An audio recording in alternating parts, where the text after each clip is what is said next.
Under the moonlight, a colossal divine tree emitted an ethereal blue light, but ominous signs surrounded it as monsters flew about.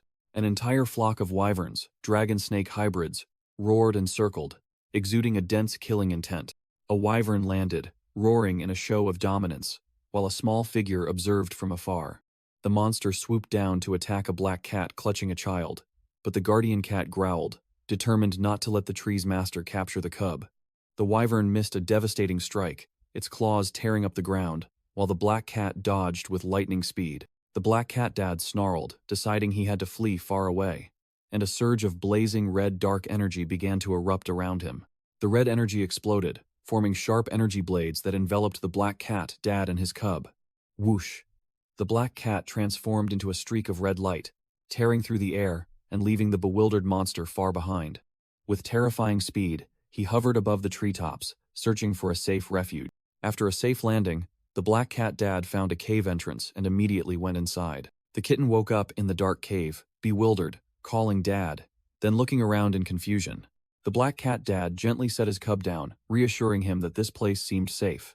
The kitten was still trembling, stammering, "Where are we?" The black cat dad turned away with a resolute gaze.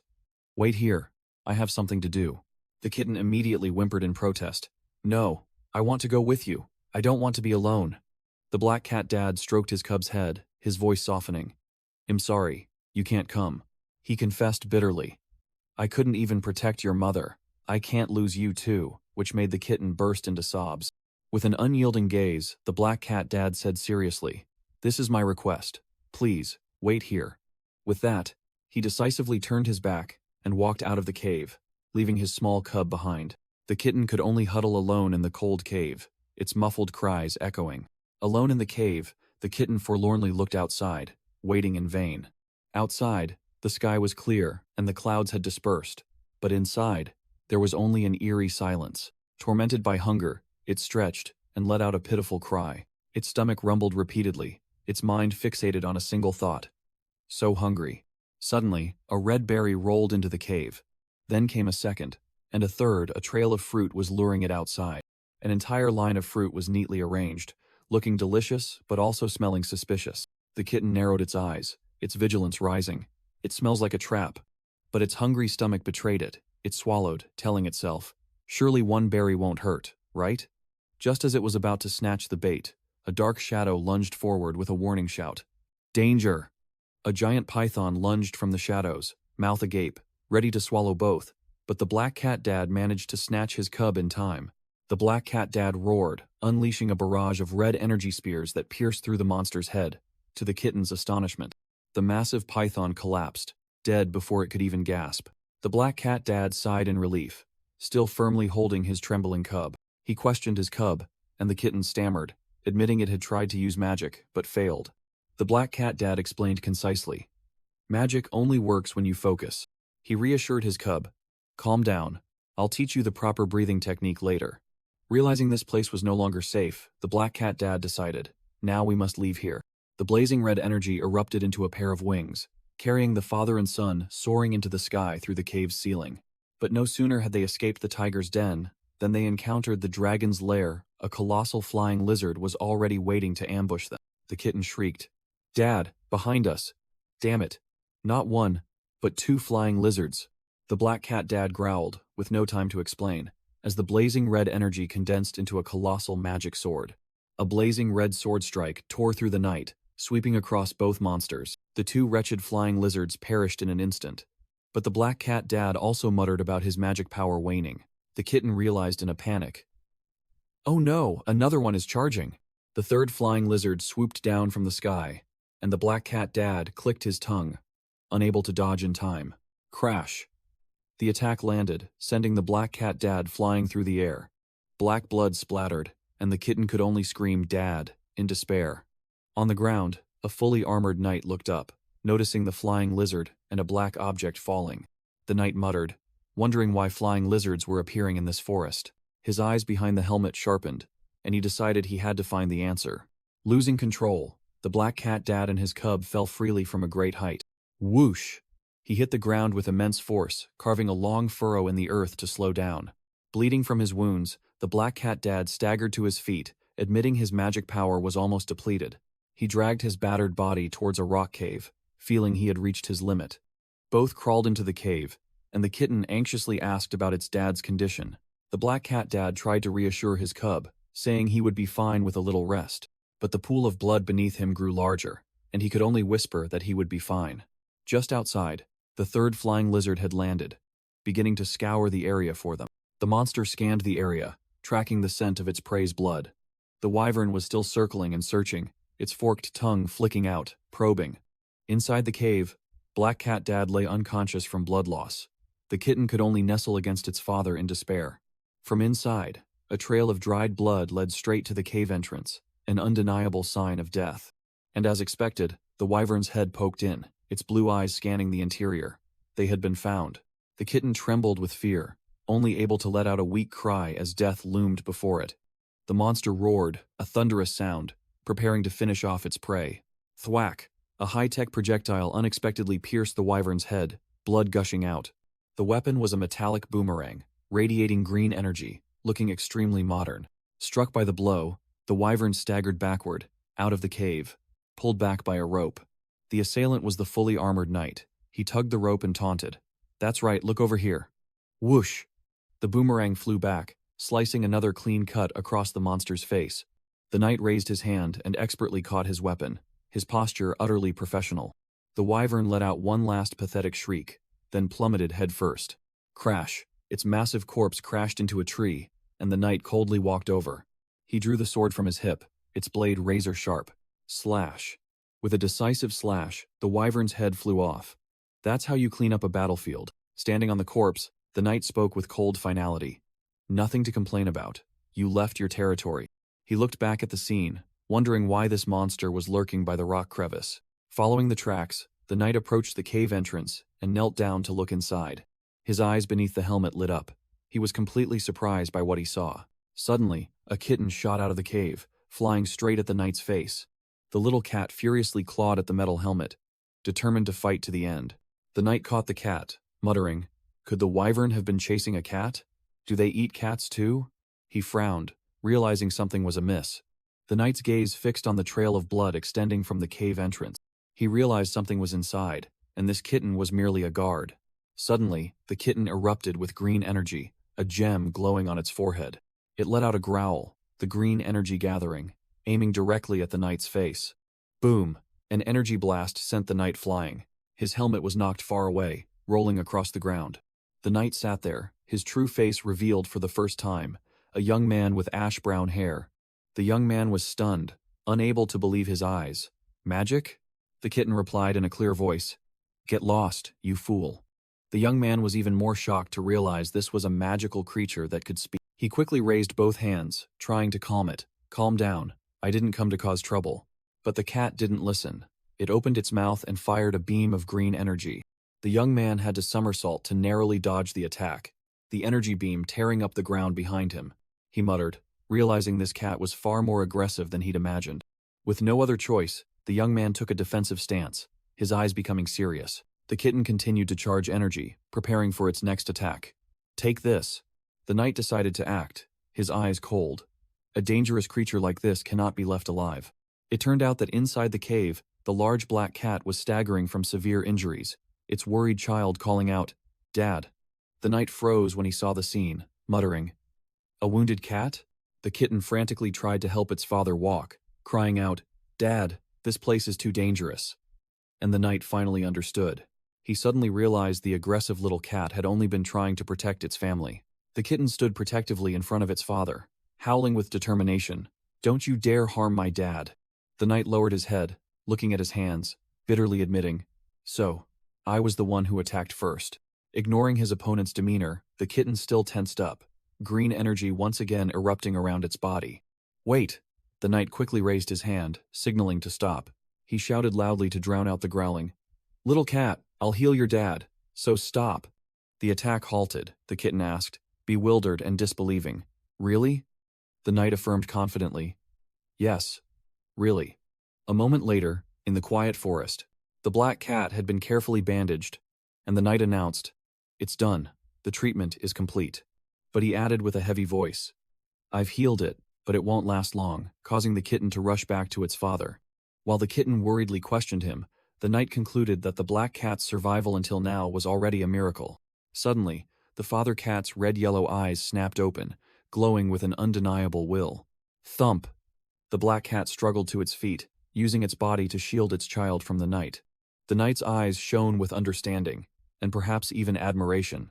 The father cat gently placed a paw on its child's head, whispering, "Thank you." And the kitten burst into sobs. "Thank you for saving my dad." The knight held his head, looking visibly confused. Never mind." The knight turned his back, told the father and son cats to take care, then decided to go back for the wyvern's corpse. The knight's eyes gleamed through his visor. He seemed to have made up his mind. But when he returned, the knight froze. The wyvern's corpse had vanished. Only its head and a few black streaks remained on the ground. The little cat rushed after him in a panic, shouting loudly, "Wait!" In a flash, the little cat clung tightly to the knight's shoulder, warning him of danger while he was still bewildered. A black shadow whipped past with terrifying speed, making the knight stumble. The black shadow turned out to be a long tail, which struck once and then retreated in a flash.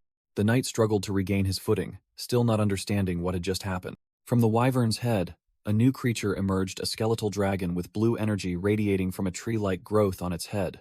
The monster spread its massive skeletal wings, the blue energy flow growing stronger by the moment. Whoosh! The creature flew straight up into the sky. The knight looked up after it, muttering that today was truly a day full of strange occurrences. In the air, the energy dragon powered up, accumulating a massive blue aura. Suddenly, the father cat, who was bandaging himself, also shot off like a black lightning bolt. The dragon plunged down like a meteor, but the father cat blocked its path, unleashing a blazing red energy streak that tore through the attack. The little cat cried out in horror, "Father!" The knight raised his arm to shield, catching the little cat, only managing to utter one word, "Insane." The knight realized the danger. "This thing is too dangerous. I must finish it here and now." With that said, the knight drew his high-tech boomerang, ready for battle. The knight cursed when he realized his high-tech toy was damaged. The little cat, seeing the tense situation, also wanted to rush forward and help its father. It began to bristle, trying to concentrate green energy around its body. The little cat strained with all its might, sweat pouring out, determined to do something. Witnessing its father being overwhelmed by the clashing blue and red energies, the little cat cried out in panic for help. "Help! At this rate, my father will die."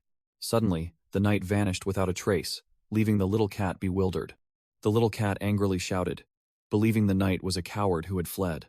A wave of blue energy swept through, sending the little cat flying. It tumbled several times in the air, then shot away like a bullet. Finally, the little cat landed and lay flattened, groaning from the impact. Lifting its head, it watched in horror as the skeletal dragon pinned its father to the ground. The father cat was held tight, only able to look up at his child with helpless eyes. The little cat trembled uncontrollably, telling itself that it mustn't be afraid, but fear still overwhelmed it, leaving it rooted to the spot. Suddenly, a savage yell echoed from above, making the little cat startle and look up. The knight hadn't fled at all. He had jumped onto the dragon's back, grabbed the energy tree, and roared. "Just as I thought. This tree is the source, isn't it? I'll rip it out." Realizing the opportunity had come, the little cat took a deep breath, reassuring itself. "Don't be afraid. Focus." It made up its mind, its eyes filled with determination. "I will save father." The knight used his strength to break off 2 branches of the energy tree on the dragon's head. He used those 2 glowing branches as a pair of daggers, riding on the monster's back and continuing his assault. Thrown off by the skeletal dragon, the knight flew like a bullet into the edge of the forest. He landed safely, still clutching the pair of energy daggers he had just broken off. The skeletal dragon roared furiously, blue energy still pouring from its bare head. Below it, the father cat lay motionless. The knight muttered in disbelief. Damn it, that wasn't enough? He suddenly noticed something strange. Fragments of blue energy floating in the air, and wondered, "Huh? Is this mana?" The knight was utterly astonished when he saw the entire energy flow being drawn towards the little cat. That cat is absorbing it? The little cat took a stance. A magic circle appeared beneath its feet, sucking all the mana from the monster. After absorbing it, it shot off like a rocket, exclaiming in its mind, "It worked! Magic! I can use it now!" It slid to a stop in front of the skeletal dragon, its body now enveloped by a powerful blue energy flow. The little cat opened its mouth, gathering a dazzling energy orb, its eyes filled with determination. With this power, It roared, "I can save father," then unleashed all its energy. A colossal pillar of blue light shot straight up into the sky, engulfing the skeletal dragon amidst its roars. The knight could only stand and watch, his eyes within the helmet glowing, overwhelmed by that destructive power. The energy pillar pierced straight into the sky, visible from a great distance, like a beacon signaling the end of the battle. The little cat joyfully ran towards its father, who lay amidst the rubble, where the dragon's corpse and the knight stood frozen. "Father, I did it!" The father cat's eyes lit up, watching his child run towards him. The little cat excitedly boasted of its victory. "I defeated the monster." The father cat replied weakly, but with pride. "Yes. That's amazing." The father cat thought to himself about his child's growth, mixed with a touch of regret. "When did you grow up so fast? If only I had trusted you from the start." The little cat ran to his side, calling out anxiously, "Father," seeing its father still lying motionless. A black paw gently rested on its head. The father cat looked at his child, his voice full of emotion. "You truly are amazing." The father cat took his last breath, acknowledging his son as a magnificent cat, while the bewildered kitten called out, "Father?" The kitten unleashed green energy, straining with all its might to desperately heal its father. The knight stood watching, silently thinking the kitten's efforts were futile, as the father had already passed away. The kitten wailed through tears, "No, father," as its healing energy gradually dissipated into the air. Amidst the desolate battlefield, the father cat's body lay motionless, a pool of blood spreading, officially gone. The knight unexpectedly grabbed the kitten by the scruff of its neck, lifting it, leaving it bewildered and unsure what was happening. The knight coldly delivered a thunderous statement. "Stop it. You know it too, don't you? Your father is gone." He bluntly stated the harsh truth. "He died to protect you." The kitten burst into tears, its eyes streaming as it faced the painful reality. It struggled in the knight's hands, shouting curses. "How could you say that? You cruel monster, you idiot!" The kitten thrashed wildly, screaming, "Go away. I'll stay with father forever." The knight held it tight, warning realistically, "If you stay here, you'll just die miserably at the hands of another monster." He delivered a fatal psychological blow. "Do you want your father's death to be meaningless?" The kitten froze in shock. All resistance ceased, leaving only choked sobs in the knight's hands. The knight made an offer. "Come with me. At least I'll ensure your survival, and I'll let you harness that power." The kitten looked up with tear-filled eyes, its voice trembling with hope. "Really?" The knight affirmed firmly, without a hint of hesitation. "Yes, really." The knight carried the wyvern's corpse on his back, having erected a simple cross grave for the father cat, and told the kitten that crying was for fools. The knight finally revealed his identity. "My name is Hawk. What's yours?" The kitten sadly replied that it had no name. "Father used to call me his son." Hawk bluntly stated, "That's not a name. That's a relationship. Choose one yourself, and I'll call you that." The kitten sniffled, recalling its father's words. "Father called me a great cat." Hawk was speechless, a vein pulsing on his helmet. "Are you serious? That's not a name either." The kitten replied insecurely, not feeling great at all, believing it had caused its father's death. After a period of internal struggle, it decided, "Then just call me Cat." Hawk sighed, accepting the simple name, and both looked down at a walled city. "All right, Cat it is." They entered the city of Frisia, in the Garnet Kingdom, and the populace immediately buzzed with excitement upon seeing a hunter carrying an enormous trophy. With the kitten perched comfortably on his shoulder, Hawk politely spoke amidst the crowd. "Excuse me, please let me pass." The knight somberly dragged the wyvern's corpse, causing the surrounding people to cover their noses and mutter why he didn't just use a decomposition spell. From an alley, a figure in a black cloak watched them, their eyes revealing clear astonishment upon seeing Hawk. The red-eyed man revealed his face, recognized Hawk, and muttered that it seemed he would have to change his plans. As night fell, Hawk sought out a butcher shop with a sign shaped like a pig's leg. Inside, a muscular butcher was rapidly slicing meat on a chopping block. Hearing the sound, the butcher curtly announced without looking up, "We're closed today." The heavy wooden door was pushed open. The butcher looked up, his eyes showing annoyance at being disturbed. Hawk stood at the door, the kitten still resting on his shoulder, and spoke. "Gunter, it's me." Gunter recognized Hawk immediately, asking if he had found his target after a week of being out of sight. Hawk replied, "Not yet. In fact, I brought back something even bigger than that," then revealed the wyvern's head. Gunter knelt to examine the corpse, his face paling as he asked Hawk what the hell he had done to it, declaring that the body part had to be discarded. Gunter stood up, declaring he could handle the wyvern. but he narrowed his eyes, remarking, "You've been gone longer than usual this time." Hawk remained silent, his hand stroking the dozing kitten. Gunter scratched his head, speaking frankly. "I'm just an informant. I have no right to complain, but the atmosphere in the city has been very tense lately." He crossed his arms, warning that rumors of kingdoms preparing to clash would soon become reality if Hawk's mission was further delayed. Hawk conceded, but replied that he found no traces in the forest, causing Gunter to curse inwardly at the utterly mistaken intelligence and promised to regather information. Hawk held out a piece of paper. "For now, take this." His portrait, based on the last sighting. The sketch revealed a disheveled man, and Hawk declared the target to be dealt with. Sirius, the traitor of the Topaz Kingdom. Gunter said butchering the wyvern would take time, but Hawk only needed 2 claws, giving the rest to him. Gunter's eyes lit up. He snatched up a knife and began carving the wyvern. "Really? I'll cut them for you right away." The butcher suddenly stopped, his gaze sharp. Gunter turned, sawing off a claw, and asked directly, "By the way, what about that cat?" The scene shifted to a house in the city, seemingly where Hawk was lodging. In the bedroom, Hawk lay on the bed still in his full armor, with the kitten stretching out, fast asleep beside him. The kitten snored loudly, even drooling, looking like nothing more than a harmless ball of fluff. The kitten startled awake, instinctively calling for its father. It suddenly froze, its eyes welling up as it remembered the harsh truth. "That's right, father is." The kitten turned and nudged Hawk's helmet, trying to wake him up. It nudged once, and the empty helmet rolled to the side. There was no one under the blanket. The kitten froze in shock, tears welling in its eyes, thinking in a panic, "Huh? Is Hawk dead?" While the kitten was still panicking, a voice rang out from the workbench where Hawk was conspicuously sitting. "No, he's not dead." Hawk, now with his helmet removed, explained nonchalantly, "That's just a pile of clothes folded to look like me. I don't sleep in a bed." The kitten looked bewildered, having seen how soft the bed was. "Why not? It's so soft." Hawk glanced, his eyes sharp, and without much explanation said, "Consider it an occupational hazard." The kitten still hadn't processed it, innocently asking again, "Occupational hazard?" Hawk ignored it, focusing on the equipment on the table, a mini golem, and began disassembling it. With a click, he opened the golem's energy compartment.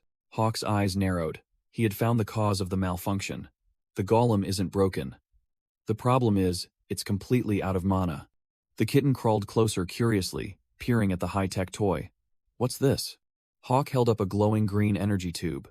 "This is a mana battery, an energy storage device." He inserted the new battery into the golem, explaining concisely, "You have to install this for the weapon golem to run." Click. The mini golem lit up green. Its metal parts began to move, ready for operation. Hawk nodded in satisfaction. "Good, it's working again." The kitten beside him had bright eyes, looking impressed. Hawk suddenly realized something, his gaze sweeping towards the kitten. Most likely, the reason the mana evaporated is because of this cat. Meanwhile, the kitten had climbed onto the table, poking at the active golem with its paw, muttering, "How interesting." Hawk snatched the golem back before it was drained again, warning, "Don't mess with the golem."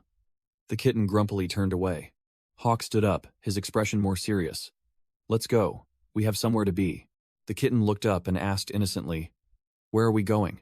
The screen shifted to introduce a prominent organization, the Hunters Guild, a transnational alliance of mages and merchants specializing in hunting monsters and magical creatures. The guild issues cards to all hunters from different kingdoms and provides support services. Hawk's membership card also appeared, introducing the benefits of the Hunters Guild. A travel pass allowing members to move freely between kingdoms. Most adventurers register as hunters to gain this privilege, and Hawk was no exception as he approached the guild building. Inside the guild, Hawk, in his full armor, approached the counter, admitting this was the first time he had used the services of a different branch. The female receptionist looked up, asking with a friendly expression, "Would you like to register a magical creature?" Hawk confirmed, but wondered why it was so deserted here, while the kitten was looking around from his shoulder. He took the kitten off and explained, "It has lived with me for a while. I think it might be a magical creature." The kitten suddenly spoke up, "What are you doing?" which heavily shocked the female receptionist. "Oh my, it can talk." She firmly asserted that no further examination was needed, as it was definitely a magical creature, but procedures still had to be followed. The female employee cheerfully asked for the kitten's name while stroking its head. Hawk replied curtly, without emotion, "Just a cat." The kitten also repeated exactly the same with a blank expression. I am just a cat, which left the receptionist dumbfounded. She awkwardly complimented that it was a cute name, then took out a testing device and placed it on the kitten's back. The kitten immediately squirmed, showing clear displeasure. I don't like this. I don't want to do it. Hawk held it firmly, his voice icy. Endure it. It'll be quick. He leaned in close, whispering a warning that unregistered magical creatures would be considered top-tier hunting targets. Hawk's eyes sharpened behind his helmet.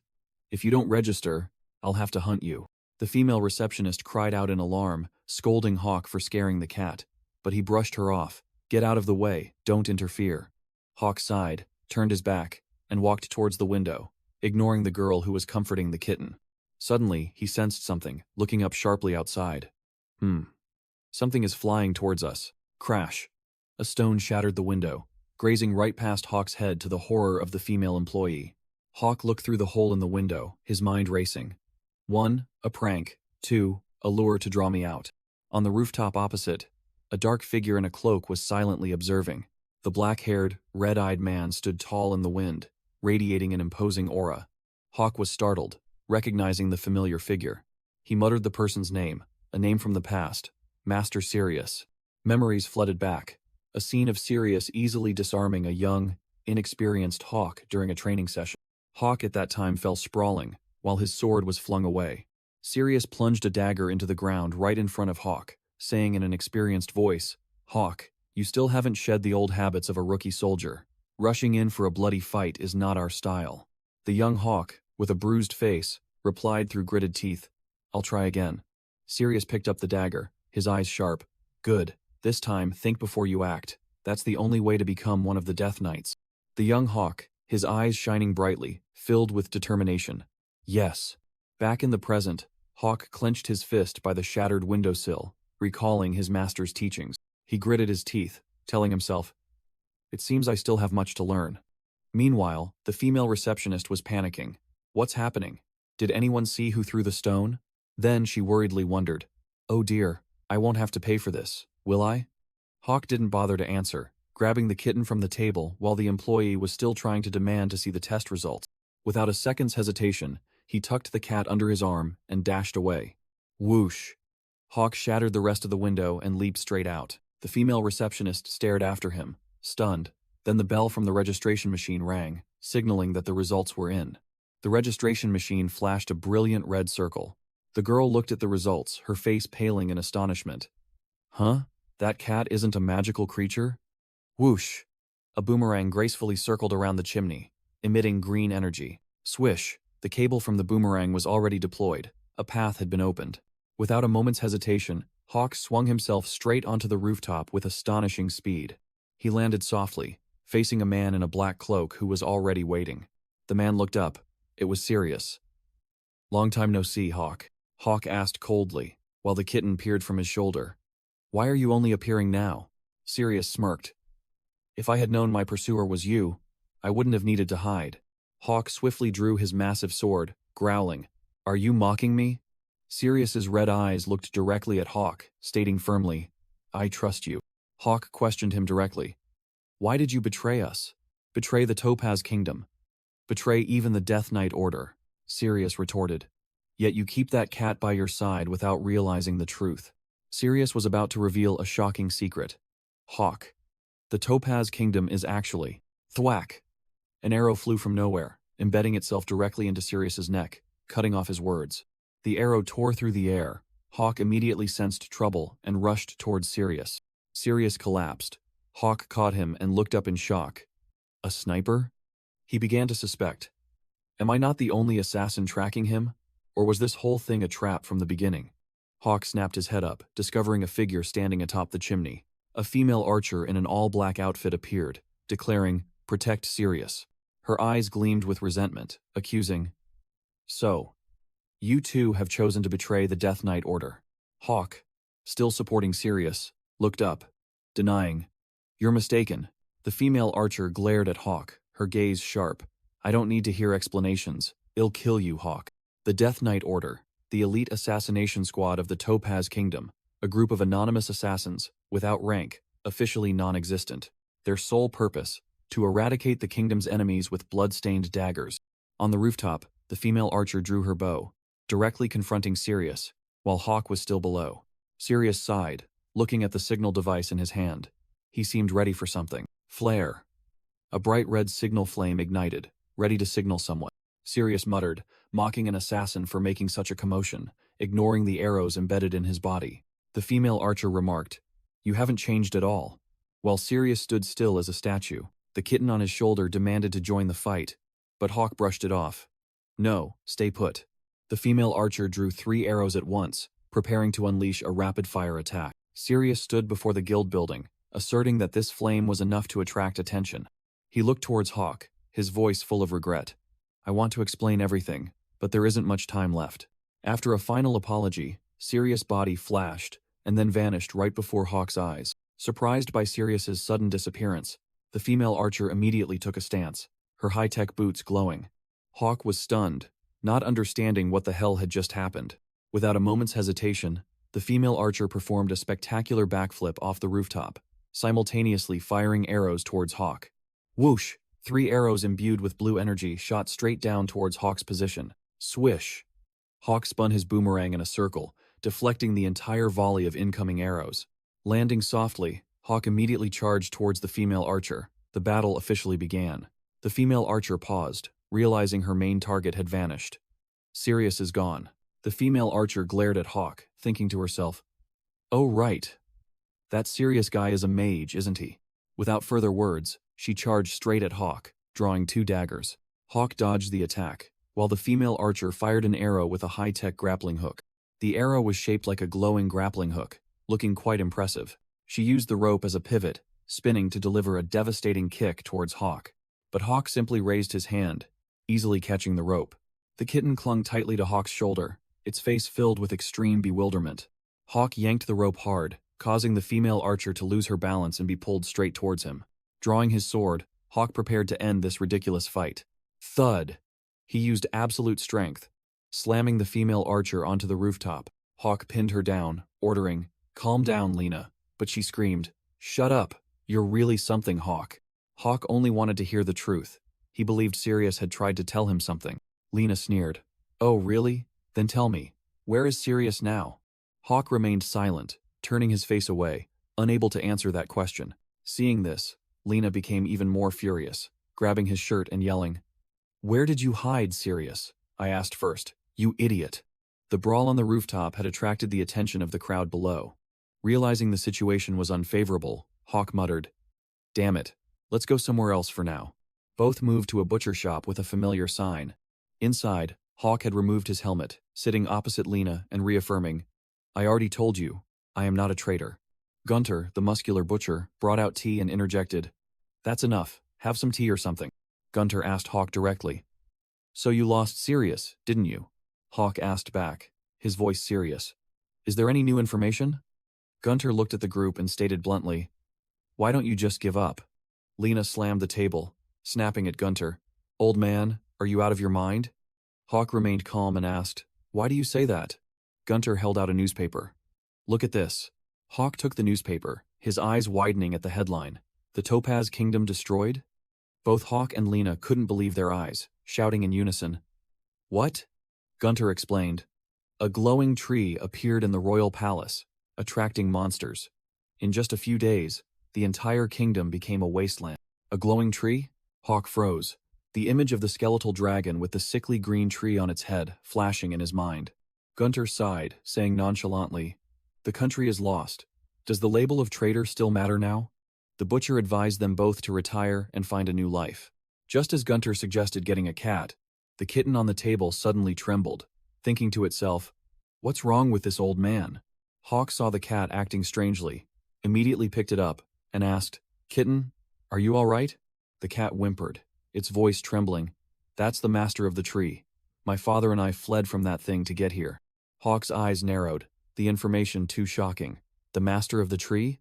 Slam! Lena slammed both hands on the table, her face filled with determination. She declared, "I have to see it with my own eyes. I'm going back to headquarters. What about you, Hawk?"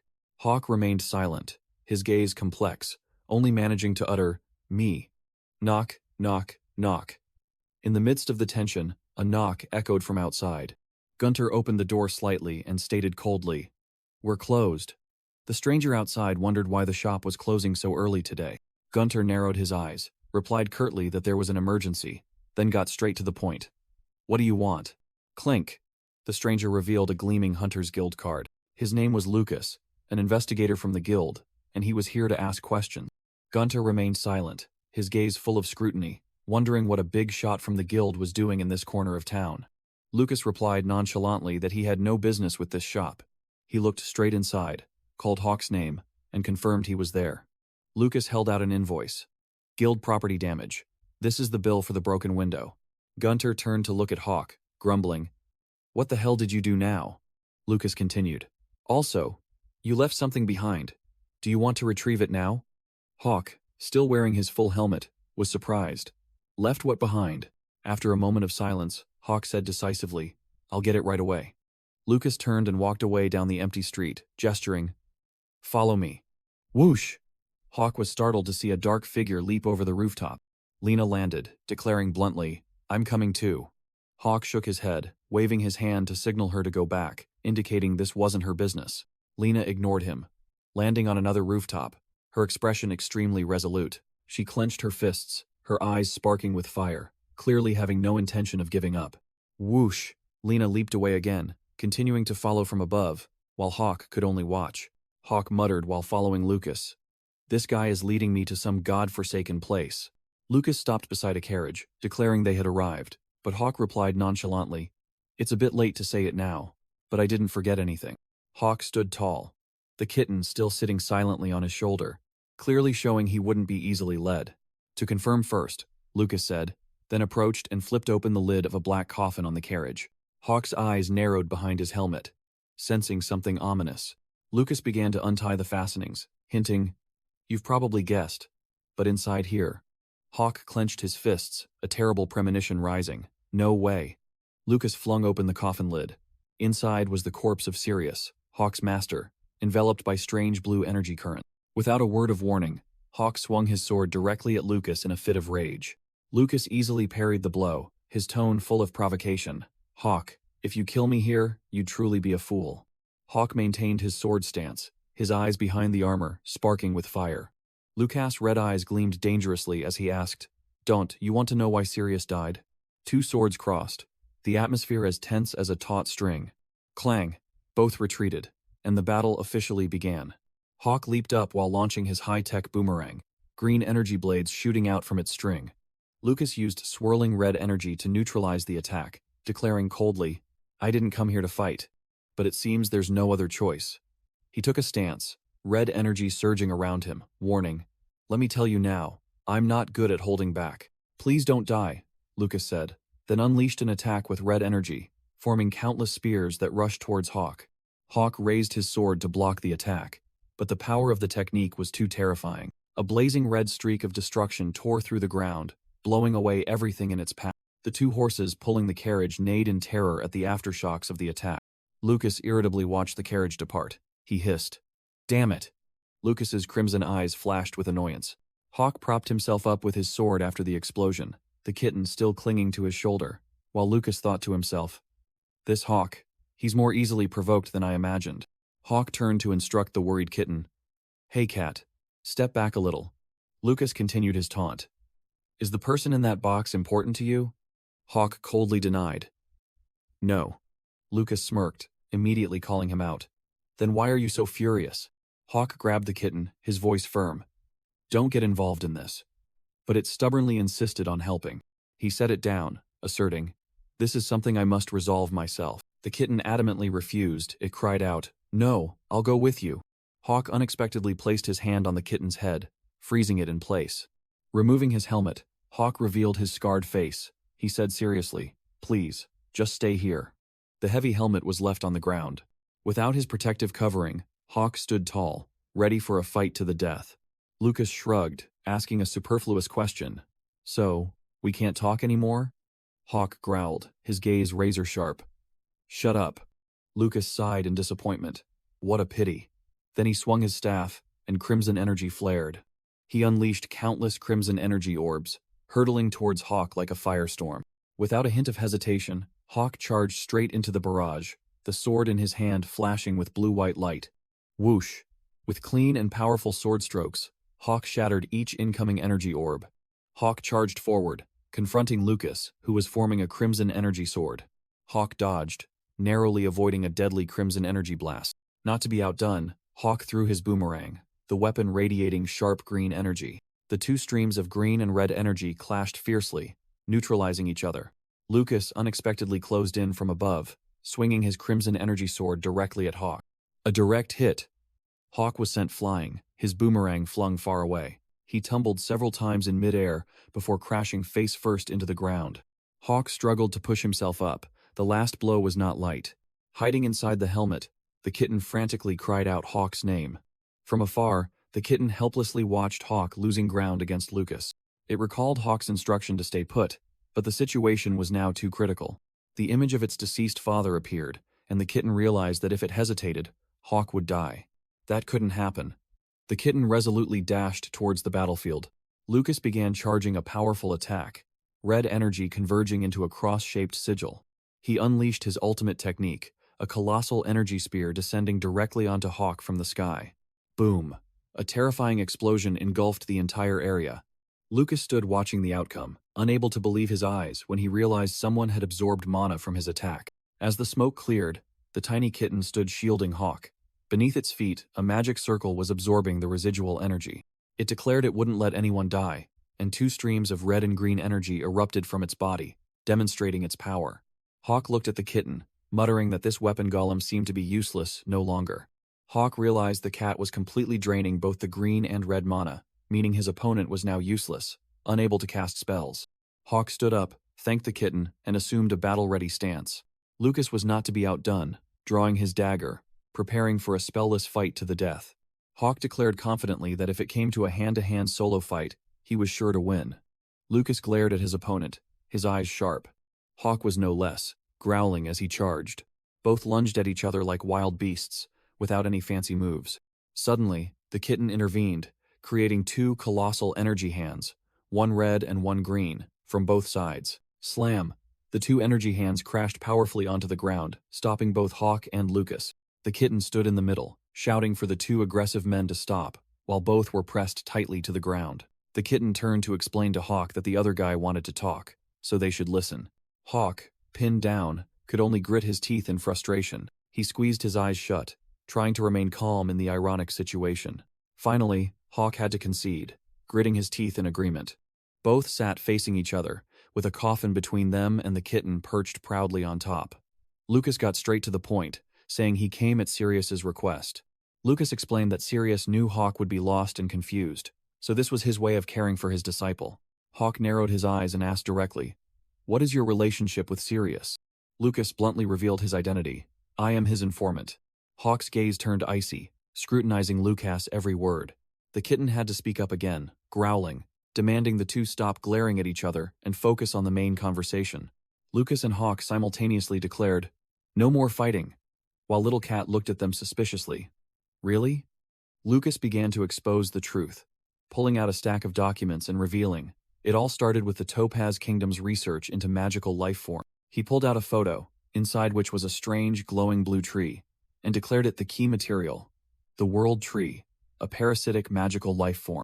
Lucas explained that once it possessed a host, even ordinary people could use magic, transforming into warriors with surging blue power. But the price was that the host would completely lose consciousness, becoming a puppet controlled by the tree, with gruesome branches growing from their body. The Topaz Kingdom conspired to turn it into a weapon, using countless test subjects, from condemned prisoners and magical creatures to monsters. Hawk's eyes narrowed, clearly shocked and unable to believe what he had just heard.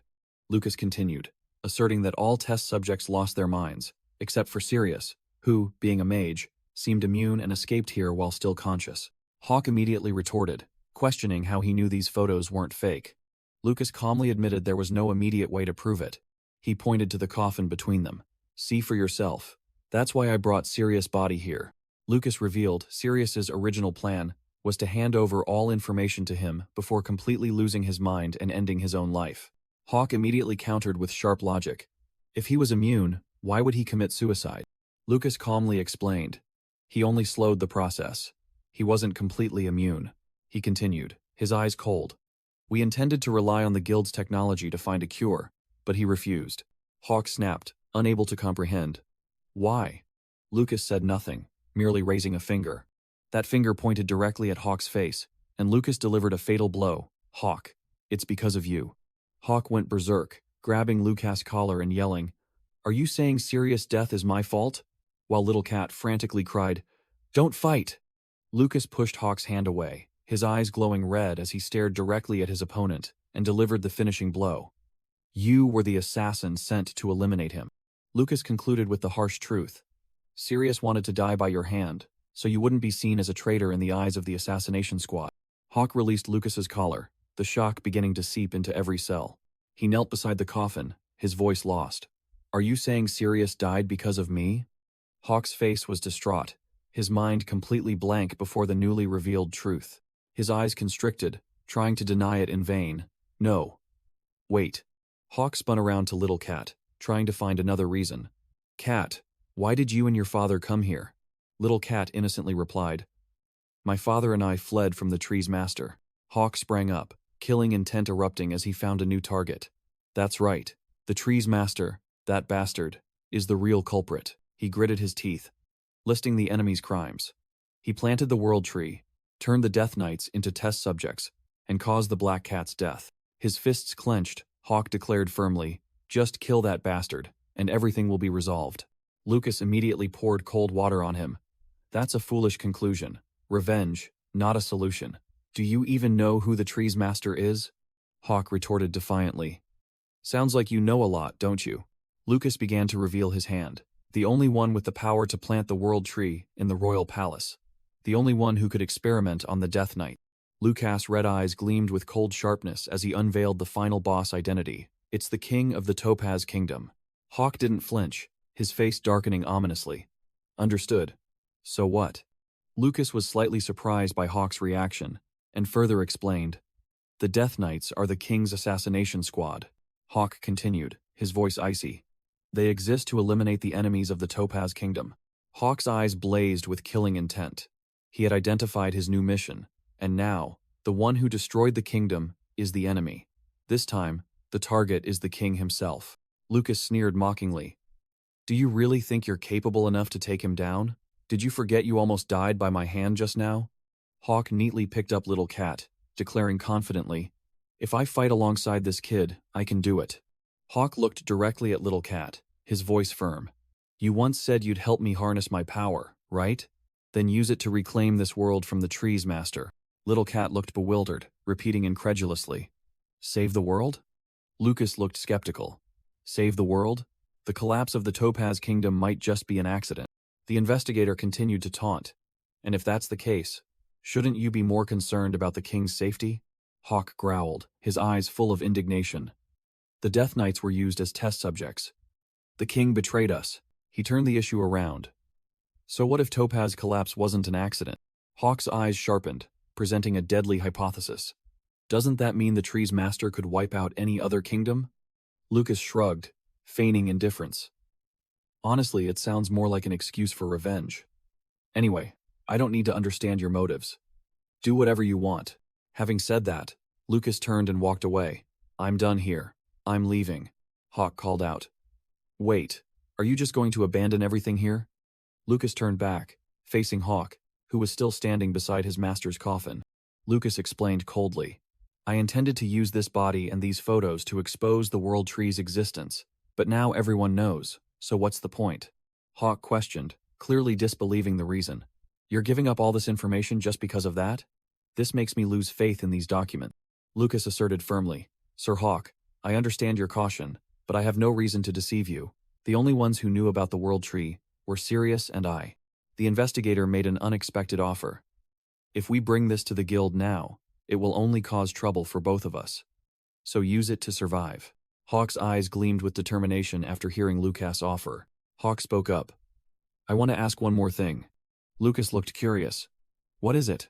Hawk got straight to the point. Sirius knew about this cat. What is its true identity? Little Cat just looked bewildered. Lucas smirked, pulling out a Polaroid photo showing Little Cat next to a large black cat. You brought it along without knowing anything? Since it appears in one of the photos, it must also be a test subject. Hawk muttered. Experiment. Then immediately questioned. Could the world tree have already parasitized it? Little Cat remained bewildered, not understanding what was happening. Hawk broke out in a cold sweat, his eyes revealing clear horror as he considered a terrible possibility. He realized a terrifying scenario. Then, just like Sirius, this cat will also. Lucas coldly interrupted Hawk's thoughts. No, the cat hasn't been parasitized yet. Hawk still didn't believe him, turning to Press. What makes you so sure? Lucas explained the mechanism. A parasitized creature will have a tree growing somewhere on its body. Humans can hide it with clothes, but I don't see anything on the cat. Hawk froze, asking again. So its power doesn't come from the world tree? Lucas revealed another trump card. The Topaz Kingdom doesn't just research the world tree. I heard they also experiment on all sorts of magical creatures to weaponize them. Hawk was stunned by the new information. Magical weapons? Little Cat beside him also looked confused. Lucas concluded, I suspect this cat is one of them. Its abilities are too unique. The investigator revealed his true colors, his eyes darkening, to the point where I covet it myself. Little Cat flinched, cowering in fear. Whoosh! Sensing danger, Hawk immediately sprang back, maintaining distance from Lucas. Swish! Hawk drew his sword and took a stance immediately, ready to fight to protect Little Cat. Lucas waved his hand, appearing unconcerned. Just kidding. I'm only fulfilling Sirius' request. I have no intention of killing you. With that, Lucas turned his back and left. I'm off. I still need to track down that escaped carriage.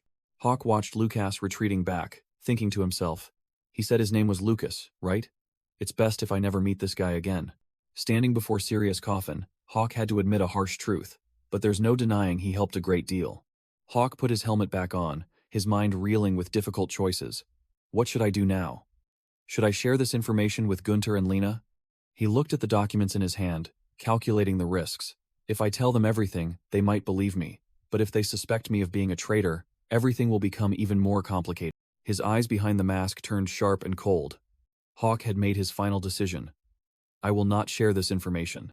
After making his decision, Hawk set clear goals.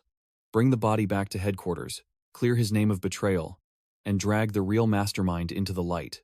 As they walked, Little Cat, perched on his shoulder, suddenly spoke with profound depth. Family is precious to me. Hawk paused slightly, not understanding what the cat was getting at. What's wrong? Why are you suddenly talking about this? Little Cat looked directly at the back of Hawk's neck, stating firmly, I consider you family. Hawk was still skeptical, thinking Little Cat was a bit hasty. We've only known each other for 3 days, but the cat insisted. I'm speaking from the heart. Little Cat explained the reason. When I was at my most difficult, you were by my side. Hawk remained silent, unsure how to respond to this cheesy yet sincere declaration. Standing before his master's coffin, Little Cat got straight to the point. Hawk, what is precious to you? Little Cat continued to confide, saying it didn't want to lose anything precious anymore, and it wanted to help Hawk protect what was important to him. Hawk's mind raced. He had never considered this and began to fear that if he answered incorrectly, the cat would leave. In Hawk's head, a voice screamed, That cannot happen. He quickly concocted an answer that sounded grand. What is precious to me are the Death Knights, my comrades. I want to save them. Hawk secretly questioned himself, wondering if that answer was cool enough, or if he should have boasted about wanting to save the whole world. But Little Cat was completely convinced. I understand. Then I will help you, Hawk. Let us protect what is important together. Hawk gently stroked Little Cat's head, thinking to himself, Good, it seems to believe me. But the truth was harsher. Hawk was calculating very carefully. I must be careful. The top priority is to maintain this relationship with the cat. He recalled the formidable spirit wyvern from before, and realized, if future enemies also possess that level of power, I will definitely need the cat's abilities. After solidifying their alliance, Hawk suggested, So, shall we go to the Topaz Kingdom? Little Cat happily agreed, but it was unaware of Hawk's true thoughts. The truth was, no matter how Hawk answered, Little Cat would never abandon him, because Hawk himself had become precious to it. And that was the most important thing. Despite the calculations in his head, a true bond had formed between the two companions. Night fell over a butcher shop, seemingly some kind of rendezvous point. Clack, clack, there was a strange sound outside the window of a dark room. A familiar flying golem landed on the windowsill, and the person inside immediately recognized it. Oh, Hawk's golem? An arm with blue energy patterns flung open the window, welcoming the golem. The golem flew into the room, dropped a letter, and then soared away. The mysterious figure took the letter and read its brief content. Found a clue about Sirius. Will return to headquarters after finishing the task. Hawk, he muttered. Just like that? He's gone? The raven-masked figure irritably looked at his handiwork. Two unfortunate individuals impaled by blue energy. He was annoyed because he had gone to great lengths to prepare a surprise party, only for Hawk to bail. Hawk's flying golem soared into the night sky, completing its message delivery mission. It returned and landed neatly on Hawk's arm, receiving a word of praise from its master.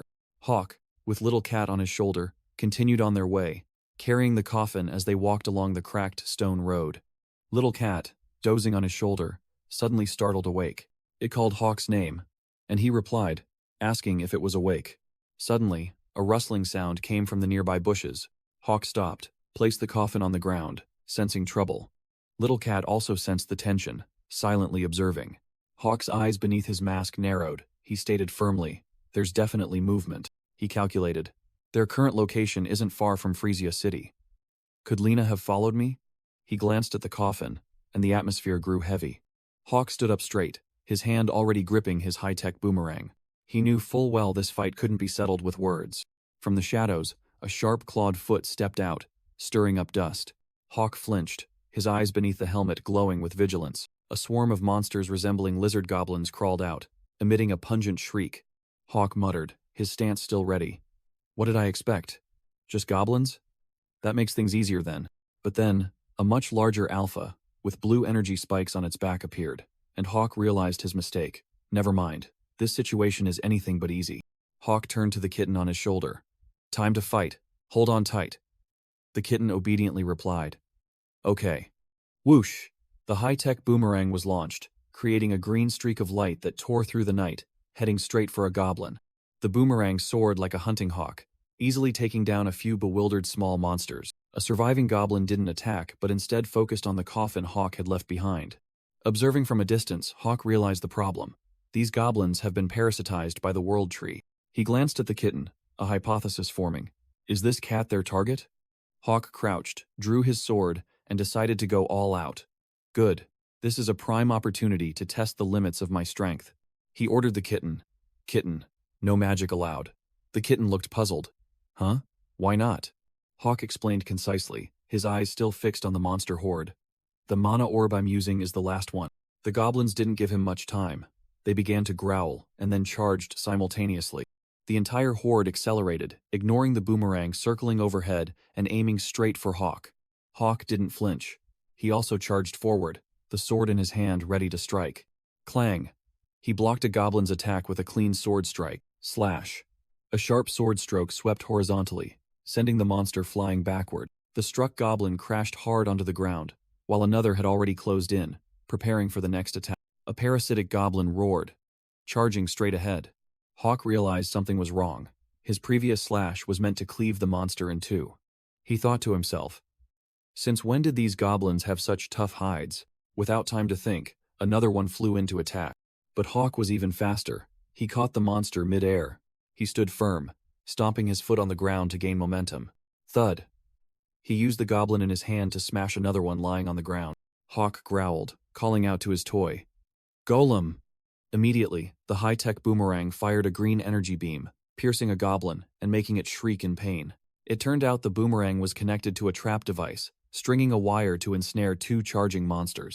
Another goblin roared, frantically rushing into the trap. Hawk simply stepped on the wire, tightening it. The foolish monster tripped over the wire and fell face first. He tightened his grip on the sword hilt, preparing for the finishing blow. Hawk leaped into the air, swinging his sword straight at the monster lying on the ground. Slash! A powerful downward strike sent the goblin back to the earth. His eyes sharpened, and he muttered, "Only one left." Amidst the battlefield littered with monster corpses, only the much larger alpha remained. The alpha goblin growled, its entire body erupting with a fierce blue aura. Hawk casually challenged, resting his blood-stained sword on his shoulder. Come on! The alpha goblin charged energy, firing a sickly green energy blast straight at Hawk. Hawk raised his sword to block, but the shoddy blade couldn't withstand the heat, shattering instantly. The energy blast grazed past, blowing away a large chunk of rock behind him. Its power was no joke. The goblin roared triumphantly after destroying its opponent's weapon. Hawk brushed off the dust, casually telling the kitten on his shoulder that it seemed he needed to use another weapon, a new toy he had just crafted. Giving its opponent no time to breathe, the goblin continued to gather an even larger energy sphere. Hawk crossed his arms, two new boomerang-shaped weapons sliding out from their sheath on his back, declaring, "It's time for the first test." The monster fired its blast, and at the same time, Hawk hurled one of his two new weapons to meet it. The weapon flew in an incredibly elusive curve, neatly dodging the energy blast to the goblin's astonishment. Unexpectedly struck from the side, the goblin was knocked away, losing its balance. Pressing his advantage, Hawk threw the second weapon, forming a pincer attack. The two weapons automatically flew like kamikaze drones, continuously tearing at the goblin from all sides. Hawk caught one of the weapons, which now looked like a dagger, and named it Wyvern Blade, remarking, "Not bad." Suddenly, from the corpse of the recently defeated goblin, blue energy structures began to sprout like branches. Hawk realized something was amiss, muttering, "Damn it. Did I make a mistake by cutting its body?" The goblin's entire body convulsed, transforming into a more hideous form with spiky energy antlers, and it let out a piercing shriek. Without hesitation, Hawk charged straight at the newly mutated monster, swinging his blade, ready for round 2. A text box appeared, explaining the classification of dangerous creatures into monsters and magical beasts. The mutated goblin roared, leaping into the air, its entire body now a killing machine enhanced by magical energy. Hawk took a stance with his pair of wyvern blades, ready to face the challenge, while the kitten on his shoulder looked surprised. The mutated monster unleashed a spinning kick filled with blue magical energy, but Hawk swiftly dodged it. Clang! Hawk's weapon blocked the monster's attack, and magical energy sparked all around. Hawk took a step back, maintaining his defensive stance after the direct clash. He realized something absurd. Theoretically, monsters couldn't use magic. That was the core difference between them and magical creatures. But this one was using magic effortlessly, letting out a wild roar as blue energy violently erupted. Hawk wondered, so, would a monster infected by the World Tree be considered a magical creature? The mutated goblin snarled back. Suddenly, the kitten on Hawk's shoulder erupted with green energy, declaring boldly, "I will protect Hawk." The green energy gathered in front of the kitten, startling Hawk into a panic. "Hey, wait, stop!" Too late. A colossal beam of green energy shot out from the kitten, sweeping away everything in its path. The mutated monster only managed a desperate scream before being completely engulfed by the energy stream and vaporized without a trace. Amidst the dissipating smoke, Hawk saw a strange object blown into the air, and he cursed, "Damn it." Hawk immediately recognized the object, and he dashed off at maximum speed, with only one thought in his mind. Sirius's body is in that direction. He locked onto the target, his eyes filled with determination beneath his mask. Hawk and the kitten stood on a rocky outcrop, looking down at where the coffin had fallen. The kitten softly called out, "Hawk." The kitten looked remorseful, explaining hesitantly, "No, I was just trying to protect you." Hawk stared at the black coffin lying amidst a scorched landscape, yet completely unscratched. He muttered, "How is it completely unharmed?" The kitten mumbled, "I'm sorry for using magic." Hawk crouched beside his master's coffin, and the kitten sat next to him, both silent in the desolate scene. Hawk's gaze sharpened, filled with determination and a silent sorrow. The kitten stammered, its face full of guilt. Hawk admitted, "In terms of results, you saved my life. Thank you." The kitten innocently asked back, "So, did I do well?" Hawk flatly replied, "No." The kitten drooped, its face falling. He explained bluntly, "Because you used magic, the golem became junk, and I almost lost Sirius's body." Hawk warned, "If this continues, I can't trust you." The kitten mumbled an apology. The armored young man decided, "From now on, we will have a rule." The kitten flinched. "A rule?" Hawk analyzed in his mind. "This cat sees me as family. It fears loneliness.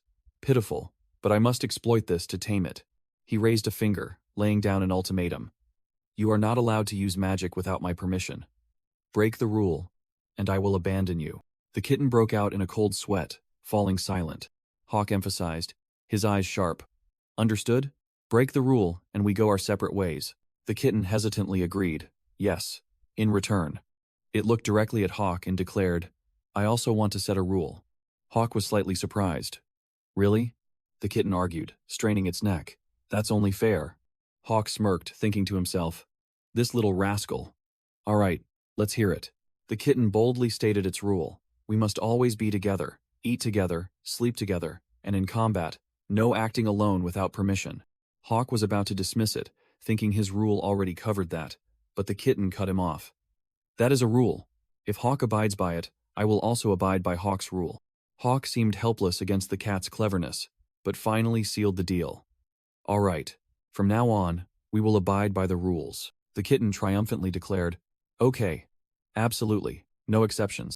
Hawk lifted the cat onto his shoulder, reaffirming the agreement, while his pet chuckled with delight. Hawk's gaze turned serious as he shifted his attention to another matter. He approached the coffin, noting that it remained intact after the cat's magical explosion, proving it was no ordinary item. Hawk opened the coffin lid, revealing Sirius's body preserved by a strange layer of blue energy. He analyzed, suggesting that the magic resistance and the form of these energy strands were related to the Mana Mage brand. After some deliberation, Hawk turned to the cat on his shoulder. Cat, I need your help with something. The cat asked blankly. Help with something? The scene shifted. A frantic guard ran towards the military encampment. He burst into the commander's tent, reporting urgently. Commander, we have a big problem. The commander, who was discussing matters, snapped. Stop making a fuss. Get straight to the point. The guard stammered, suggesting it would be best for the commander to see it with his own eyes. The commander frowned, showing annoyance at the guard's demeanor. Both stepped outside. The commander stood with his arms crossed, waiting to see what the hell was happening. Before them was a colossal blue energy cat sitting imposingly behind the trees, its face looking sad. The commander's jaw dropped. He put a hand to his forehead, wondering if this was another variant of the world tree. He turned to ask a young man in black standing nearby. What do you think? Inspector Lucas, with bloodshot eyes, only replied with a curt, weary remark. What a headache. Lucas flatly stated that the giant energy cat was merely a magical creature, distinctly different from the mutants with world tree growths on them. The commander looked skeptical, stroking his beard as he reconsidered the situation. He, Commander Harold, roared for Sergeant Jackson, and a red-armored soldier immediately appeared. Harold wasted no words, ordering the troops to assemble to hunt down the formidable creature before them, and the soldier promptly obeyed, running off at once. Lucas glanced over, asking pointedly, Are you really going to butcher it?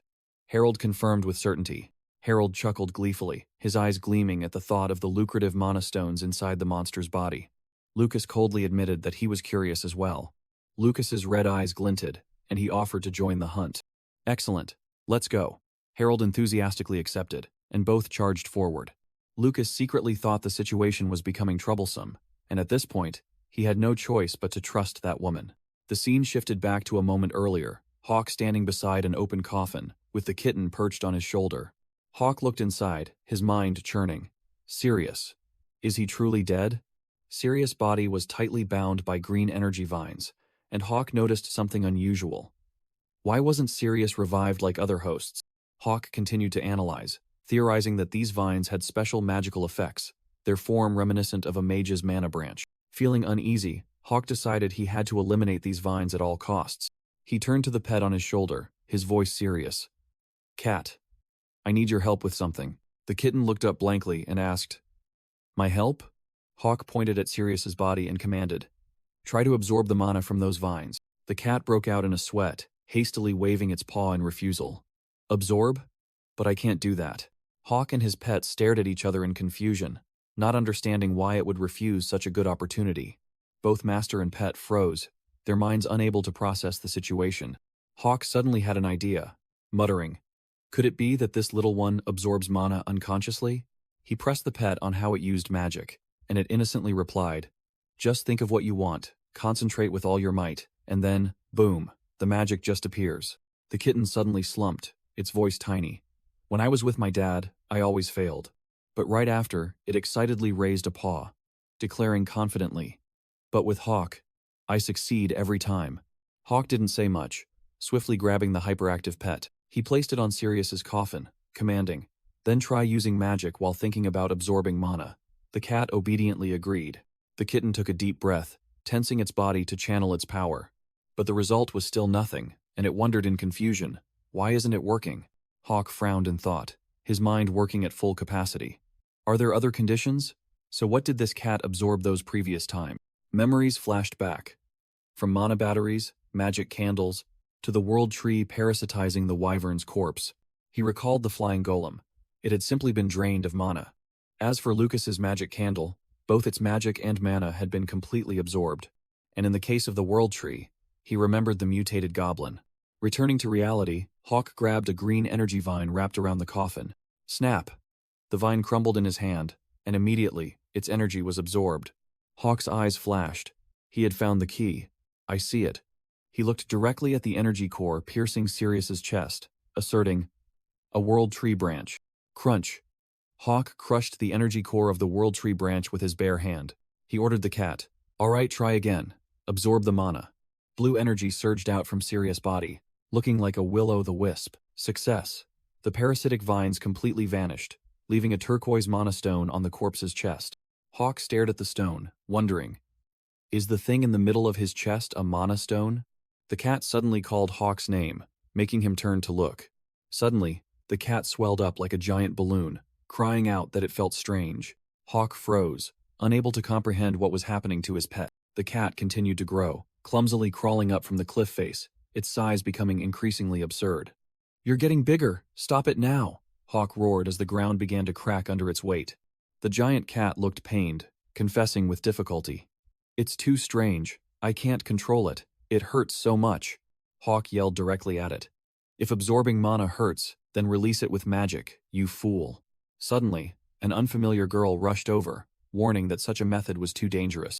The girl approached the giant cat's paw, confidently declaring, You're a good child, aren't you? I'll help you. With a friendly expression, she reassured the cat not to be afraid, saying it would be fine soon. Quick as lightning, Hawk closed in from behind, holding a knife to the girl's throat and growling, Stay away from it, try anything, and I'll kill you. The girl frantically explained that she only wanted to help, hastily begging him to put down his weapon. Hawk's eyes narrowed under his mask. He recognized this woman. A memory flashed, and Hawk recalled she was a guild employee. You're the guild receptionist, aren't you? Hawk held the knife to her throat, questioning, Are you tailing us? She frantically denied it, claiming she just happened to see the cat. The giant cat whimpered Hawk's name, looking utterly pathetic.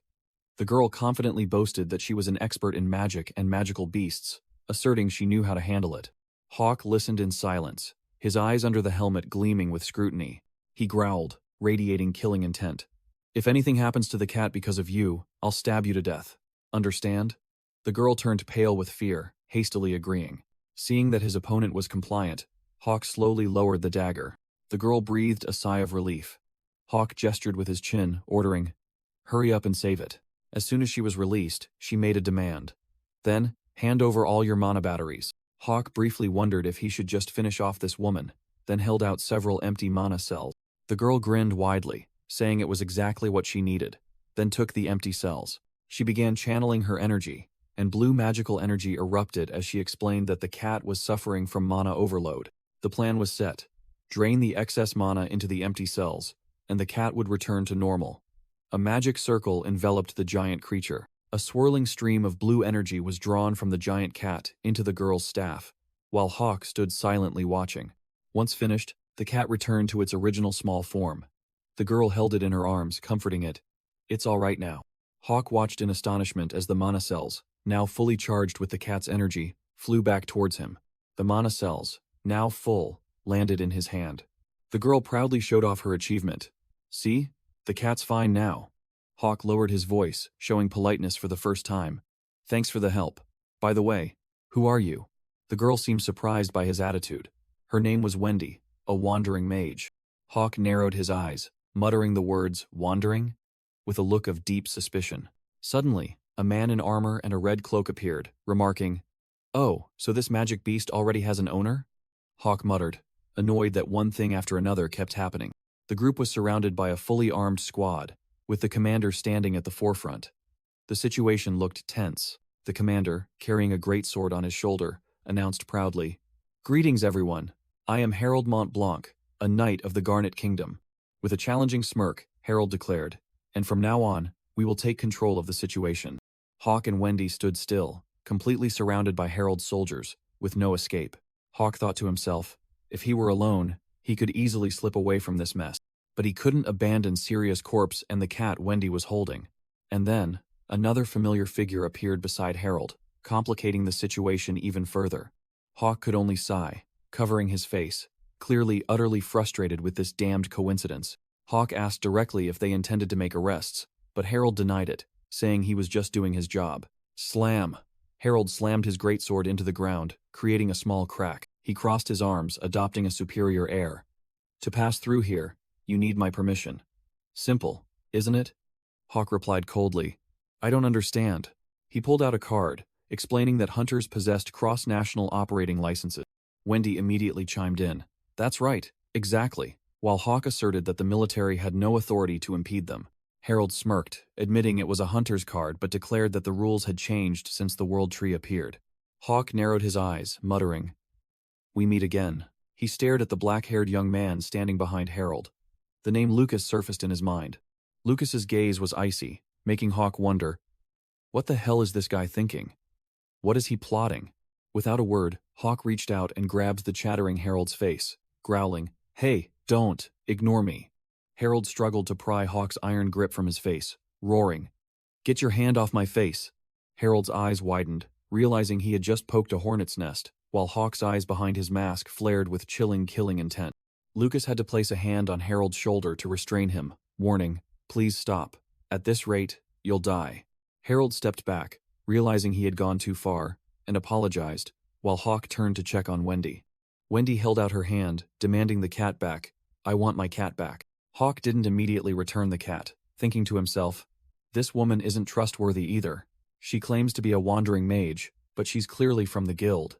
He glanced at Wendy's staff, thinking disdainfully, Does she think I don't know? Looking at the encirclement of soldiers, Sirius's coffin, and the dilemma, Hawk sighed. Everything here is unstable. A soldier rushed over to report to the commander, pointing at the box. Commander, please look at this. The soldier shouted, It's a corpse. Harold looked down, confirming, Indeed, there is a corpse. Lucas stood silently beside him, his face devoid of emotion. Harold roared for Sergeant Jackson, then decisively ordered, Arrest those individuals. The soldiers immediately obeyed, tightening their encirclement. Surrounded by soldiers, Wendy began to panic. What do we do now? Hawk coldly stated, Don't act as if you're with me. Wendy was stunned, stammering. He said those individuals, realizing she was also implicated. Harold smirked, treating them as criminals. Oh, so you're criminals? No wonder you exude such killing intent. How many people have you killed? Dozens? He narrowed his eyes, his voice full of judgment. Or hundreds. Hawk coldly explained that the corpse was a comrade, and he was on his way to bring it back to the Topaz Kingdom for burial, while the cat on his shoulder wondered what he was doing. Harold Montblanc smirked, his voice full of sarcasm. And I'm supposed to believe that? The cat sensed trouble brewing, muttering, Another fight? While Hawk waited in silence. Lucas examined the corpse, then told Harold that the explanation seemed plausible, because the deceased's armor was identical to Hawk's. Lucas continued to advise, arguing that it was common for skilled hunters to exude killing intent, so they should just let them go. Harold dismissed it, reasoning that even if they let them pass, the mutants at the border would tear them apart anyway. Lucas replied, that was precisely why they were there, to test the worth of anyone capable enough to survive crossing the border. Harold narrowed his eyes, repeating meaningfully, Test their worth, you say? Hawk flatly refused, his voice full of defiance. I refuse. Why should I let you assess me? Both Harold and Lucas were stunned by Hawk's unbelievable arrogance.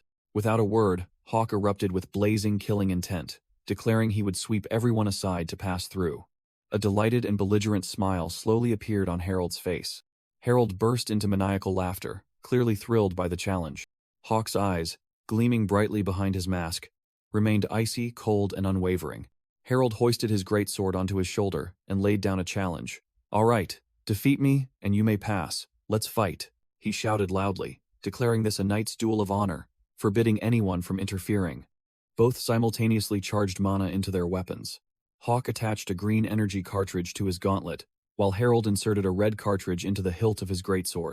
Weapons loaded, both took their stances, ready for a one-on-one fight to the death. Hawk squinted at his opponent's brightly glowing greatsword, realizing it was no ordinary item, but a genuine magic artifact. Harold roared, unleashing the hypernova skill, his greatsword exploding with fiery red energy as if about to detonate. The red aura from the slash swept in a circle, proving it was a true area of effect attack. Hawk, utterly fed up, cursed his opponent directly.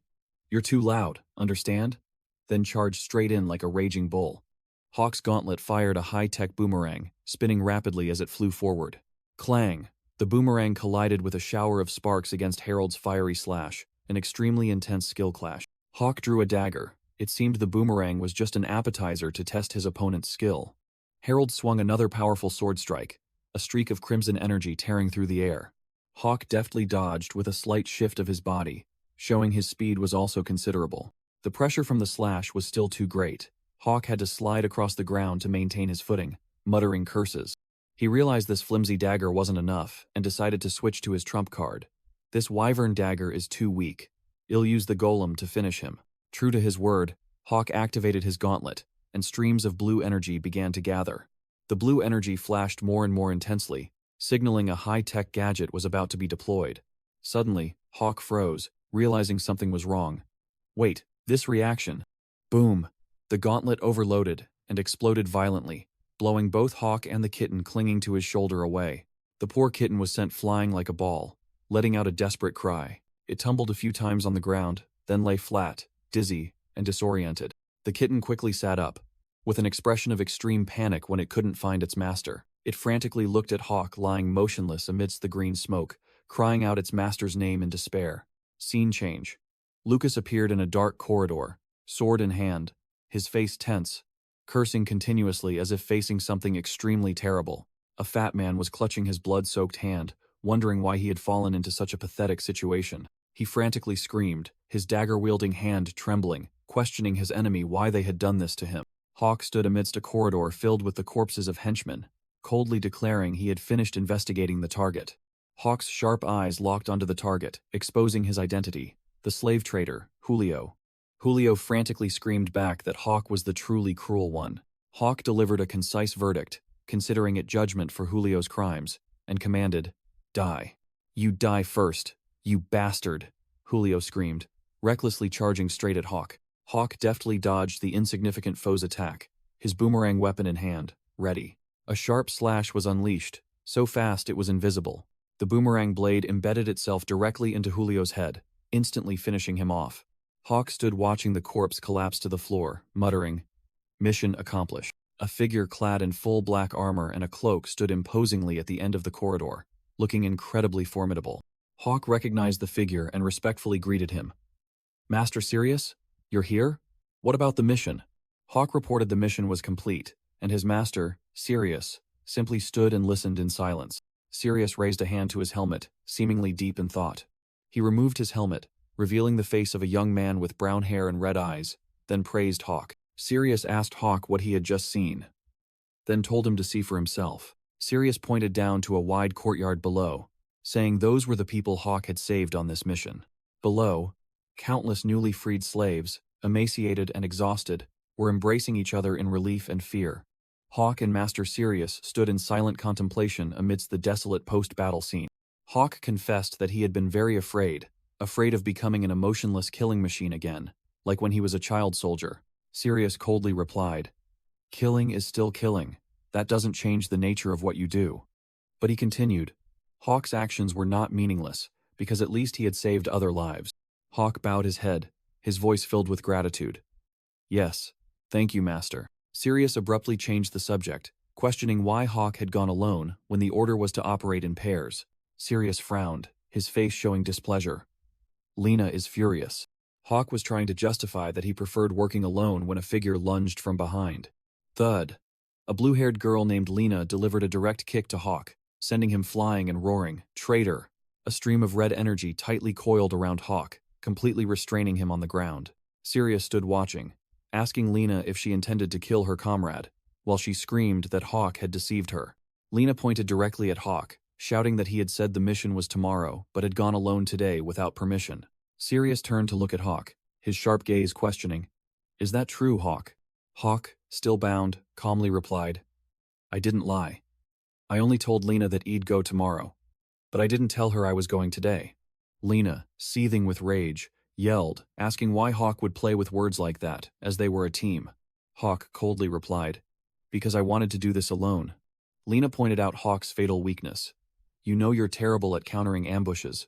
If that had been an arrow instead of a kick, you'd be dead for sure." Sirius delivered a final verdict, Hawk, you were wrong. Apologize, Sirius commanded, his voice brooking no argument. But she's right. You're very weak against ambushes. For now, work as a team. Hawk, looking naive, asked his master if there was a way to be less clumsy at countering ambushes. Lena enthusiastically shouted, "Just trust your teammates." And Sirius reluctantly agreed. But immediately after, Sirius turned to lecture Lena, warning her that she also needed to learn when to be wary of her own allies. With eyes sharp as knives, he emphasized, being on your side doesn't mean they always tell the truth. You must learn to read their intentions and assess the situation carefully. Lena was speechless, her face clearly showing annoyance at being lectured. Sirius concluded, "One of you trusts people too much. The other trusts no one. That's why I put you two in a team, so you can grow together."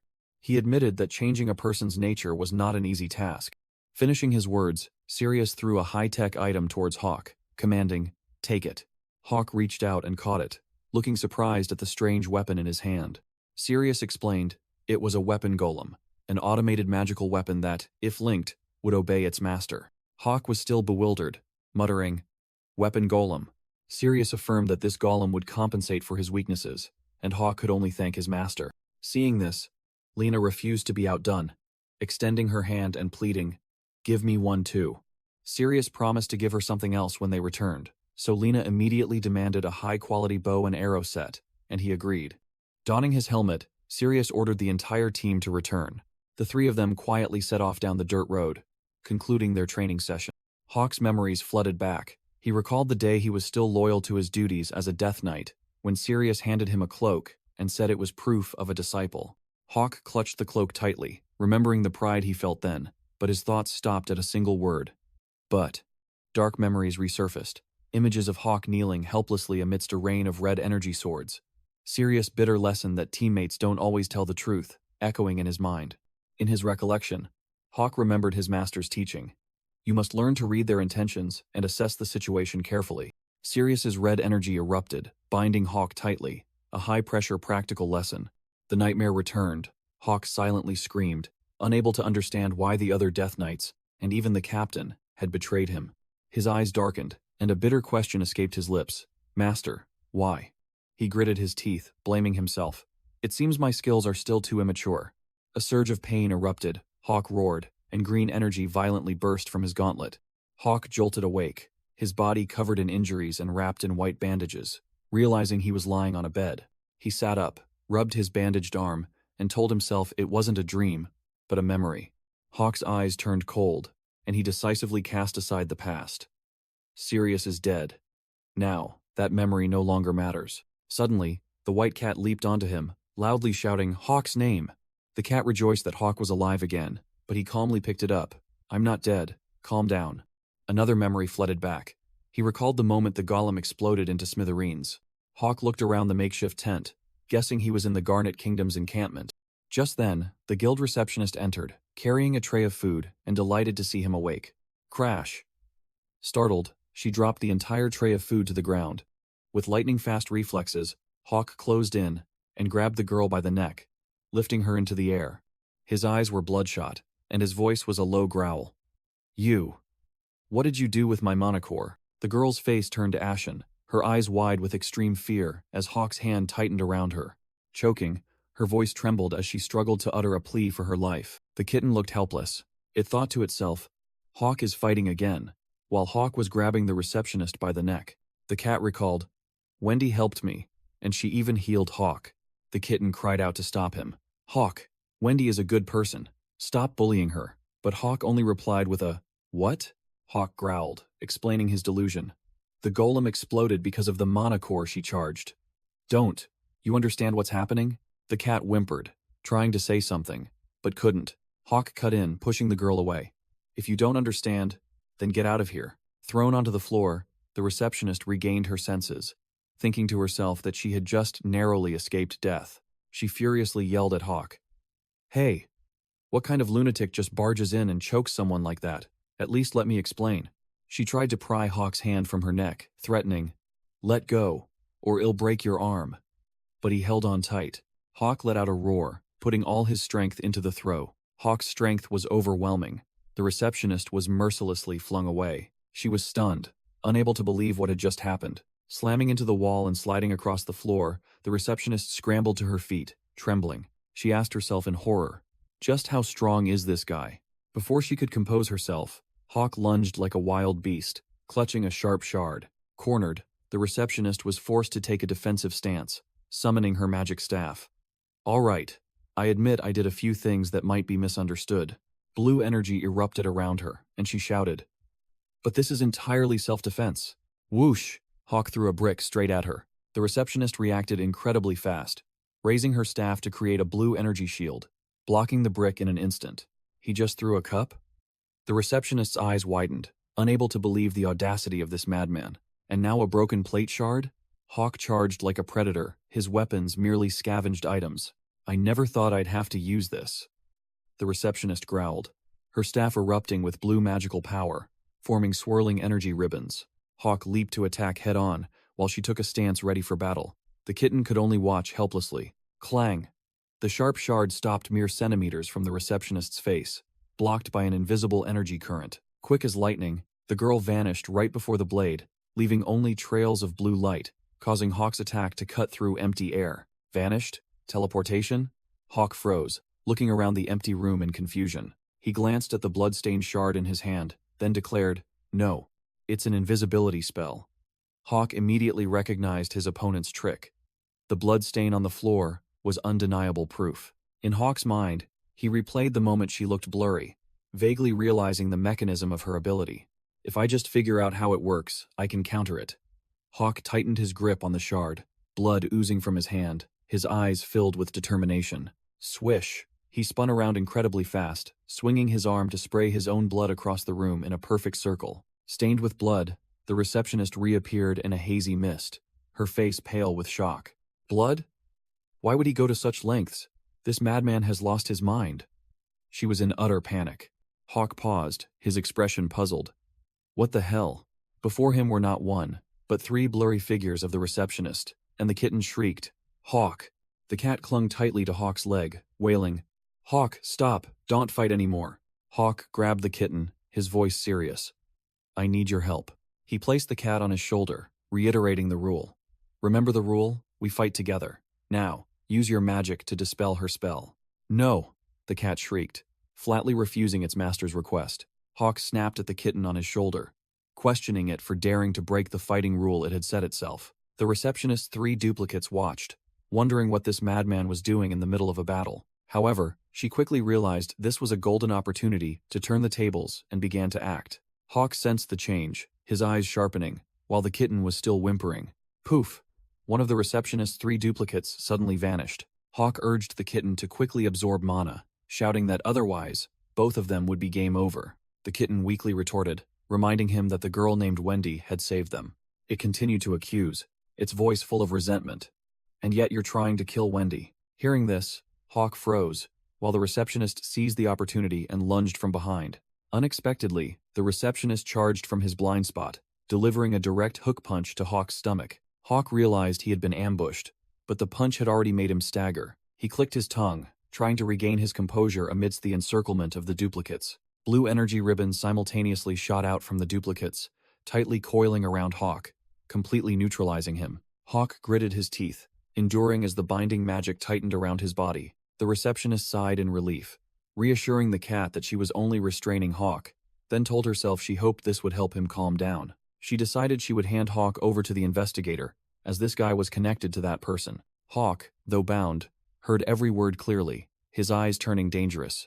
In another room, Lucas, the investigator, was casually sharpening a knife, asking Hawk if he had encountered any enemies. Hawk was tightly bound to the chair by magic, but his gaze remained unwavering, asking directly, Are you going to torture me? He looked straight at Lucas, his voice full of sarcasm. So, you've finally shown your true colors. Lucas nonchalantly explained that the knife was only for processing the goblin materials Hawk had hunted, a service provided by the guild. Hawk growled, demanding to be untied because this magic was suffocating him. Lucas set a condition. Calm down, and I'll release you. I don't want to fight. Hawk smirked, agreeing defiantly, and repeated his demand to be released immediately. Lucas could only sigh in exasperation at the other man's stubborn attitude. The investigator decided they needed to talk to resolve the misunderstanding before untying Hawk. The scene shifts to a secluded village, Hawk's golem flying in the sky, while the ground below was encroached upon by dark tree roots. In the midst of the decaying forest, a simple grave was erected, surrounded by strange blue energy crystals. Back to the present, the receptionist sat waiting outside, languidly stroking the cat, sleeping soundly on her lap.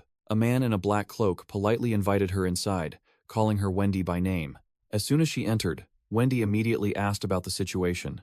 "Has Hawk calmed down yet?" Lucas replied curtly that they were about to explain everything to him. Wendy looked doubtful, asking if that was a good idea. Lucas maintained a calm expression, confidently affirming that it would be fine. Wendy could only sigh, continuing to stroke the cat, clearly not having much faith in the plan. Hawk, still tied up but with a jacket draped over him, grumbled, "Hey, at least let me dress properly." Lucas explained bluntly that tying Hawk up was the safest option, as he was more dangerous than he realized, and the room was full of potential weapons. Hawk narrowed his eyes, looking directly at his opponent, and questioned, "So, what is this misunderstanding you speak of? What do you want from me?" Lucas declared clearly, "We are not your enemies. This meeting is to clarify that." Hawk sneered, his voice full of sarcasm. "Do you think I'm an idiot, or are you one yourself?" Lucas maintained a calm demeanor, asking why Hawk was so tense, asserting they meant no disrespect. Hawk snapped back, declaring he would never trust someone who claimed to be an ally. Lucas's eyes flashed, as if he had anticipated this reaction. Hawk retorted fiercely, "Even within the same organization, people stab each other in the back. And you expect me to trust you when I don't even know who you are or what your goals are?" Lucas closed his eyes, admitting, "That's a valid point." Suddenly, Lucas bowed 90 degrees, admitting he had been too hasty, leaving both Hawk and Wendy stunned. Hawk was dumbfounded, not understanding what this guy was up to. Lucas looked up, declaring this was an apology for his mistake, and to prove they could trust each other. Hawk's eyes were still full of suspicion. He was not at all convinced by this display. Lucas stood up straight, getting straight to the point. "I'm sure you're curious about our purpose." Hawk listened in silence, his eyes sharp as razors, awaiting the answer. Lucas declared firmly, "There is only one purpose, to help you keep your promise to that cat." The kitten asked back blankly, "A promise? Do you mean staying together forever?" Wendy quickly covered the cat's mouth, signaling for silence, while Hawk and Lucas looked at each other tensely. Hawk narrowed his eyes, questioning, "What the hell is this promise you're talking about?" Lucas looked directly into Hawk's eyes, delivering a decisive line that made the space seem to freeze. "To save the world." Lucas's crimson eyes bored into his opponent, his voice full of hidden meaning. "Have you forgotten?" Hawk was completely stunned, gritting his teeth and cursing under his breath. "Bastard." The kitten realized the matter was not as simple as it thought. That promise wasn't about staying together. Hawk closed his eyes, letting out a breath, seemingly accepting a harsh truth that had just been unearthed. Hawk still maintained his vigilance, asking directly, "I haven't forgotten, but what do you gain by helping me?" Lucas replied coldly, "Before I answer, let me make one thing clear." He affirmed his objective had nothing to do with the Death Knights. That matter was concluded the moment he handed over the corpse. Lucas emphasized, "Right now I am only acting as an investigator for the guild." Hawk lost his patience, growling, "So, what's the answer to my question?" Lucas began his psychological manipulation, asking in return, "Do you know the purpose for which the Hunters Guild was founded?" Annoying Hawk because he kept beating around the bush. Hawk smirked, replying as if it were obvious, "Managing and distributing items from monster hunting, right?" Lucas denied, "No, that's only a part of it. The guild exists for a much grander purpose." He explained that the guild's purpose was to support hunters in fighting dangerous creatures, and ultimately to create a hero to save humanity. With an authoritative gaze, Lucas concluded, "That is the true purpose of the Hunters Guild." Hawk looked skeptical, asking sarcastically, "A hero? Like in some cheap fairy tale?" Lucas stated bluntly, pointing directly at the cat Wendy was holding, "Exactly. I intend to turn the cat into a hero." The kitten looked up blankly and asked, "A hero? What's a hero?" Wendy awkwardly explained, It's the greatest and most admirable person." "No, it's the greatest cat," Lucas continued, delivering a fatal bait. "It wants to become the greatest and most admirable cat. You can do it, if you join us." Hawk immediately cut off the enticement. "Don't be fooled." He exposed their scheme. "They are trying to exploit your power over the World Tree. If you absorb all that mana, the World Tree will disappear, but your body won't be able to handle it." Hawk's eyes were sharp, and he delivered a deadly line. "If you absorb the World Tree's mana core, you will die." He concluded firmly, pointing towards Lucas and Wendy. They are trying to sacrifice you to destroy the world tree, Wendy frantically retorted, while the kitten froze upon hearing the word sacrifice. We have no intention of sacrificing it. I came here to prevent that, trust me. Hawk exposed Wendy. Trust you? You lied. You're from the guild, yet you claim to be a wandering mage. Wendy vehemently denied it, arguing defiantly. That's not a lie. I'm a contract employee. Hawk feigned surprise, repeating sarcastically. A contract employee? Lucas stood beside them, nonchalantly exposing his teammate. And she was fired for destroying property, thanks to someone. Hawk didn't let up, pressing further. Then why did you blow up the golem? Wendy awkwardly explained, claiming it was an accident. I guess the explosion was due to a mana overload. She continued to analyze like an expert. The world tree's mana is extremely pure and powerful. Ordinary magic weapons can't withstand it, Hawk muttered, starting to see the logic in the explanation. So it's the same problem as with the cat. That sounds reasonable, Lucas interjected, thinking the matter was settled. So, have all your doubts been cleared? Hawk sat down at the table, replying curtly. Not yet. There's still one. Hawk looked up sharply, his eyes sharp as daggers, asking directly about the critical issue. Since when? Since when have you been tracking me with invisibility magic? Both Lucas and Wendy froze at the piercing question, Wendy's face turning pale. Lucas, after a moment of surprise, decided to lay his cards on the table, while Wendy clearly panicked. From the start. Wendy meeting you was a coincidence. But Lucas's red eyes flashed, and he admitted bluntly. More precisely, we started tracking you after you broke the window and ran. Wendy was also the one who revealed your whereabouts. Hawk smirked. He hadn't expected his opponents to be so honest. That's terrifyingly honest, but it still doesn't explain why you were tracking me. Lucas explained his strategy. We needed to know more about you, Hawk, but you were too hostile. To help you, we had no choice but to create a natural encounter, though the plan didn't go too smoothly. Lucas looked at the seated Hawk, asking confidently, Now everything is clearer, isn't it? You understand, right? Hawk raised his head, his eyes unwavering, and declared coldly, You are enemies. Wendy and Lucas were completely shocked, not understanding Hawk's logic. Wait, what? How did you come to that conclusion? Lucas still tried to remain calm, asking again, I thought we were being quite honest here. At least, can I hear your reason? Hawk closed his eyes, his voice full of contempt. If you truly intended to help, you wouldn't have been lurking from the start. Not to mention, you didn't intervene when I was fighting the goblins. Hawk looked straight ahead, his eyes sharp, exposing his opponent's intentions. You only showed yourselves when the cat was in danger, not me. He stood up abruptly, sneering. A new encounter? A natural arrangement? What a joke. Hawk didn't give his opponents a chance to interject, making a critical statement. If I die, you'll simply take the cat. Lucas tried to refute. That's a misunderstanding. If I had that intention, I would have killed you myself the first time we met. Hawk still didn't believe him, continuing to question. You're just being cautious because of the cat, aren't you? Making a bad impression would complicate things. Lucas' red eyes flashed with annoyance. I don't solve problems by killing people. The tension was palpable. Hawk growled. Are you mocking me? And Lucas replied without hesitation. I don't deny it. Wendy shouted, Stop, then stepped forward to take responsibility. The decision not to help you was mine, not the investigator's order. Hawk turned back, his gaze icy. That changes nothing. The problem is that your actions have made you untrustworthy. Lucas tried to defend his teammate. Wendy has her reasons. Hawk raised an eyebrow. Reasons? Lucas revealed a shocking secret. Wendy is a blue light mage, one who uses her own lifespan in exchange for magic, and that's why she hates taking lives, even those of monsters. Hawk replied coldly. I know about blue light mages. Because of their short lifespans, they become obsessive and selfish. He continued, revealing a horrifying past. My mother was also a blue light mage, a murderer who killed for pleasure. Wendy was deeply shocked, her mouth agape at Hawk's revelation. She squeezed her eyes shut, shouting in despair.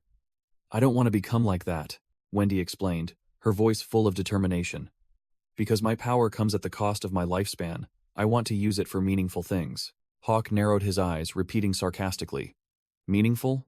He pointed directly at the issue. Binding magic and invisibility magic. With those, you could have completely helped me, Hawk concluded sharply, cornering Wendy, by stopping the goblins without killing them. So, by your logic, helping me isn't a meaningful thing? Wendy was speechless, unable to refute Hawk's razor-sharp logic. Pushed to the limit, Wendy finally gave in.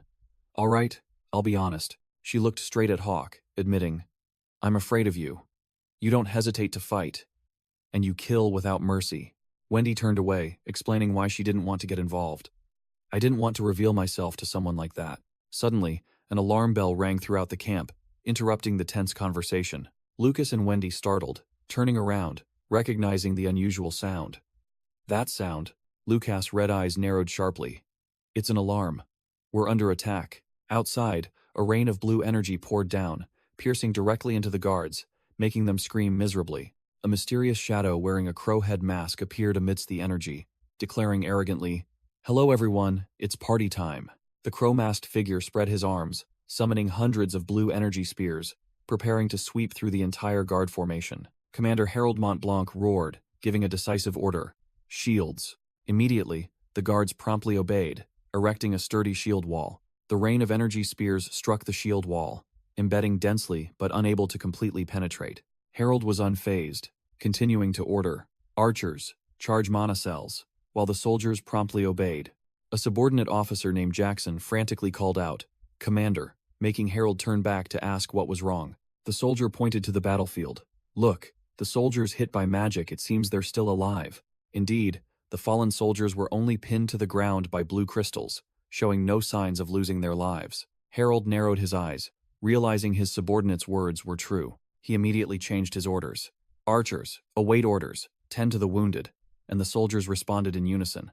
Harold glanced at a soldier standing nearby, on whose hand and shield several fragments of energy crystals were still embedded. He asked, Hey, is your hand all right?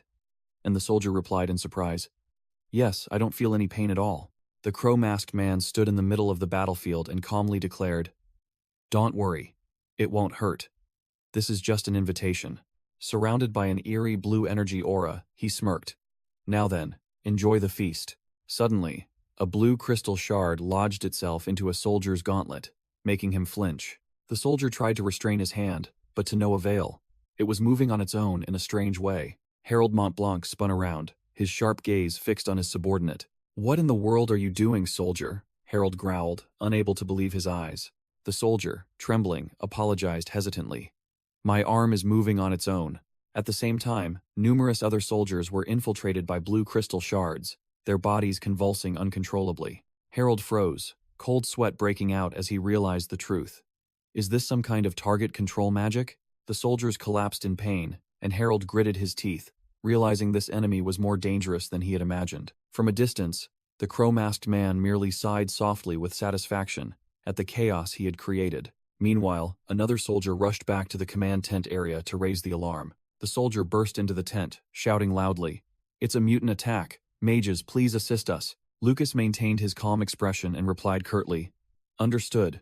We will follow once we are ready. The soldier pleaded desperately, Please be as quick as possible. The situation is dire. Just as the soldier finished speaking, a controlled comrade charged forward, swinging a spear directly at his face. Whoosh! A blazing red energy stream ripped through the air, grazing past the controlled soldier with terrifying speed. Lucas drew his sword and ordered Wendy, Heal him quickly, then immediately changed his mind. It's too late. Save your mana.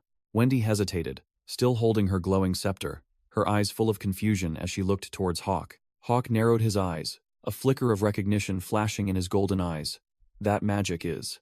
Hawk's heart pounded as memories of a similar magic flooded back, sharp energy shards swirling around his body. In his recollection, a woman held a similar magical ice shard, muttering, No, it can't be. Hawk tried to reassure himself, sweat pouring down. She's definitely dead. It must just be a coincidence. But then he suddenly remembered the soldier's words, his eyes wide with alarm.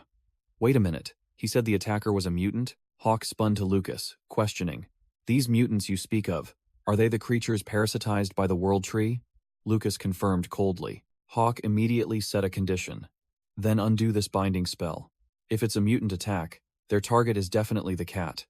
Releasing me will be more beneficial for you. Lucas's blazing red eyes gleamed with calculation. He silently assessed the situation. Wendy clutched the cat tightly and flatly refused. That's unnecessary. We will protect it ourselves. You're more useful staying tied up. Hawk smirked mockingly, exposing their hypocrisy. Protect it? Big words. Aren't they? When you're planning to sacrifice it, Lucas retorted sharply. Aren't you just using it for your own revenge? Wouldn't sacrificing it for the world be more meaningful? Amidst the tension, the cat suddenly cried out, "Stop!" The cat leapt out of Wendy's arms to her astonishment. It landed neatly on Hawk's shoulder, declaring loudly, "Hawk is family, and family should always stick together." The cat turned to look at Lucas and Wendy, its voice full of sincerity. "Wendy and Lucas helped us. I don't want to fight." It continued its conciliatory speech. "Everyone's goal is to destroy that tree, right? So, why do we have to fight each other?" Standing on Hawk's shoulder, the cat concluded with a sharp question. "Why can't we cooperate?" Hawk looked at the cat, then turned to the guild members, his voice lowered. "If we keep arguing like this, the cat will start to hate us." "All right then, let's cooperate. Release him." Hawk looked directly at Wendy and Lucas, declaring, "I will follow the cat's decision. Let's cooperate." "So, what's your decision?" Hawk's knife-sharp gaze swept over the two of them, awaiting their final answer. Lucas narrowed his eyes, full of suspicion. Didn't our side propose cooperation first? Now he suddenly changed his tune. Can I really trust such an opportunist with the cat? After some deliberation, Lucas concluded, but there's no reason to refuse either. Lucas turned to order Wendy, his voice decisive. "Miss Wendy, release Hawk." Wendy was dumbfounded. Just like that? Lucas extended his hand towards Hawk, stating firmly, "We are not your enemies." The magical restraints dissipated, and Hawk looked at the outstretched hand, officially free. The two shook hands, and a temporary cooperation agreement was established right there on the spot. Meanwhile, Lucas was stealthily scouting the situation in a military encampment area. He discovered a group of guards being controlled by blue energy shards embedded in their heads, looking extremely chaotic. Lucas and Wendy observed from a distance, and he remarked that he saw no mutant magical beasts, only controlled humans. Wendy turned around and saw Hawk quietly stripping a fallen soldier of his gear. She asked what he was doing. Hawk, now clad in a cloak and helmet, holding a spear, with the kitten perched proudly on his shoulder, replied curtly, "Preparing for battle." He turned back and asked Lucas directly, "Where is Sirius' body?"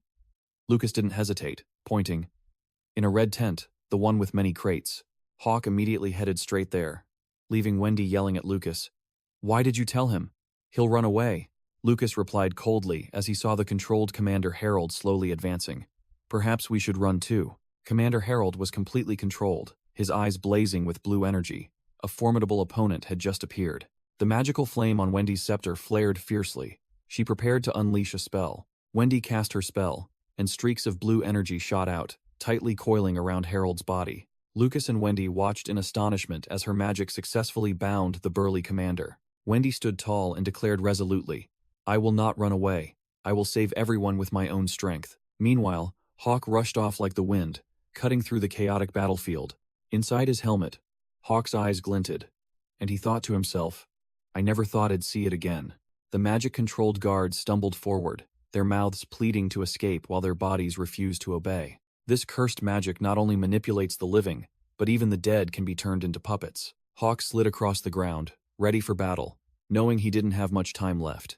Clenching the spear in his hand, Hawk growled. He had to be quick. He charged forward, striking a guard hard with the spear shaft, sending the man flying. Hawk's goal was to reach the location before the enemy could turn Sirius' corpse into a combat puppet. Drawing his high-tech weapon, Hawk showed no hesitation.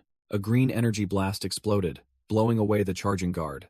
Hawk turned to ask the kitten on his shoulder, "Cat, can you absorb the magic from these guards?"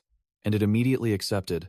"Let me try." The kitten let out a roar, and a colossal green magic circle appeared right beneath its feet. A wave of green energy erupted from the magic circle, sweeping clean the entire surrounding area. Hawk looked at the result and immediately asked, "Did it work?" While the kitten on his shoulder was still radiating residual magic, the kitten dejectedly replied, "It seems not." Hawk realized it could only absorb mana from magical artifacts. The guards remained controlled, stumbling back to their feet, groaning in pain. Hawk determined that the only way to dispel it was to find a mutated one, break its energy branch, and absorb it. The kitten offered to fight all out with its magic, but Hawk immediately dismissed it. "No, your spell is too powerful. It would kill them all." The kitten looked bewildered, not expecting this mission wasn't about a clean sweep. "Oh, so we're not killing them?" "No," Hawk replied curtly. "Just subdue them." With that, he dashed off like a phantom. He switched to using the blunt side of his weapon, delivering a powerful and precise strike. A clean blow to the nape of the neck instantly knocked the guard unconscious, and Hawk continued his non-lethal cleanup. Whoosh! Hawk glided forward, swinging his weapon's shaft directly at a guard. A swift blow instantly sent the guard flying, sprawling onto the ground. Another guard had barely stood up when Hawk grabbed his leg, while the kitten on his shoulder could only cry out in alarm. Slam! Without a word, he slammed the guard's face into the ground, finishing him off in an instant. Hawk stood up, dusted himself off, exuding a cool demeanor after taking down a foe. The crushing blow dented the guard's helmet, leaving him motionless on the spot. The kitten frantically yelled a warning, "Hawk! Behind you!" as another guard closed in. Without looking, Hawk stomped on the fallen guard, using him as a springboard to leap up. A lightning-fast and precise spinning kick landed squarely on the enemy's face. The kick's force was too great, causing the guard to lose balance and stumble far away. Hawk raised his spear, preparing to finish off the small fry. Crash! A powerful strike came down, aimed directly at the legs of two guards lying scattered. Hawk stood amidst the battlefield, surrounded by two guards writhing and clutching their legs, officially neutralized. The kitten wondered, "That really hurts," while Hawk coldly declared, "Their legs are broken, they won't be able to chase us anymore." Hawk turned to the kitten, his voice serious. "And let me make something clear," he stated firmly. "I don't always kill people. Nor do I kill anyone without reason." Hawk concluded, "I am an assassin, not a butcher." Einsal. While the kitten was speechless, "I don't understand the difference." The kitten stood on the rooftop, still processing the difference between an assassin and a butcher. It suddenly realized the issue and asked, "So that means you won't kill Wendy and Lucas?" Hawk replied with a firm promise. "If you don't want me to fight them, then I won't. Really, I promise." The kitten happily sealed the deal from Hawk's shoulder. "Okay, you promised," Hawk thought to himself. This kitten truly was a good one. So innocent and pure that it easily trusted others. And precisely because of that, it was being exploited by someone like him as a tool for revenge. Hawk felt like a hypocrite, but he didn't want the kitten to be exploited by Lucas and Wendy and then sacrifice its life. He knew they were deceiving the kitten with a grand illusion of saving the world, and its words, "I consider you family," only strengthened his resolve. Hawk reached out to pat the kitten's head, telling himself that perhaps he was just making excuses because he didn't want to lose it. He declared resolutely, "Regardless, I want to be with it until it can make its own decisions. I mean it." The two had arrived at a makeshift area with a red canvas tent and several crates. Hawk confirmed, "We're here." While the kitten looked around curiously, Hawk entered the area, noticing the red tent and a black coffin, but sensed something was wrong. He knelt beside the empty coffin, the atmosphere growing tense. Hawk cursed under his breath as he realized the truth. He looked inside, confirming, "The body is gone. Did I arrive too late?" Suddenly, the kitten on his shoulder flinched, sensing killing intent. Whoosh! A barrage of blue energy arrows tore through the air, rushing towards them. The kitten yelled, a warning, "Hawk, be careful," as the rain of energy projectiles descended. Without a moment's hesitation, the kitten leaped from Hawk's shoulder, ready to confront the attack. Boom! A massive green energy blast shot out from Hawk's position, blocking the surprise attack. The two streams of blue and green energy collided violently, creating sparks. Hawk stood firm amidst the barrage, while the kitten cried out in alarm, "Too many!" Hawk quickly grabbed the bewildered kitten before the situation worsened. He immediately leaped, dodging the rain of energy arrows pouring down. Whoosh! A barrage of blue arrows pierced the ground, right where he had just stood. Hawk landed, coughing violently, while the kitten mumbled apologies for using magic to protect him. He immediately reassured it. "Don't worry. You did great. You saved my life. Thank you." Suddenly, a figure in black, wearing a bird head mask, appeared, speaking with a sarcastic tone. "Oh, what an adorable pair of friends." Hawk immediately took a defensive stance, growling, "Mutation?" Then leaped backward. She wondered, was that thing using magic? While Hawk remained on high alert. Without hesitation, Hawk tightened his grip on his weapon, deciding to strike first. "I'll deal with it before it attacks again." Whoosh! He hurled his spear straight at the masked woman. Clang! She merely raised a hand, effortlessly batting away the spear as if it were a toy. Hawk was stunned, unable to believe his eyes at this overwhelmingly powerful display. She chuckled, showing amusement. "You're still as energetic as ever, aren't you? How wonderful." Her voice made Hawk suddenly recall another woman, and she seemed to read his thoughts. "Why are you thinking of her?" she stated firmly. "She's dead."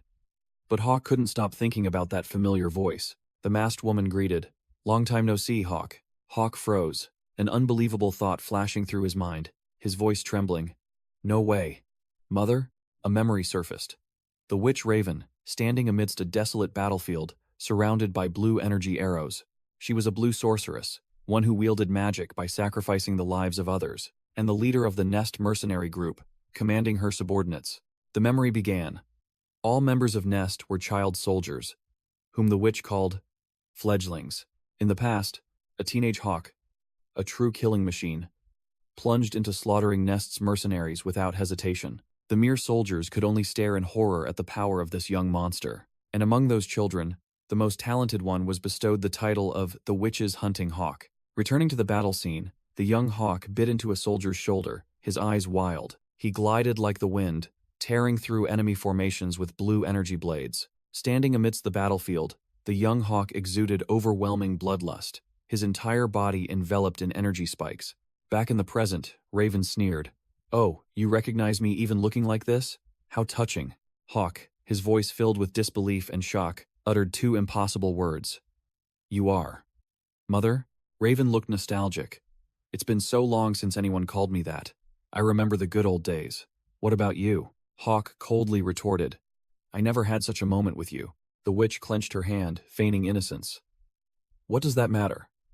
I'm just happy to see you again." Hawk questioned bluntly, the kitten on his shoulder also curious. "How are you still alive?" Raven replied cryptically. "You know how the dead can return from the realm of the deceased." Hawk froze, recalling a creature resurrected by the power of the World Tree, and wondered, "Then why didn't Sirius come back to life?" The kitten asked, bewildered. "Hawk, is she your family?" Hawk stated firmly, his eyes sharp. "My entire family is dead. That is a dangerous creature."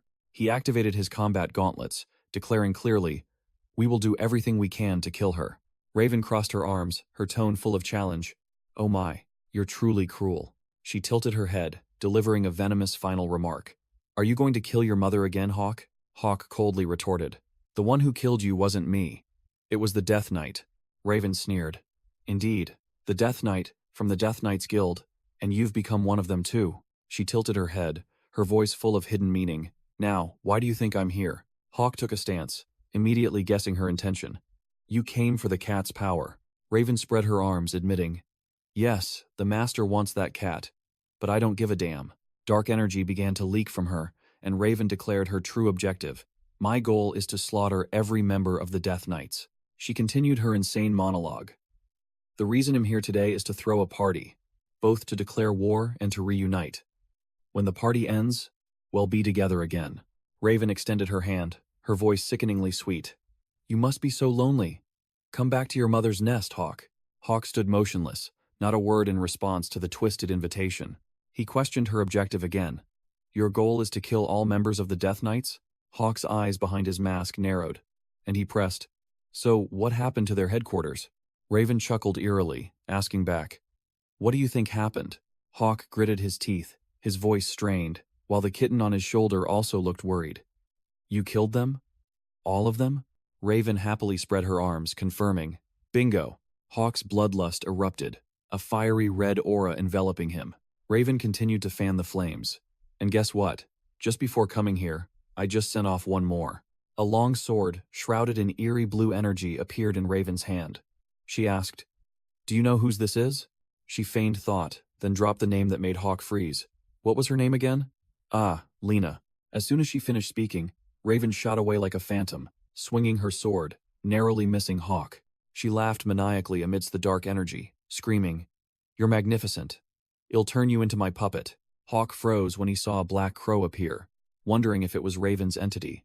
Without hesitation, Hawk ordered the kitten on his shoulder, "Cat, attack that bird," and the kitten immediately obeyed. The kitten channeled its energy, unleashing a massive green magical energy blast straight towards the enemy. The attack was blocked by a blue cross-shaped magic circle, exploding violently. Hawk and the kitten landed on the ground after the failed attack, warily looking into the dust cloud. Hawk squinted, recognizing a familiar figure slowly emerging. A Death Knight in full black armor, radiating eerie blue energy, stood towering there. Hawk was speechless. A Death Knight? The kitten on Hawk's shoulder suddenly recognized that magical energy in a panic and cried out, "Dad!" Hawk turned to look at the trembling kitten, not understanding what was happening. With teary eyes, the kitten firmly asserted, "That's my dad's magic." An energy crow landed on the Death Knight's shoulder, and Raven's voice echoed mockingly, "How is it? Do you like it?" The crow explained that she had initially intended to use Sirius's corpse, but her mana had run out, so she then found the corpse of a discarded magical beast. With glowing blue eyes, the crow smirked. So I mixed the two together and made a gift for you. Raven's voice continued to echo, introducing the gift as a combination of both their greatest enemy and their dearest loved one. The Death Knight reached out its hand, preparing to attack Hawk. The crow cackled with delight as the Death Knight charged towards Hawk. Raven shrieked excitedly, "Let's party, have some fun," while the crow hovered in the air. Hawk snapped, "Damn it, cat, use magic," but the kitten could only tremble and stammer, "I'm sorry. I can't." Hawk was about to order the kitten to absorb the attack, but the Death Knight had already shot up into the sky. Bang! The Death Knight plunged down, thrusting a massive energy sword into the ground right in front of Hawk, creating a terrifying explosion. Hawk staggered to his feet after the explosion, his cloak tattered, while the kitten clung tightly to his shoulder. Raven's crow hovered, declaring Hawk's opponent to be the Death Knight, and arbitrarily naming it Noir. The blue eyes of Death Knight Noir glowed lifelessly, full of death. The kitten on Hawk's shoulder trembled, recognizing the enemy, and let out a pained cry. "Father." The kitten wailed desperately. "Father." As an invisible surge of energy began to emanate from it, Death Knight Noir suddenly froze. Red energy began to flash on its head, surprising even Raven's crow. Noir's entire body erupted with blazing red energy. The black cat's power began to awaken, overwhelming Raven's blue magical source. Elsewhere, Wendy and Lucas were startled by a loud explosion echoing from afar. Lucas, grabbing a guard by the collar, surmised that Hawk must have run into a mutated creature. He coldly pushed the soldier's head to the ground, completely in control of the situation. Lucas announced that he had tied them all up, telling Wendy she could dispel the magic. While Commander Garrick and the tightly bound soldiers groaned, Wendy raised her staff, dispelled the energy stakes, pinning the soldiers, and declared the job done. She immediately urged Lucas in a hurry. "Hurry, we have to go help Hawk." Lucas calmly replied, the staff in his hand beginning to glow with red magic. Lucas's red eyes gleamed with determination as he muttered, "We cannot lose that cat." The sky turned to dusk, signaling a long battle ahead. Red and blue energy merged together, forming a chaotic blade in the Death Knight's hand.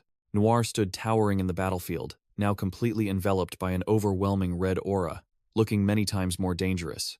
Raven's crow flew high above, beginning to piece things together. Red magic. Could it be that the black cat's magic stone reacted? It glanced down, realizing the truth of the matter. With the voice of that kitten, the kitten on Hawk's shoulder let out a heartbreaking cry, calling its father. The Death Knight, Noir, exploded with power, blazing red energy wings tearing through space. Whoosh! Noir shot straight towards Hawk with bullet-like speed, raising an energy fist ready for impact. Hawk could only be astonished by the opponent's incredible speed. Crash!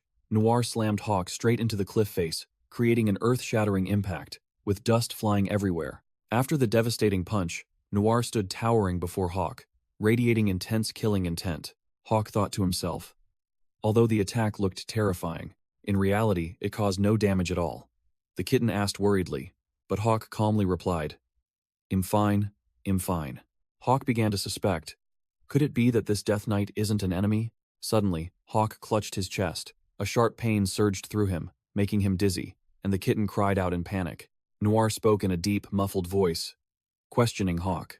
Why? Why did you come to the Topaz Kingdom? Hawk remained silent, completely surprised by this clearly purposeful question. Noir bluntly stated his purpose. To take revenge. I will find the mastermind behind that tree and kill him. The Death Knight ordered, Don't put my son in danger and get back to the Garnet Kingdom immediately. The kitten was bewildered, asking with a trembling voice, Dad, is that you? Realizing it was indeed its father, the kitten burst into happiness, crying out for its dad. Noir waved a hand, growling, Don't come near here. Frightened by its father's attitude, the kitten let out a startled yelp. Hawk analyzed the situation. Is it only the black cat's soul left? Hez acting so fiercely to protect his son. Hawk decided not to fight anymore, explaining the situation. We can't go back. That Raven woman is tenacious like a leech. She'll chase us until she gets what she wants. The Death Knight growled, tightening his grip on the red energy sword. My soul is being eroded by the world tree. If you don't retreat, I will kill both of you. Crack! He crushed the sword, offering a final proposal. Before that happens, absorb my mana. He looked directly at Hawk. With this power, you can escape and perhaps kill me before I completely lose my mind. The kitten cried out in tears. No, families must stay together. I don't want us to be separated. Raven's crow observed from above, muttering, "Oh my. Transformed into a monster yet still conscious? Whoosh." Raven suddenly appeared on the battlefield, landing gracefully. "Well, so am I." She summoned a barrage of sharp blue energy crystals, her tone full of sarcasm. "You're still being very naughty, aren't you?" Hidden behind her bird skull mask, she let out an eerie chuckle. Raven swung her hand, unleashing a full rain of ice crystals down upon the Death Knight and Hawk's position. Hawk quickly warned, "Hey, be careful." But the Death Knight simply replied with confident brevity, "I know." The Death Knight tensed, gathering a blazing red energy orb in his palm. The energy exploded, transforming into a gigantic blazing red greatsword in his hand. Whoosh! The Death Knight swung his sword in a horizontal sweep, creating a massive red energy arc that completely obliterated the ice crystals. Raven stood still, seemingly surprised by the power of the puppet she had created. "Blocked it?" she muttered. And then the blue energy around her flared up even more intensely than before. The Death Knight braced himself, shouting towards Hawk, "Absorb my mana, hurry before it's too late." Hawk still hesitated, while the kitten on his shoulder was crying in fear. Hawk looked directly at the Death Knight, delivering a fatal blow. "You can't kill it. You know that." The Death Knight froze when Hawk spoke directly to his core. "You are its father." He was silent for a moment, his blazing red eyes reflecting pain before he admitted, "Yes." Hawk decided to play the villain, growling that he would resolve this matter himself. He issued a cold ultimatum to the Death Knight. If there was no other way than to absorb mana, he would kill him immediately. The kitten was so shocked upon hearing this that it burst into tears, its voice trembling as it asked why Hawk would say such cruel words. The little one sobbed repeatedly, recalling the promise that Hawk wasn't someone who only knew how to kill. The child's heartbreaking cries made both Hawk and the father, in his Death Knight form, pause, and the atmosphere grew heavy. The witch, Raven, seeing the situation was unfavorable, intervened, her hand flaring with menacing blue flames to regain control. She launched a preemptive strike with a barrage of blue energy rays raining down, her voice sickly sweet as she said to let her handle this puppet. Hawk and the Death Knight hastily dodged the rain of magic projectiles that were tearing up the ground around them. Suddenly, blazing red energy rays flew in from nowhere, blocking Raven's attack and creating sizzling explosions in the air. Raven paused, clicking her tongue in obvious annoyance at being interrupted by these meddlers right at the climax. The full battlefield came into view. Lucas and Wendy had arrived just in time, erecting an energy shield to protect the group from the witch's attack. Wendy shouted loudly to reassure her comrades, boldly declaring that reinforcements had arrived and they would fight this battle to the death together. Lucas, seeing the familiar cloak, suspected it was serious, but Wendy immediately corrected him, saying it was the kitten's father, which stunned the young man. The Death Knight was silent for a moment, then growled, affirming his determination to fight alongside everyone. A vision of his painful past flashed in his mind. He wondered if he had trusted humans sooner. Perhaps this tragic outcome could have been avoided. He clenched his fist, blaming himself for almost repeating the old mistakes of doubt and error. The Death Knight turned to Hawk, pointing out that the solution was to destroy the 2 magic stones in his body. He pulled open his chest armor, revealing 2 glowing energy cores, one artificial blue and one original crimson. His gaze was resolute but tinged with sadness, as he admitted the harsh truth. If they were destroyed, he would truly die. But then, he changed his mind at the last minute, telling Hawk not to use such a negative method, but to trust each other and fight for their lives together. Hawk still hadn't let go of the core issue, pressing about the world tree's erosion not being thoroughly resolved. The Death Knight proudly declared, with a confident flourish, to simply trust his precious son. The kitten was crying a river of emotion, while its father firmly asserted that it was the best cat in the world. Hawk glanced at the sniffling kitten on his shoulder with a look of deep skepticism, as if wondering if entrusting his life to this leopard was really a good idea. Wendy requested more clear and detailed information so the entire team would know how to coordinate their strategy. The Death Knight explained that the little one possessed the special ability to absorb his mana. Wendy immediately retorted that the kitten had once said it couldn't do that, causing the little guy to let out a loud, startled hiccup. He explained the plan: for the little one to drain all the world tree's mana, but leave his original mana intact to avoid soul erosion. Hawk was still bewildered, asking one final question to confirm if this plan was technically feasible. The Death Knight frankly admitted that he was completely clueless about the success rate. This plan relied mostly on faith. Despite its flowing tears, the kitten remained resolute, for its father had placed his complete trust in it. Lucas jumped in with a fallback plan, suggesting they just charge in and swiftly destroy the monster. The black-haired young man argued that overwhelming force was still more practical and safer than betting on these vague methods. The kitten shed tears, softly expressing its desire to save its father at all costs, which touched everyone's hearts. Its sincere words silenced Hawk, Lucas, and the Death Knight. No one could bring themselves to oppose the risky plan anymore, Wendy muttered, piecing things together, realizing the Death Knight was a hybrid entity, and the kitten needed to filter the mana to avoid possession. She concluded that, in theory, it could be done, similar to when the cat turned giant last time, disregarding Hawk's bewilderment about magic. Hearing a glimmer of hope, the kitten turned and pressed, asking if its father could truly be saved. Wendy firmly asserted that she would lend a hand so that both father and son could survive this ordeal together. Hawk said no more, grabbed the kitten by the scruff of its neck, and ordered 10 mana potions to be brought immediately to implement this crazy plan. Hawk casually tossed the empty mana vials towards Wendy like trash, telling her to make do with her magic. When Lucas questioned the origin of the gear, Hawk nonchalantly admitted he had just looted it on his way here. Hawk assigned the formation strictly. Wendy and the cat would handle the technical aspects, while he and Lucas would tank the mutated boss. The tanker stepped forward with great momentum, his cloak billowing, ready to sacrifice his life to buy time for his comrades. Lucas narrowed his crimson eyes, an investigator's instinct telling him something was amiss in the air. When pressed, Lucas admitted he would follow orders because Hawk held the most intelligence at that moment. The red-eyed youth pointed out a deadly anomaly. The monster was still standing motionless, not bothering to attack them. Both men stood, rooted to the spot, gazing into the distance, where the witch raven stood silently like a dark statue. Wendy wasted no time, immediately activating a green magic circle that enveloped the little cat and the black armor. The sorceress controlled the mana flow while reassuring the little cat, beginning the perilous purification process.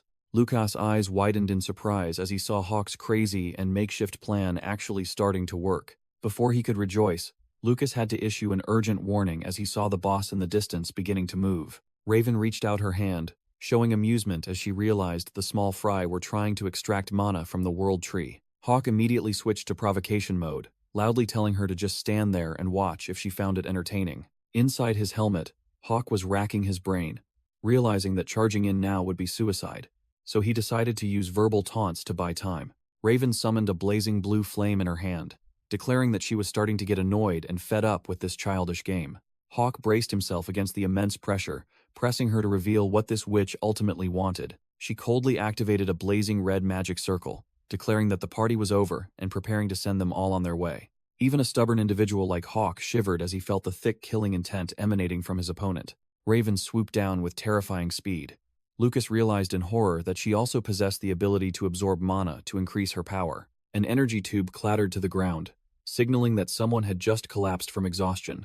Wendy knelt on the ground, drenched in sweat as mana was uncontrollably drained from her body. She stammered in panic, unable to form words as she saw the Death Knight still holding the little cat tightly within the magical encirclement. Wendy gritted her teeth, enduring as she realized her lifespan was being eroded with every stream of mana being siphoned away. Even the red energy protecting the little cat was drawn in, causing the boy extreme fear. Through his blurry vision, the little cat intended to stop, fearing he would harm everyone around him. The Death Knight unexpectedly spoke in a stern voice, ordering his son not to stop. The little cat, tears streaming down his face, tried to argue back, but his father immediately reassured him, telling him to calm down. The father began instructing deep breathing techniques right in the eye of the storm to help his son regain his composure. Listening to his father, the little cat tried to take a deep breath into his tiny chest. Then he slowly exhaled, trying to push back the fear that was invading his mind. The Death Knight affectionately stroked his son's head, asking if he felt better while the little one was still sniffling apologies. The father continued to encourage him, firmly asserting that he would be the hero to save everyone. Raven interrupted the family moment with a provocative question about a race to see who could absorb mana faster.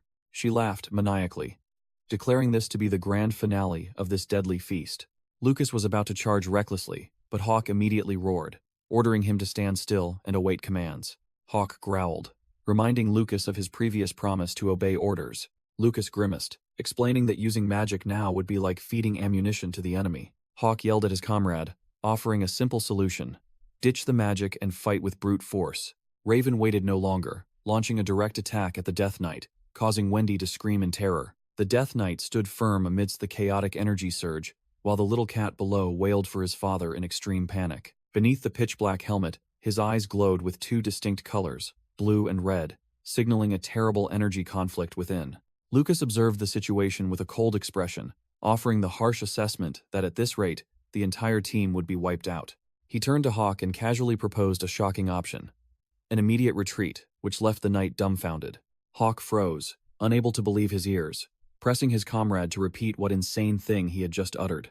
Lucas calmly analyzed that the enemy could absorb mana, so he had to flee to report to the guild instead of dying together here. Hawk truly lost his temper, growling as he questioned if Lucas intended to abandon Wendy and the two cats to die here. Lucas' gaze turned icy.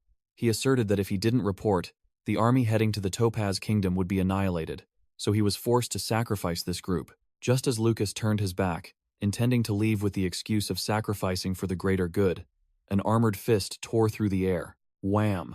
Hawk delivered a devastating punch straight to Lucas's face, yelling at him to get out of his sight immediately if he harbored such thoughts. Lucas staggered back, blood gushing from his nose, his face clearly showing shock at being unexpectedly struck. Hawk didn't bother to argue further. He pushed off the ground and shot away to save his comrades, leaving Lucas sitting on the ground, pondering the so-called greater good. In Hawk's mind, the brutal image of Raven standing amidst soldier corpses appeared. He despised the way she treated human lives as sacrificial tools. Hawk's eyes behind his iron helmet narrowed with determination. He gritted his teeth, vowing never to accept such cold-blooded sacrifice. He gripped his weapon tightly, bracing himself to do everything he could to save his comrades right now. The scene shifted to explain sorcerers, those who use mana candles to cast powerful magic. These mana candles are not natural. They are created from mana branches that grow directly from the user's own body. To nurture these mana branches, sorcerers must pay with their senses, memories, or, more cruelly, their very lifespan. Wendy collapsed to the ground, in extreme agony as blue mana branches were forcibly growing through her flesh, a type of dark magic never before seen. Tears streamed from her eyes in despair, as she wondered how many years of her lifespan had been stolen for this cruel joke. The Death Knight convulsed violently amidst a surge of red electricity, while the little cat screamed for its father, and Wendy despaired, giving in to the corrosion. Wendy could only weep in utter helplessness, completely disoriented and unsure what to do next. Lucas crashed to the ground after the impact, bitterly cursing and telling his comrade to get out of his sight. Hawk didn't bother to argue. He stomped and shot off to do what he deemed most necessary at that moment. Wendy stared blankly after Hawk's retreating figure, while Lucas silently wiped a streak of blood from his lip with a grim expression. Lucas stood up with a cold demeanor, asking if the female mage could still drag herself along. Wendy painfully confessed that her legs were crippled, completely numb because of the monstrous mana roots sprouting everywhere. Lucas narrowed his blazing red eyes, assessing the situation, realizing that the mana tendrils were rapidly draining her stamina. He coldly declared that this was the last time they would meet, leaving Wendy stunned and confused. Without another second of hesitation, Lucas shot off, leaving his injured comrade behind. Lucas's figure faded into the forest as he ran for his life, disregarding the astonishment of the one left behind.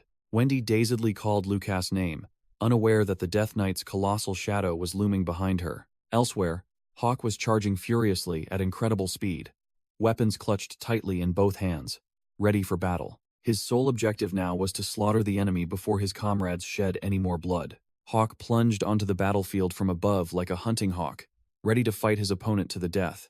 The Death Knight erupted with blazing red energy, declaring that he had grasped how to deal with this formidable boss. He exposed Raven's fatal weakness, asserting that the magic stone was the vital point of a hybrid monster like her. The stone was located precisely where the energy branches sprouted, which was her head. The Death Knight gripped his twin blades tightly, bracing himself to unleash a devastating finishing blow on the newly discovered weak point. Seeing that stance, Raven spoke with sarcasm, immediately recognizing the familiar ultimate technique about to be unleashed against her. Raven smirked, deciding not to interrupt the mana flow to cast magic, but to fight to the death instead. She was confident that with this patched-up chimera body, she could easily withstand the upcoming attack. Hawk charged forward like a tank, his weapons crossed, ready to unleash his move. Two boomerangs tore through the air on an unusually curved trajectory, startling Raven into a gasp.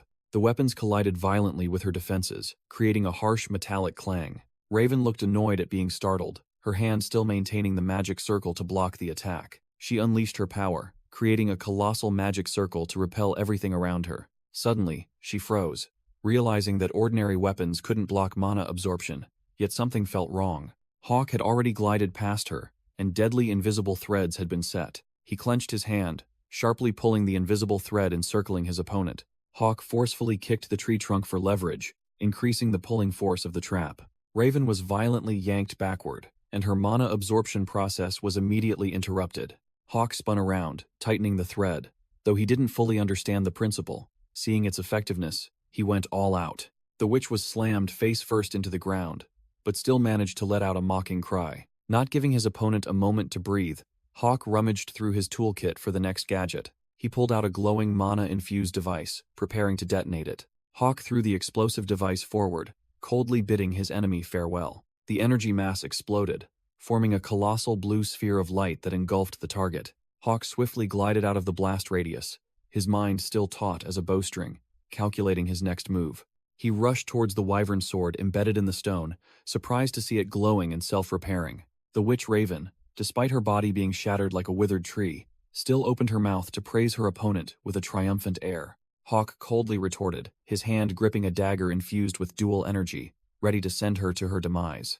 Without further words, he stomped and shot forward, intending to unleash a finishing blow immediately. Raven cackled savagely, coldly declaring that her speed was the truly formidable thing. The moment Hawk swung his dagger, a barrage of sharp blue energy spikes shot up from the ground, halting his attack. Hawk was flung far back with a crash, the powerful impact leaving his arm throbbing in pain, and he cursed. Seeing the enemy's magic still active, Hawk was utterly bewildered, worrying about the fate of Wendy and the little cat behind him. A colossal blue energy wave swept across the space with terrifying power, tearing through the air. Hawk cursed as he saw spiraling energy pillars rise, besieging the battlefield, utterly confused by what was happening. In another corner, Wendy was kneeling on the ground, muttering about her fear of death but still trying to rise, enveloped in blue flames. She unleashed all her remaining life force, determined to have a meaningful death rather than giving up like a failure. Wendy loudly urged the little cat to use magic to destroy the magic stone immediately to salvage the situation.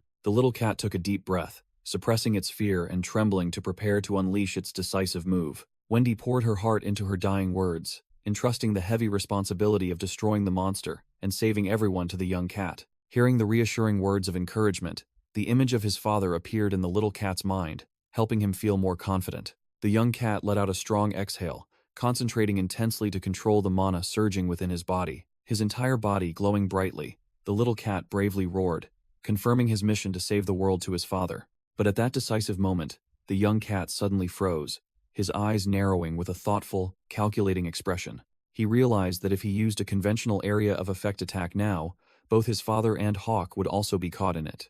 The little cat quickly discarded the option of using the giant hand due to the excessive distance and began devising a safer plan.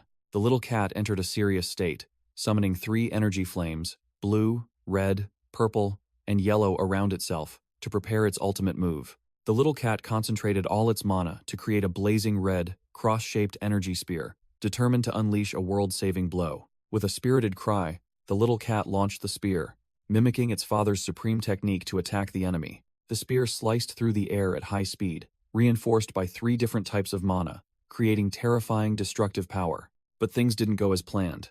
The attack narrowly missed its target and flew over the head of the bound, skeletal witch. Raven sighed in relief, seeing the inaccurate strike due to the little cat's immaturity and lack of experience. Fortunately, an armored hand suddenly appeared and snatched the energy spear right out of the air. Hawk soared into the air like a deity, grabbing the weapon his comrade had just delivered right before the enemy's eyes, leaving her dumbfounded. Seizing this golden opportunity, he swung the spear, delivering a fatal blow that split the witch Raven in 2. Raven's decaying wooden body shattered into 100 pieces, instantly disintegrating before the overwhelming power of the combined attack. Hawk landed with an artistic slide, striking a cool pose after sending the enemy to the eternal realm. He stood tall amidst the dusty battlefield, leaving the shattered remnants of his foe behind him like a true hero. The knight walked with great poise, confidently asserting that he had finished off the wicked witch Raven. Wendy knelt on the ground, exhausted, but still excitedly praised Hawk profusely, while that wretched Lucas had already slipped away unnoticed. As the adrenaline faded, Hawk began to sway, clutching his bleeding arm, and cursed as a bone-piercing pain surged through him. His vision through the helmet slit began to blur. He felt dizzy and groaned from the severe wounds sustained during the prolonged battle. His body swayed violently, almost falling face first to the ground due to loss of balance from excessive blood loss. But with an iron will, Hawk stomped his foot down to steady himself, determined not to collapse at this crucial moment. He told himself he couldn't rest yet, as he still had to deal with the Death Knight Noir, who was bound in the distance. Unexpectedly, the black-armored monster let out a terrifying roar, erupting with blue energy as if to break the seal and continue the game. Hawk staggered forward, gritting his teeth, enduring the bone-piercing pain to avoid collapsing before the game ended. A cold glint flashed in his eyes behind the helmet. He determined that there was still an enemy that needed to be purged immediately. Wendy knelt on the ground, gasping for breath as her life force was being consumed too quickly to maintain the seal. She gritted her teeth and endured, telling herself to hold on just a little longer to support her comrades. The Death Knight let out a deafening roar, tearing apart the blue seal and summoning a murderous energy sword. Wendy collapsed face down onto the ground in helplessness, tears streaming down her face as she could no longer maintain the spell. A massive energy explosion sent everything flying around as the black-armored monster completely broke free from its shackles. The young girl collapsed onto the cold ground, desperately uttering an apology for becoming useless.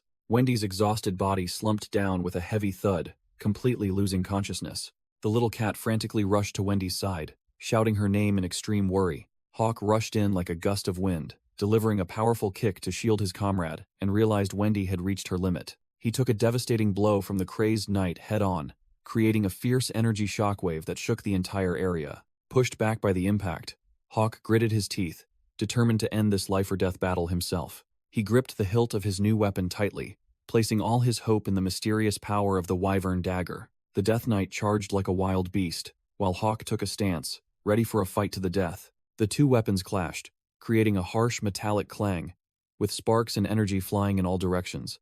A truly spectacular sight. The impact generated an explosion, sending both combatants flying in opposite directions, proving that neither side's power was to be underestimated.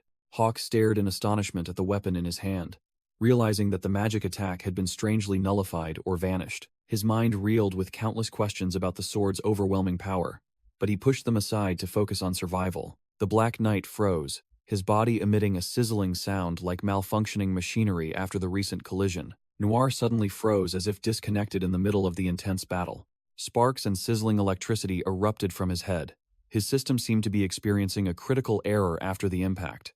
Hawk held his dagger defensively, bewildered, not understanding what trick this boss was planning. The knight clutched his head, screaming miserably, the surrounding energy swirling chaotically as if about to explode. He erupted with a blazing red aura, making Hawk think a berserk chaos transformation was about to occur. To Hawk's surprise, the knight shot into the sky like a rocket, fleeing for his life at an incredible speed. His silhouette vanished into the clouds, leaving a garish red streak across the sky. Hawk watched, utterly bewildered, wondering whether he should pursue the enemy. His vision began to blur.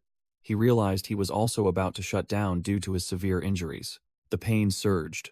Hawk grimaced, deciding to prioritize his life over a reckless pursuit. Clang! The weapon fell to the ground, signaling that its owner was utterly exhausted. Hawk collapsed onto the arena floor, his health bar dropping to critical red, and he passed out. The little cat shrieked, seeing its main tank collapse right before its eyes. It ran around frantically like a spinning top, torn between chasing its father or saving the team. Seeing both Wendy and Hawk involuntarily away from keyboard, the situation was hanging by a thread. The little cat skidded to a halt, casting aside its fear to shoulder the responsibility of saving its comrades. It apologized to its father in its mind, deciding to stay and support its critically injured comrades. Rushing to Hawk's side, it gathered its remaining strength, intending to cast a healing spell to salvage the situation. Poof! The skill failed miserably, only producing a tiny, useless puff of smoke, completely out of mana and utterly useless. Fortunately, the system suggested using a mana cell to turn the tide. The little cat was bewildered when the system suggested using mana cell to solve its energy depletion problem. The usage instructions sounded utterly disgusting. Just shove the tube into your mouth and suck. With no time left to be picky, the little cat rushed over and bit firmly onto the vial of blue liquid on the ground. It sucked in with great force, like a true mana addict, to recharge its energy reserves. Boom! A blue crystal grew right in the middle of its forehead, signaling that its mana was fully restored. With mana restored, it immediately unleashed a skill. The little cat climbed onto Hawk's head and cast a rapid healing spell. While feeling delighted at having saved its comrade, it suddenly felt a chilling, murderous aura. Hawk had just woken up, and before he could fully recover his senses, he turned to ask the identity of the cat that saved his life. An incredibly shocking twist. The witch raven was not dead, but was tightly hugging Hawk and claiming to be his mother. The little cat was utterly terrified, its voice trembling as it couldn't believe its eyes upon seeing her still alive and well. She treated her revival as a trivial matter, her limbs beginning to twitch and recover, as if she had never been cut down. Raven proudly boasted that she was a chimera, possessing a hoard of magic stones stored within her. Enraged, the little cat activated battle mode, roaring and demanding she release the hostage immediately.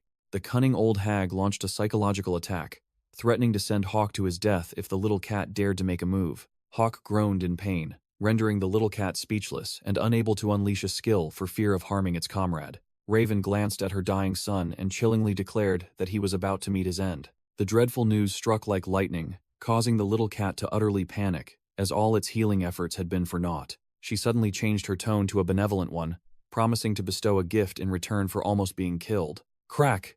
She cruelly plunged the glowing green parasitic mass directly into Hawk's arm, making his bones crackle. Raven declared that she would revive Hawk into a cooler, more powerful monster version than ever before. Raven's monstrous body gradually vanished into nothingness, leaving behind a prophecy that Hawk would not die, but would be reborn even cooler than before. Her silhouette completely disappeared, and the little cat rushed to its motionless comrade lying beside Wendy. The little cat was utterly bewildered, wondering if she intended to use its life to save Hawk's. Suddenly, Raven's mocking voice echoed from the void, asking if the little one was worried about her. A wisp of black energy gathered, and her voice became sickeningly sweet as she praised the little cat's excessive concern. A black shadow darted past like a flash, with a swoosh that cut through the wind. The little cat looked around the ruins in confusion, trying to pinpoint the enemy's location while Hawk's body still lay there.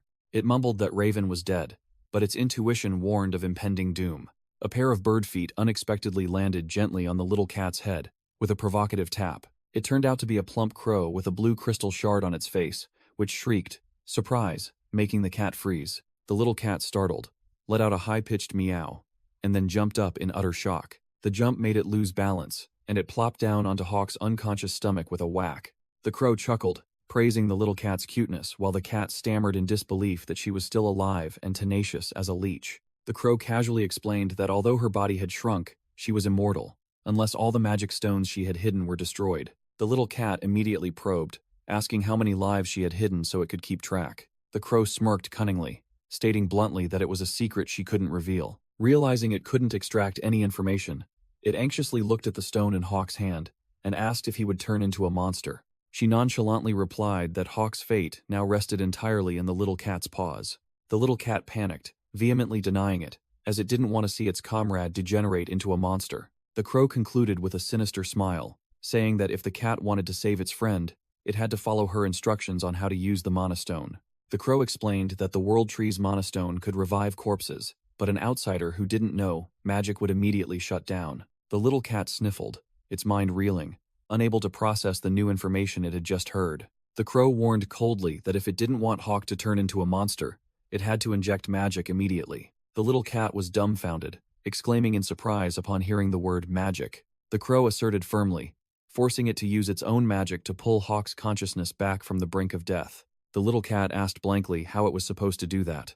The crow advised that it only needed to stir Hawk's memories and help him recall his true self. The little cat looked down at its motionless comrade, suspiciously asking why its sworn enemy would suddenly help it. In response to its suspicion, there was only the crow's meaningful sneer. She smirked mockingly, asking in return if the cat truly thought she was doing a good deed. The little cat broke out in a cold sweat, hesitantly asking about her true intentions. The crow flapped its wings and flew up, lightly perching on the little cat's head, making it jump in fright.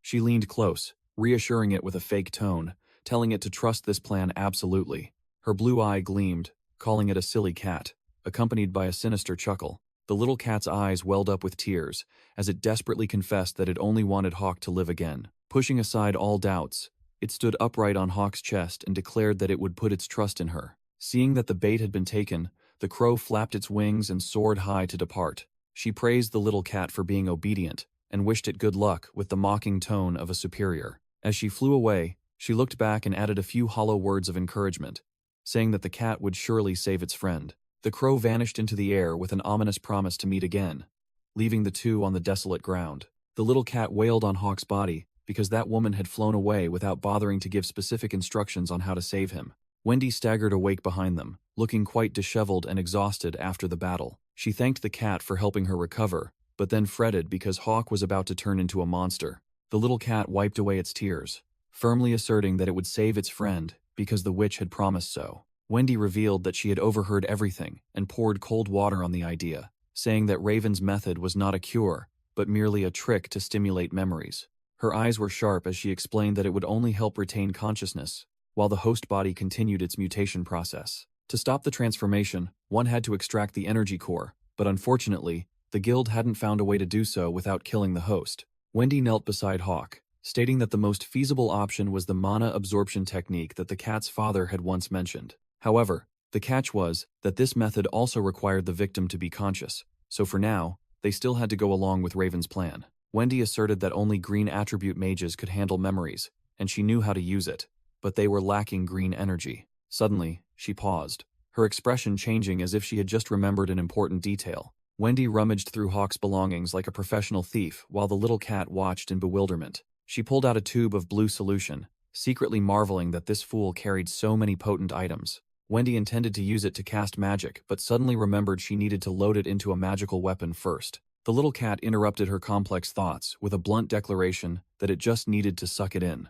Wendy was stunned, not yet understanding how this cat intended to absorb the mana cell solution. Without another word, the little cat put its mouth to the energy tube in Wendy's hand and gulped it down like milk. In an instant, the little cat was fully charged, with 2 green flames erupting behind its back, its face beaming as it showed off the result. Wendy froze completely, unable to believe her eyes at the bizarre biological mechanism of the cat before her. The little cat innocently asked if it just needed to shout now, while Wendy admitted she couldn't use green attribute magic, but the process was probably similar. The little cat began to take a deep breath to concentrate intensely, following Wendy's instructions. Wendy seized the opportunity to lecture on theory, telling him to visualize the incantation and then burn mana to generate magical power. The kitten exhaled forcefully, expelling distracting thoughts to prepare for the energy transformation process.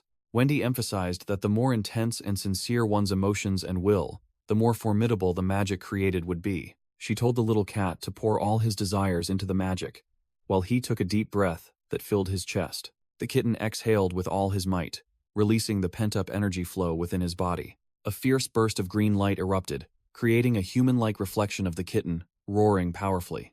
Blinding light enveloped the entire space, swallowing both Wendy and the little cat into a mist of energy. The little cat found himself drifting in a dark space, wondering if the spell had succeeded. He floated in the void, surrounded by nothing but an encompassing silent darkness. His tiny body free fell into an endless, bottomless abyss. The little cat landed softly with a thud, looking around bewildered, not understanding what was happening. Before him was a cold stone wall with an iron window, looking no different from a gloomy dungeon. A welcoming voice echoed, startling the little cat, whose fur bristled in fright. He recognized Raven's familiar voice and saw her standing with a young boy in front of a bound prisoner. Raven from the past placed her hand on the boy's head, uttering a twisted philosophy that children are reflections of their parents. She gripped the child's tender face, her sharp eyes scrutinizing him before declaring that it was still not enough.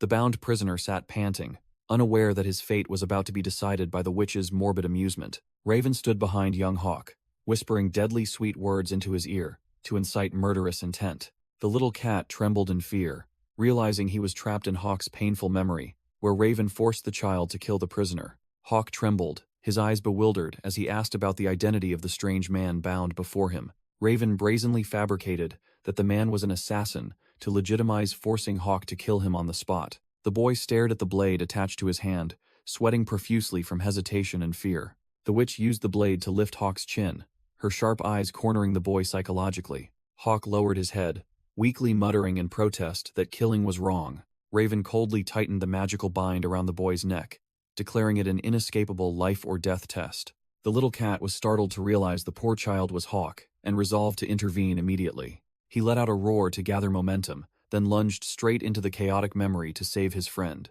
The little cat's face went blank in dismay when he discovered he was utterly useless, unable to cast magic here. Raven raised her hand, glowing with blue fire, and delivered a cruel lesson about the difficulty of taking a life for the first time. Sharp ice spikes were summoned by her, hurtling towards the bound prisoner like a target dummy. Dry thudding sounds echoed as the magical spikes plunged deep into the unfortunate victim's body. The corpse collapsed to the ground with a thud, and Raven added more provocative words to force Hawk to find a twisted courage. Her magical hand crushed the victim's body with gruesome cracking and squelching sounds to begin the ritual. The corpse sprang up with ice crystals covering its head, transforming into a bloodthirsty puppet ready to attack at its master's command. Hawk was in extreme panic as he saw the walking corpse slowly approaching, while his own neck was still tightly bound by magic. The witch delivered her final psychological blow, threatening that if he didn't kill the man, Hawk himself would die there. The ice puppet swung its sword and charged, cornering Hawk and forcing him to fight to prove his worth to the organization.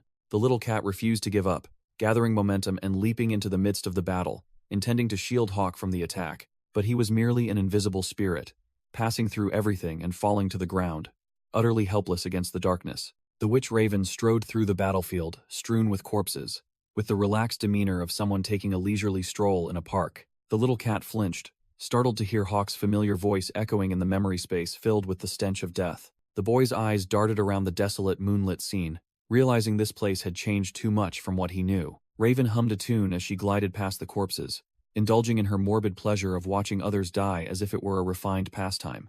Hawk plunged into the life-or-death battle, swinging his blade to parry the ice puppet's weapon, snatching survival by a hair's breadth. The boy unleashed an energy-infused punch that pierced the opponent's chest with maximum destructive force, giving the enemy no time to react. His feet hit the ground with a crash after delivering a powerful, fatal blow onto the cold earth. Hawk used his momentum to ram the enemy, sending them flying violently into the wall with a loud crash that shook the entire room. He panted, exhausted, while the enemy lay flattened on the ground with fatal, unrecoverable wounds. The prisoner gasped, weakly and fearfully begging for his life, though he was merely a sacrificial pawn. Hawk's eyes widened in horror, tears streaming down his face as he realized he had just brutally killed a stranger begging for his life. Raven smirked triumphantly and praised the boy for brilliantly completing the final step of the cold-blooded test she had set. She leaned in close with a savage smile and coldly ordered him to finish off the opponent immediately without hesitation. Hawk trembled, raising the sharp blade high, but his heart still held the hesitation and fear of a child who had never killed. Raven showed impatience, forcing Hawk to close his eyes and plunge the blade down, ending the enemy's life under extreme coercion. The boy lost control, stabbing the corpse repeatedly in a frenzy to shake off the fear consuming his mind. Hawk sat dazed on the mangled corpse as the blue energy gradually faded into nothingness, leaving behind a deadly silence. He stood alone amidst the enveloping darkness, with the lifeless eyes of one who had just accepted the title of a brutal killer. The witch embraced him from behind with a feigned, benevolent expression, congratulating him on this bloody achievement, as if she were a kind mother. Raven psychologically manipulated Hawk with venomous praise, telling him he had excellently killed a Death Knight assassin with his own hands. Raven laughed like a madwoman, declaring the boy had proven his worth and forcing him to call her mother immediately. Hawk was in extreme panic, the energy chains tightening around his neck as he tried to deny this twisted family relationship. The witch showed no mercy, using an energy hand to choke the boy's neck and cruelly lifting him into the air. Her gaze was as sharp as a dagger, using overwhelming power to force the boy to utter the word mother at all costs. The boy couldn't withstand the suffocating pressure, his face drained of color, stammering mother in utter terror. Hearing the satisfactory answer, Raven immediately did a 180-degree turn, embracing him in a fake and morbid comforting hug. She leaned close to his ear and whispered, officially giving him the new name Hawk as a way to mark her ownership of a pet. The little cat witnessed this memory without understanding what was happening, its body swept away by the chaotic flow of time. The scene shifted to a disputed territory, where the Nest mercenary organization was carrying out brutal looting operations. Raven observed from a distance while her soldiers had completely massacred a convoy and plundered all military supplies. The witch stood amidst the battlefield littered with corpses, declaring the mission perfectly accomplished with a cold expression. But with a sinister smile on her lips, she revealed that now was the time for the real fun to begin, to satisfy her morbid desires. Hawk and the other children wore red masks, standing neatly in line, like soulless puppets awaiting their mistress's command. This time's opponents were the Topaz Kingdom's army, unlucky souls caught in this madwoman's sights within a canyon. A brave shield-wielding soldier stepped forward to shield the civilians behind him, promising to protect them safely from the immediate threat. Cold footsteps echoed on the rocky ground, signaling that death was approaching, not a peaceful negotiation. Hawk emerged from the shadows with an overwhelming aura, his hands and feet ablaze with deadly blue flames, making his enemies wary. His arm had been completely transformed by magic into a giant, razor-sharp blade, ready to slaughter anyone in his way. The red birdbeak mask covered his face, hiding the last vestiges of humanity left in a child who had just been brainwashed. Completely controlled by magic, Hawk shot into the air like an arrow, swinging his blade directly at the enemy below to finish them. The topaz soldier swung his green energy sword with tireless strength and an iron will. He blocked the attack of a red-masked child, the harsh clang of metal echoing across the battlefield. The child's blade arm sliced through the air at dizzying speed, turning him into a true killing machine. Thwack! The blade pierced the soldier's chest armor, ending the enemy in an instant with a fatal blow. Another child rushed to attack, but the shield-wielding soldier reacted in time, forming a solid defense. Slam! The brutal shield bash sent the frail child sprawling to the ground, demonstrating the immense power disparity. The soldier showed no quarter, channeling energy into his sword, preparing to unleash a magic force slash to clear out the trash. The slash tore through the air and the child's body, fresh blood splattering everywhere, ending a short life. The small corpse lay motionless on the cold ground, discarded like a broken toy with no further use. Immediately, other children rushed to take their place, and the deadly cycle continued without end. Raven casually commented on the fallen corpse, while Hawk stepped forward with a cold expression. The witch ordered Hawk to prepare for battle, treating it merely as a bloody entertainment spectacle. Hawk stood there, surrounded by a flow of blue energy, the only one with a name and not wearing a slave mask. He was the most special item in Raven's collection, possessing power far superior to the other small fry. She smiled and winked eerily, calling Hawk's name with a chillingly fake fondness. Hawk darted away while the little cat silently observed this painful memory from behind, noticing the physical resemblance between Hawk and the witch. The little cat sat in a daze, wondering what Hawk wanted to convey through these brutal images. Hawk landed gracefully, the blade in his hand glowing brightly, ready to tear apart anyone who stood in his way. He watched the other children rush to their deaths like puppets in Raven's morbid play. Hawk's lifeless eyes witnessed the bloody scene repeating daily, like an inescapable hell on earth. A red-masked child assassin recklessly charged, piercing the guard's armor with a mana-pierce skill. The guard roared in retaliation, delivering a thunderous punch that crushed the child who dared to attack him. Hawk swept past like a gust of wind, coldly swinging his blade to finish off that child, clearing the path for his attack. The boy parried the blow with his energy blade, the harsh clang of metal echoing across the battlefield. The guard poured all his strength into his greatsword, activating a green energy burst state to fight to the death. Raven's cruel strategy was to use the lives of the young birds to completely wear down the enemy's stamina. The guard knelt, panting heavily, utterly exhausted after having to slaughter so many children. His eyes widened in horror, as he realized that the true harbinger of death was only now beginning to act. Hawk plunged down from above with wind-ripping speed, his glowing energy blade ready to take a life. He landed softly behind the enemy, completing his role as the final cleaner of the play. Hawk clenched his fists, channeling his killing intent into the twin energy blades in his hands. A razor-sharp sword strike cut through space, sending the tough guard to his demise in an instant. Hawk silently walked towards the scout soldier who had collapsed to the ground, who trembled and retreated in despair. He coldly ordered him to run, and reassured him that the witch wouldn't kill him. The soldier fled for his life, becoming the only living witness released to spread fear. Hawk stood proudly under the moonlight, officially etching the name Witch's Hound into the minds of his enemies. Around him lay scattered corpses of both enemies and allies, mandatory sacrifices for his reputation.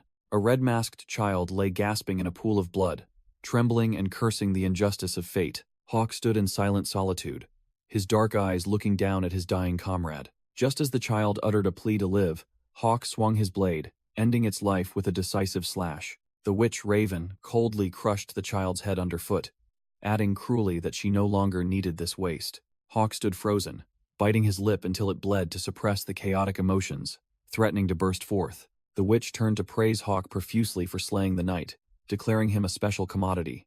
Amidst the battlefield littered with corpses, Hawk had only one desire: to escape this woman's twisted obsession. His eyes narrowed in pain as he sensed the familiar murderous intent aimed at him. His body jolted as he realized danger was closing in right beside him, with no way to evade.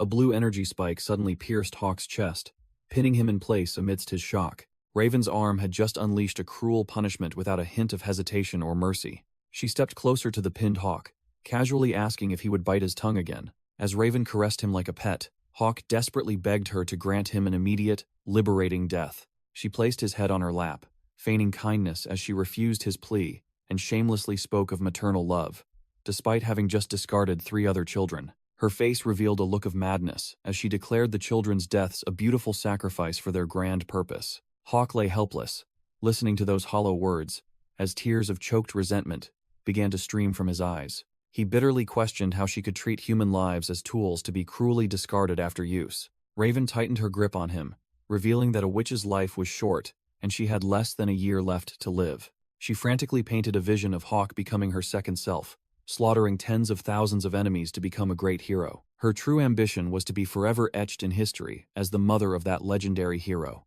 Hawk's tears fell not out of pity for her, but from the utter despair of being too weak to resist. All he could do then was wait in vain, hoping this endless nightmare would soon end. The little cat looked back at the past with sorrow, while the present Hawk sat in the shadows with a red cloak, affirming his unyielding hatred. The little cat recognized the familiar figure, but felt utterly bewildered, seeing Hawk look completely different from what it knew. It broke out in a cold sweat, wondering why this person was glowing, fiery red, like a boiled shrimp, instead of the familiar blue. Hawk huddled in the darkness, exuding a crimson, murderous aura, as a narration recounted the dark days under the witch's command. He wore full armor like a mobile tank, standing tall amidst the fiery red sea of war. A close-up of the cold, emotionless iron helmet marked the end of a person's humanity, leaving only a killing machine. The memory shifted to when he was a boy, rushing to slaughter soldiers like mowing grass, with blue crystal shards sprouting all over his body. A powerful landing from his black armored feet made the ground shake violently. He descended like a god of death from the sky, single-handedly taking on hundreds of fully armed soldiers every day without a moment's hesitation. Amidst a battlefield where corpses piled up like mountains, only he stood there like the last survivor of hell. He walked soullessly, leaving bloody footprints, while the witch Raven praised that bloody feat as magnificent. The boy's eyes were dead, his heart shattered by what his own hands had just done under the command of that wicked woman. Raven stood beside him, cackling savagely, glancing at the suffering of her little puppet with a twisted delight.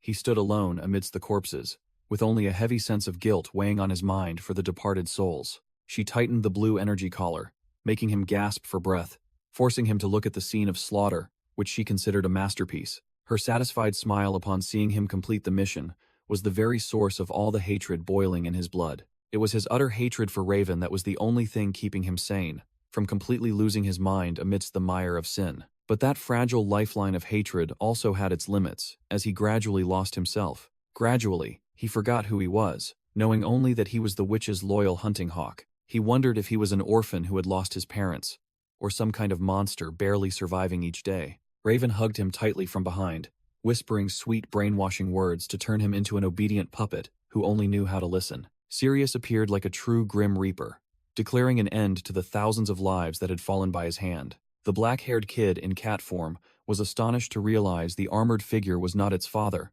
but Sirius, who had once been in a coffin. Raven confronted Sirius, her voice sharp as she declared it was time for him to pay for his past sins. The witch cackled, feigning trembling fear before her opponent's overwhelming aura. Raven showed extreme delight, knowing the enemy had truly sent a genuine death knight here. Hawk, with empty eyes, mumbled that he thought he had already wiped out all the death knights.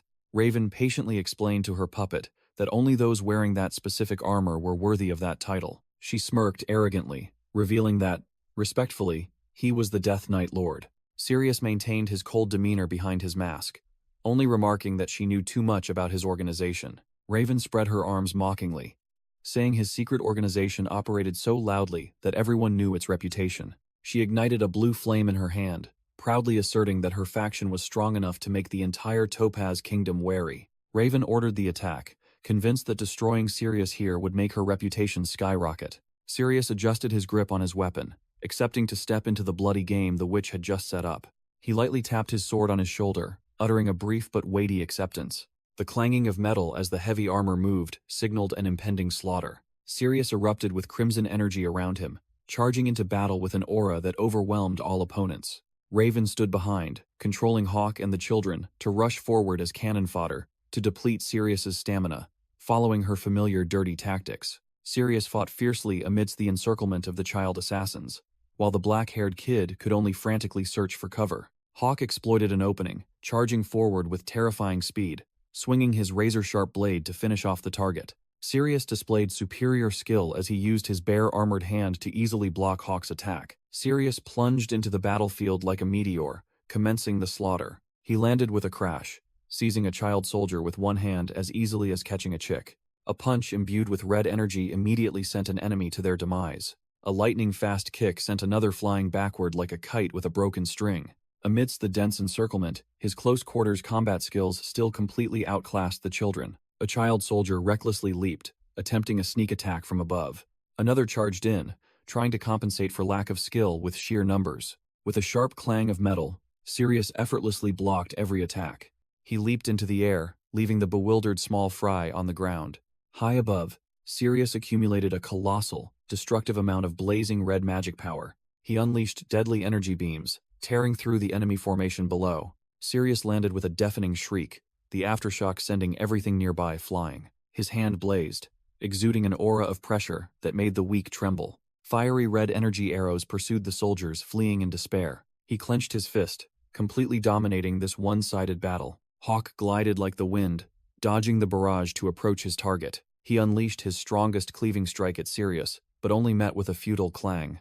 Sirius stood firm like a mountain, easily blocking Hawk's ultimate attack. His heavy footsteps echoed like a death knell. Hawk staggered backward, utterly helpless against his opponent's overwhelming power. Instead of being terrified, Hawk's eyes gleamed with extreme excitement at that overwhelming power. Sirius swung his arm, creating streaks of blazing red energy, a powerful swoosh tearing through the air as they swept across the battlefield. Hawk was flung away like a tattered doll, a crash echoing as he violently hit the ground amidst blue fragments. His eyes were wide open, not from pain, but from the psychological shock of absolute power. He sat slumped on the ground, stunned to realize that the mind control magic seal on him had been completely broken. Sirius stood tall, using red energy tentacles to bind the child soldiers in the air, declaring he would free them. In Hawk's eyes now, there was only absolute admiration and a pure, nascent hope. Sirius's back shielded him from the blinding light, making him believe this man could truly save his life. Though clad in dark, gloomy gray armor,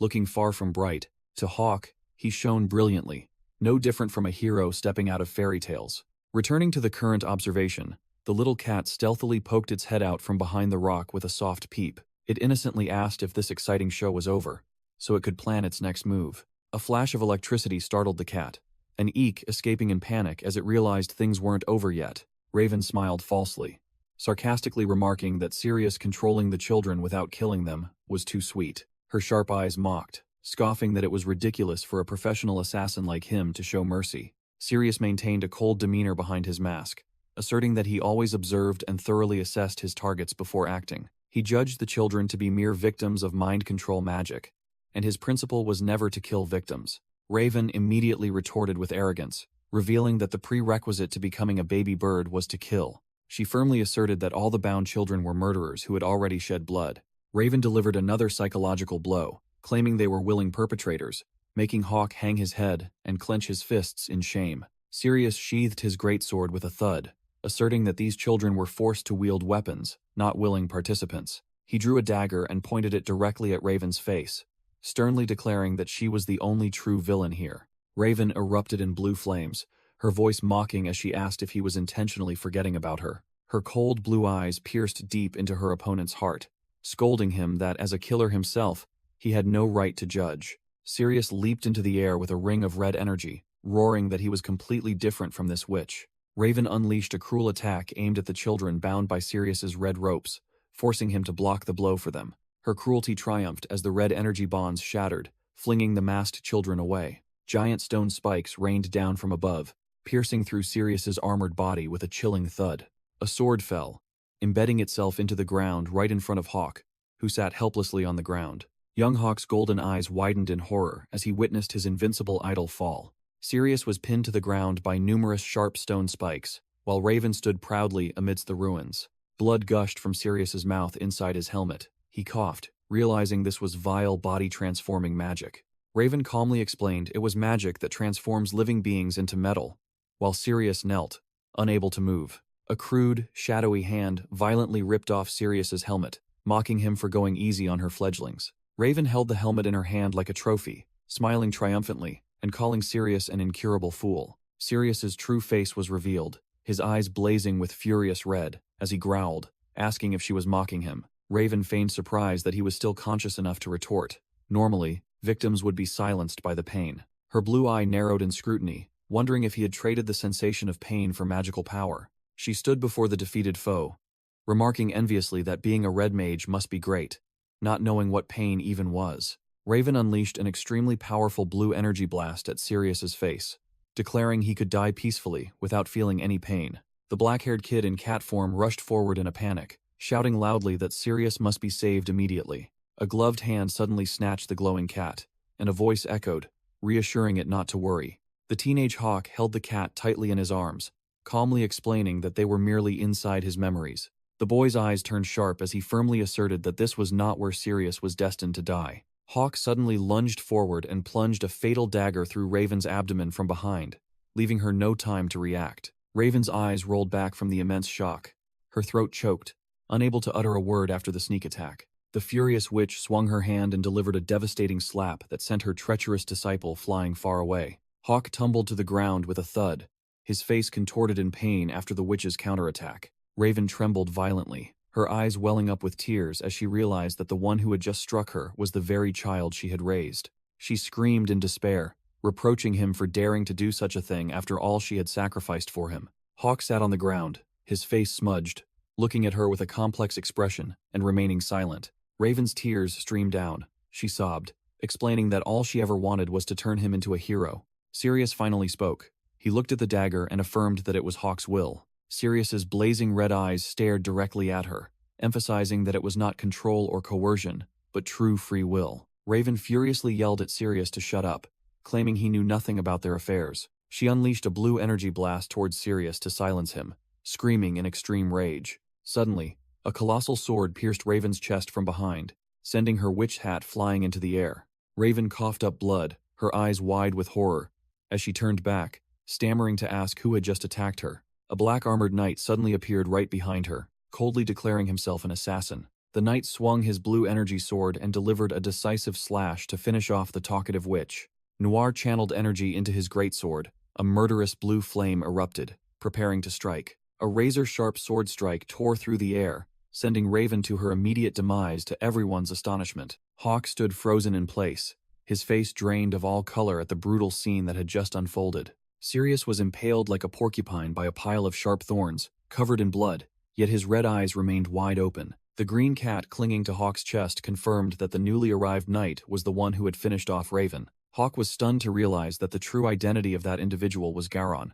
Noir stepped out proudly with his blazing sword, his identity as the leader of the Death Knights revealed. The cat broke out in a cold sweat, unable to comprehend why this terrifying figure was called Hawk's benefactor. Noir strode majestically towards Sirius, who was pinned to the ground amidst the chaotic battlefield. He plunged his sword into the ground, and a fierce blue flame erupted, as if to incinerate everything. From within the sea of flames, a multitude of dark shadows were summoned to surround the area. Noir stood before the young Sirius, lecturing him that an assassin must know how to fight dirty, instead of rushing headlong into death. He placed a hand on Sirius' shoulder, using blue energy to quell his subordinate's agitation. Sirius lowered his head, his voice trembling as he confessed his intention to save the innocent children. Noir coldly dismissed it immediately, believing the price for such an action was too high. The blazing golden eyes behind the mask flashed, as Noir decreed that the fledgling must also share the punishment. Sirius dared not utter another word, only sorrowfully obeying his superior's orders absolutely. The dry clang of metal sounded as Noir sheathed his greatsword, ending the lecture. He turned to Hawk, calling him the witch's hawk in a threatening tone. Hawk knelt, awaiting his punishment, while the cat reassured itself that it wouldn't die here. In the memory, Hawk stood amidst a blazing red sea of flames with the spirit cat clinging to his chest, bitterly admitting that Noir's words were true. Noir stood towering with his greatsword wreathed in blue flames, declaring that his experience in slaughtering hundreds of lives did not lie. Hawk recalled his past self, a mere boy with a baby face, yet his eyes were devoid of emotion, knowing no fear. Noir completely dominated with his colossal sword, while Hawk was just a tiny speck kneeling at his feet, awaiting judgment. Hawk's eyes were wide and empty. He felt no resentment towards the overwhelming power or the impending death. Lena's body lay motionless in a pool of blood, her comrade's death a brutal testament to their weakness.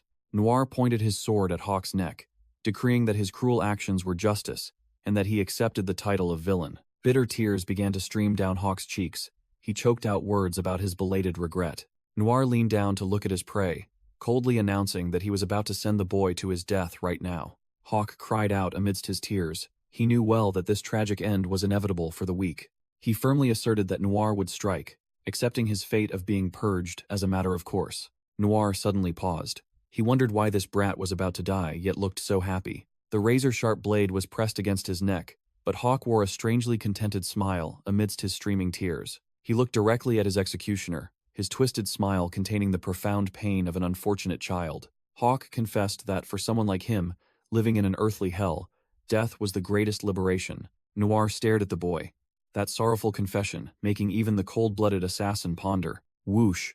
Noir swung his great sword downward in an incredibly powerful, wind-rending strike, deciding to end everything. The blade stopped right at Hawk's neck, the sharp air current just enough to sever a few strands of hair but not take his life. Sirius suddenly lunged in, using his bare hands to block the sword, causing Noir to snap, asking what his subordinate thought he was doing. Sirius resolutely wanted to give the boy a chance to live, and Noir coldly demanded a convincing reason for this audacity. Noir smirked, believing there was no justice in killing a child manipulated by a witch. The Death Knight sheathed his sword, coolly declaring that he had changed his mind. Noir looked down at Hawk and bluntly stated that if death was liberation, he wouldn't grant him such a favor. He turned to Sirius, asking in an authoritative tone about the condition of the remaining children in the lair. Sirius froze for a few seconds, a hint of surprise flashing across his face at his leader's question. He suddenly remembered something important, and immediately dashed away with the speed of a gust of wind. At the brutal scene littered with corpses, Sirius discovered that Wendy was the only one still clinging to life. He quickly grabbed the young girl's arm, which was glowing with blue magical energy, to examine it. Sirius scooped Wendy up, coldly replying, "No," when Noir questioned why he didn't just finish her off. The energy flow around Wendy extinguished, and the girl groggily woke up with a bewildered expression, not understanding what had happened. Noir glanced at Sirius, wondering why his subordinate had formally addressed him by name in front of these kids. The leader grandly declared that he would accept these troublesome children as his new family. Noir pointed towards Sirius and entrusted him with the important task of becoming their teacher. He emphasized that if Sirius wanted to give the children a chance at life, he had to take responsibility for raising them properly. Sirius didn't hesitate, immediately accepting the order with a serious and absolutely loyal attitude. Hawk was utterly bewildered, stammering to ask if he was about to be forced into becoming an assassin, as he had no skills whatsoever. The boy hung his head, sadly admitting that he was just a useless puppet manipulated by others. Suddenly, a dagger sliced through the air, flying straight towards Hawk's face at terrifying speed to test his abilities. Thwack! Hawk's hand automatically shot up, catching the blade cleanly and with unbelievable precision. The boy's eyes widened as he stared at the dagger in his hand, breaking into a cold sweat as he realized his body had instinctively reacted with an assassin's reflex. Noir coldly listed Hawk's bloody achievements, totaling 987 lives, including both knights and mages. He asserted that those combat experiences had deeply ingrained themselves into every fiber of the boy's being. Noir stepped forward, his large figure looming over Hawk, emphasizing that the assassin's instinct would not easily disappear. He pointed out the harsh truth that even though he was manipulated, Hawk had been trained to become an excellent warrior. Noir extended his armored hand, ordering Hawk to follow him to at least save his life. Hawk clutched the dagger tightly, his voice trembling as he confessed that he had never desired this kind of power. The boy held out the dagger to return it, his eyes resolute in wanting to discard that killing ability.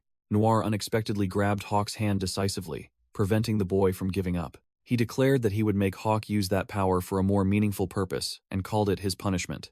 Hawk stood frozen, his eyes wide with astonishment at Noir's sudden decision. Noir turned his back and walked away coolly, leaving the boy standing there speechless. Hawk thought to himself that even though Noir called it a punishment, deep down, he felt differently. For someone like him, that offer was nothing short of an incredibly generous chance at salvation. Hawk recounted that it was the fateful moment he officially became a member of the Death Knights. Noir and Sirius had rescued him from the mire, training him to become a professional assassin to serve the organization. The little cat, in his feline form, listened to the story, uttering a brief exclamation as he understood the situation. Hawk reminisced about the days fighting alongside old comrades like Lena, an indescribable sense of pride welling up within him. The image of a younger, masked Hawk appeared, his eyes sharp and cold, filled with the resolve of a true assassin. Hawk confessed that it was out of a desire to repay their kindness that he had risked his life and dedicated himself. He had been devoted to every mission, so he couldn't forgive Sirius' betrayal,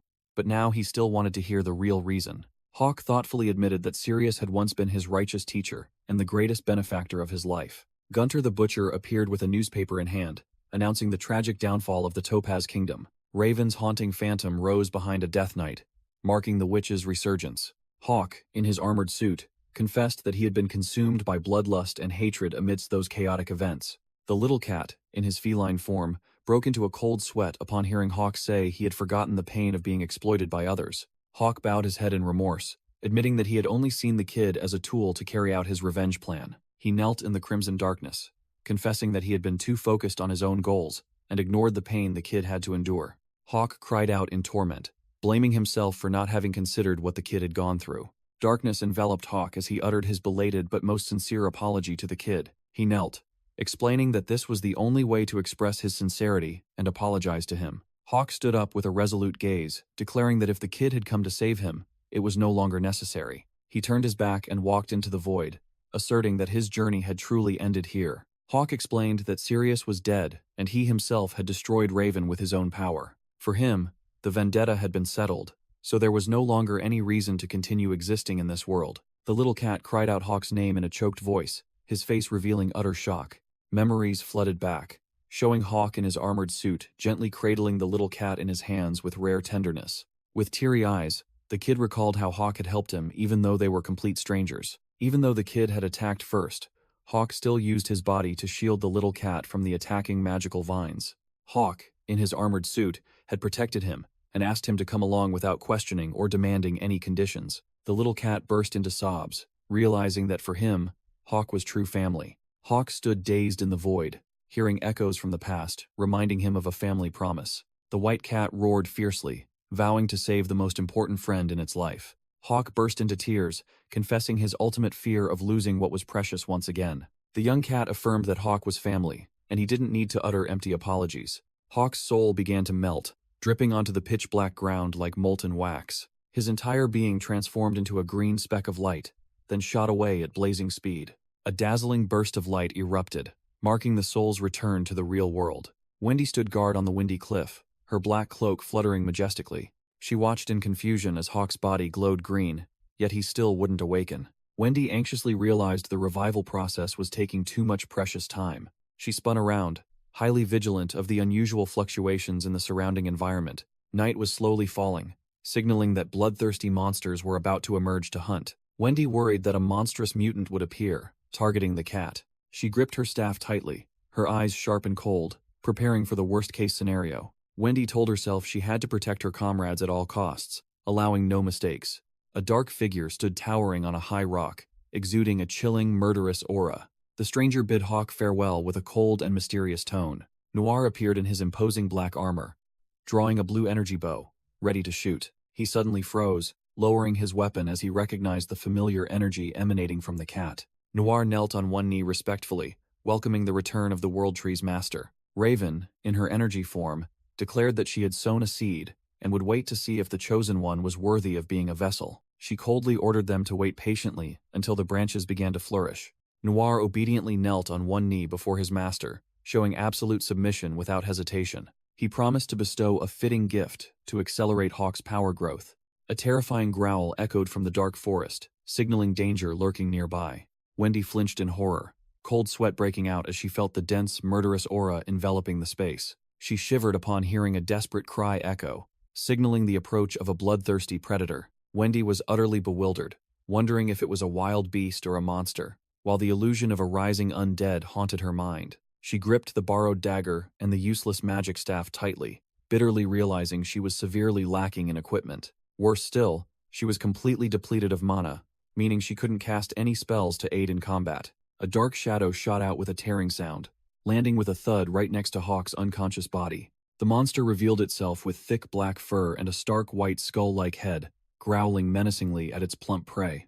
Its long, scythe-sharp tail whipped violently through the air, creating a terrifying, deadly hiss. Wendy quickly recognized it as a ghoul, a disgusting corpse-eating monster, attracted by the strong smell of blood. The monster let out a piercing shriek that shook the entire forest, flaunting the overwhelming power of the hunter. She gulped, her eyes flickering wildly as she wondered if she was skilled enough to solo this mutated monster. Wendy tried to calm herself, not to be afraid, pushing away all negative thoughts to focus on the life-or-death situation. She stepped forward decisively, clearly determining what she could do right now to turn the tide. Wendy spread her arms to shield her comrades, her resolute gaze affirming that she was the only one capable of fighting right now. The ghoul shrieked and lunged into the air to attack, forcing Wendy to glide swiftly to evade its deadly pounce. Wendy glided to dodge the monster's pounce with blazing speed, moving as smoothly as a professional. The ghoul's sharp tail whipped horizontally, creating a tearing sound, but she managed to dodge the attack by a hair's breadth.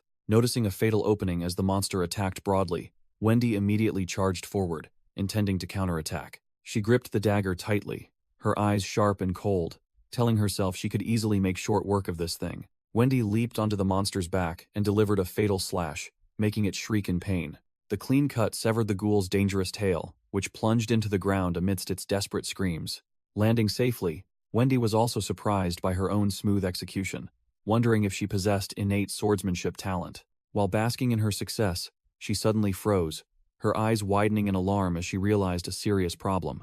The monster was standing too close to Hawk and the cat, and the situation suddenly became extremely precarious. The ghoul roared furiously, but fortunately, it seemed only enraged and focused its attention solely on Wendy. She lightly spun the knife in her hand, determined to finish off this monster immediately before everything spiraled out of control. Wendy's eyes became cold and resolute, telling herself there was no other way but to send it to its demise. She bit her lip tensely, sweat starting to bead as another crazy idea sparked in her mind. Wendy forced a smile, trying to negotiate with the monster, advising it to stop since it had lost its weapon, and she didn't want to kill. In response to her peace offering, blue flames erupted fiercely on the monster's back, making it look even more terrifying. Blue energy tentacles regrew rapidly, completely rejecting Wendy's diplomatic efforts. The ghoul let out a horrifying roar, its entire body radiating a dense, murderous aura, ready to crush its tiny foe. Its mouth, full of sharp teeth, opened wide in a shriek, signaling that a brutal combat was about to unfold. Wendy broke out in a cold sweat, seeing her opponent's overwhelming transformation. She quickly retracted her previous words and braced herself for the fight. Wendy squeezed her eyes shut, gritting her teeth and reassuring herself to be tough, so she would have no regrets when facing death. The monster lunged forward like a black arrow, the tearing wind whistling a deadly pounce. Wendy cowered in fear, hearing the beast's savage roar right next to her ear. Little Cat awoke with a start, eyes wide in astonishment as it recognized the familiar surge of green magic. An armored mechanical hand boldly seized the monster's blade as if catching a fly, a dry clang of metal echoing. Hawk appeared incredibly cool, his black cloak billowing, one hand effortlessly lifting the massive monster into the air. He swung his arm, slamming the ghoul powerfully into the cliff face, creating an earth-shattering impact that shattered rocks. Wendy's eyes widened in astonishment, beads of sweat still on her cheeks as she uttered the name of her savior. Hawk stood tall, his cat-faced gauntlet speaking, thanking the girl for her resilient endurance until now. He declared firmly, with sharp, cold eyes, that from now on, this duo would handle everything cleanly. Old memories flooded back, reminding them that they must always eat, sleep, and live together, inseparable like shadow and form. And the most crucial rule, etched into their hearts, was to absolutely never act alone in combat. Hawk clenched his fist, his gaze darkening as he recalled the oath and rules they had set together. Even sensing a mysterious power rising, his heart maintained an unusual calm. This green, glowing mechanical arm was the most powerful symbol of the strong bond between him and Little Cat. Hawk and Little Cat activated their combat state, both shouting in unison their determination to always fight side by side. The entire area shook violently after Hawk's powerful attack, sending rocks and debris flying everywhere. A crunching sound echoed as thick dust began to cover the rubble where the monster had just been buried. A deafening crack resounded from within the smoke, signaling that the monster was not yet willing to lie down and die. Hawk asked Little Cat to restrain its power, as he needed to farm materials from the monster's corpse and didn't want it utterly destroyed. He needed a weapon with just enough damage to control the situation, his eyes gleaming with the calculations of a seasoned gamer. Flash! The gauntlet suddenly glowed, fiery red, making the cat on the screen bewildered, not understanding what was happening. Whoosh! A crimson energy blade appeared, exuding a killing intent completely different from the usual magic he employed. Little Cat complained that this item was too small, demanding something larger and more substantial. While he glanced at the unfamiliar blade, the cat tilted its head, asserting firmly that it had not created that red weapon. He swung the blade experimentally, utterly bewildered as he realized he had unconsciously activated a mysterious power from within. Wendy shrieked when she saw him standing dumbfounded in the dangerous battlefield. Whiz! He flinched, raising his hand to block, the gauntlet automatically switching to the familiar green energy. Clang! A green cross-shaped shield appeared, blocking the attack, reliably protecting Wendy. Blast! The impact generated a shockwave that repelled the monster, proving his defensive capabilities were formidable. Wendy frantically reminded him to focus, not understanding when this assassin had learned magic. He broke into a sweat, reassuring himself, deciding to both fight in real combat and test this new skill set. He decisively ordered Little Cat to immediately create a standard-grade sword for a counterattack. Little Cat yelled, "Ha!" channeling all its energy to transform the weapon as per its master's request. Fwhip! An incredibly cool green energy greatsword formed, and he openly expressed satisfaction with his new toy. Little Cat suggested he get as close as possible to the monster to test a new technique. He was slightly surprised but still nodded in agreement, ready to rush into danger according to his comrade's plan. Dash!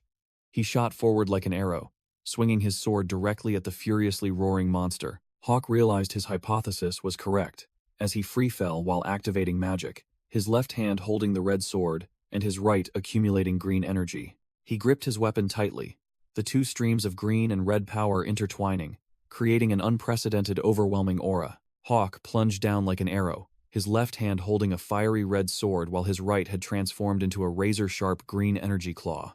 A fiery red sword strike tore through the air.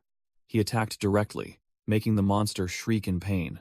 He activated his acceleration skill, his entire body erupting in crimson flames, allowing him to glide with lightning speed. A harsh clang of metal echoed as the two power sources collided, creating sky-high red sparks. Without stopping, his mechanical gauntlet whirred as it was further enhanced with green power, preparing for the next strike. He unleashed a thunderous punch, slamming the monster straight into the hard ground, creating a horrifying impact. Hawk landed and slid a long distance, his boots tearing up the ground, creating a screeching sound to halt his momentum. Immediately, he stomped his foot down again, activating fiery red energy at his heels to propel himself forward. He leaped high, leaving a brilliant red streak across the sky like a reverse shooting star. The monster cowered in extreme fear, utterly helpless against the opponent's overwhelming power. Hovering in midair, Hawk clenched his fist, feeling the boundless power surging within his body. He plunged down like a cruise missile, confidently asserting that he could do anything with this power. An earth-shattering blow struck directly onto the monster's head,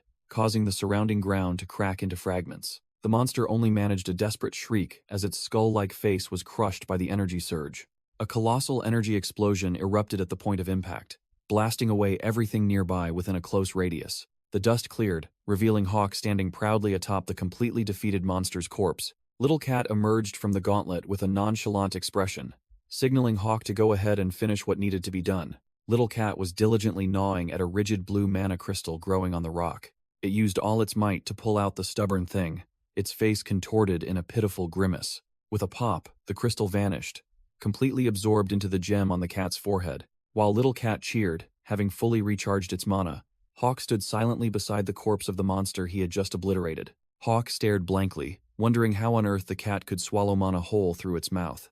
His tactical mind immediately processed the formidable assassination potential if a mere touch could drain an opponent's mana completely. Little Cat admitted it was a novice in magic, but controlled this ability well, promising to save its father next time. Hawk's heart skipped a beat upon hearing those naive yet determined words. He realized this little one was tormenting itself for not being skilled enough to save its father in the previous battle. The cat drooped its ears sadly, recalling how much everyone, especially Wendy, had suffered due to its weakness. Hawk firmly stated to reassure his companion that it was just bad luck, and next time, they would both succeed in the rescue. He curiously pressed, asking who had taught Little Cat this bizarre trick of draining mana with its mouth. Little Cat replied nonchalantly with an innocent, guiltless face that Raven herself had taught it.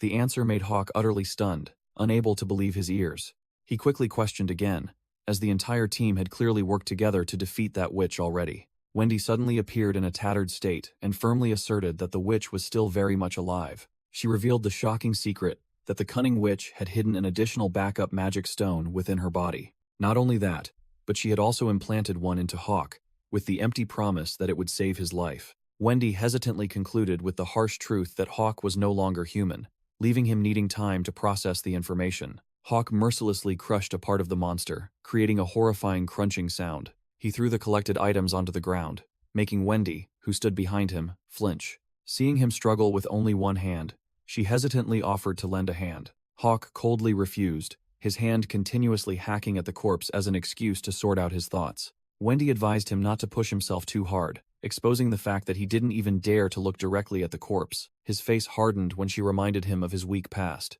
when he didn't dare to kill monsters. She hugged Little Cat tightly, asserting her philosophy that one must cherish life. Hawk turned his back, uttering a question full of torment, wondering if that was truly so bad. His gaze became cold and grim, sinking deep into his own calculations. He explained in a softer tone that he had no intention of lecturing her. He merely wanted to assert that he was perfectly capable of handling this mess by himself. Wendy nodded in understanding, telling him to just think freely and report back to her later. In truth, Hawk already had a clear answer in his mind long ago. He was just afraid to utter those dark thoughts. He plunged his sword into the monster's corpse, telling himself that if his hypothesis was correct, then he would be forced to accept his death here to end everything. Wendy sat down on the ground, gently caressing Little Cat, who was lying obediently in her lap. Little Cat rubbed its head against her hand affectionately, complaining of tiredness because it was time to rest. Wendy stood up in agreement, declaring it was time for everyone to sleep and regain their strength.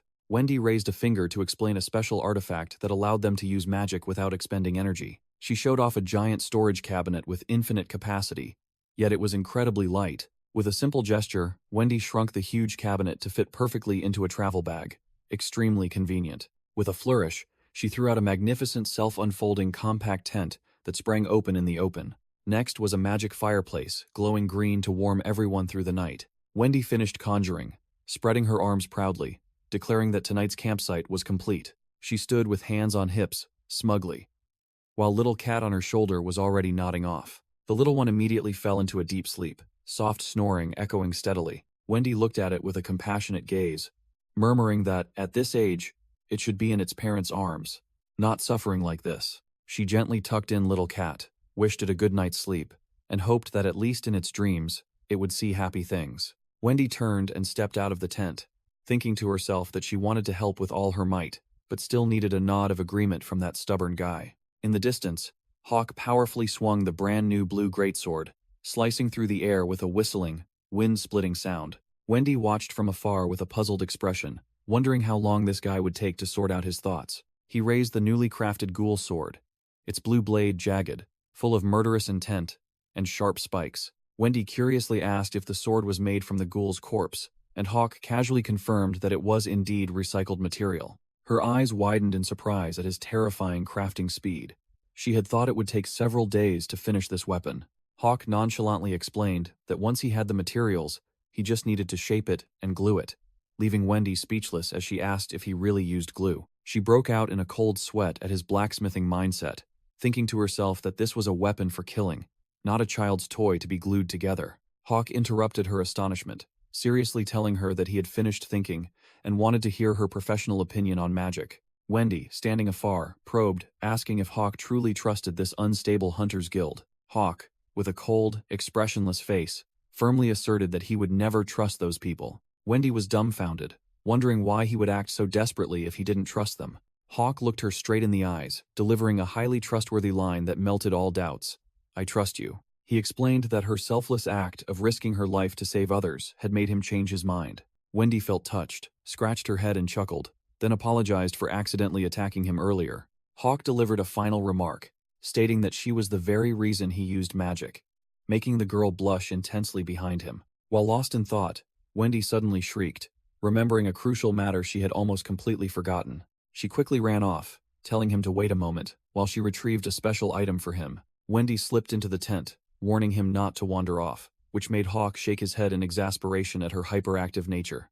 As Hawk stood alone, tormented by his past actions, a vivid green energy crow suddenly appeared on his shoulder, smirking. His eyes widened in horror, and he screamed Raven's name as the bizarre crow excitedly lunged and tightly embraced his arm. Hawk swung his arm, trying to shake off the creature, but its leg was as tenacious as a hungry leech, stretching out endlessly and refusing to release him. He broke out in a cold sweat, realizing that the crow wasn't just clinging to him, but had fused with his body like an extra growth. The crow began to transform, and the witch's seductive voice echoed, saying she had hesitated for a long time before daring to show herself to him. Raven revealed her true form, wearing a skull mask, and chuckled mockingly, asking if he was surprised by her comeback. Without a word, Hawk grabbed the woman by the neck and slammed her violently to the ground with an earth-shattering crash. Ignoring the impact, the dark shadow still writhed on the ground, sneering that this was merely a projection, so he shouldn't dream of killing her. Hawk looked down with eyes filled with murderous intent mixed with confusion, growling as he demanded what this wretched woman had done to his body. The brazen black crow declared that his resurrection was not hard to understand, as she had used her own body as regeneration material. She asserted that what saved him was not friendship with the cat, but her sacred, yet morbid, maternal love for this child. Raven gripped him tightly, gleefully announcing that every cell of theirs had merged into one, and congratulated Hawk on officially becoming a chimera. Elsewhere, Wendy was rummaging through her belongings and found Hawk's helmet and severed mechanical arm, while Little Cat was sleeping soundly. The girl picked up the metal arm, calculating that if she used healing magic, she might be able to reattach this important item. Wendy sighed, blaming herself for completely forgetting about this, and regretted not doing it while the cat was awake to ask for its help. Suddenly, Little Cat sprang up like a spring, loudly called Wendy's name, and repeatedly pawed at her leg with a panicked expression to get her attention. Wendy panicked, thinking she had woken it up, and hastily and awkwardly apologized, but the cat immediately denied it. She tried to coax it back to sleep, but Little Cat struggled violently in her arms to break free, drenched in sweat.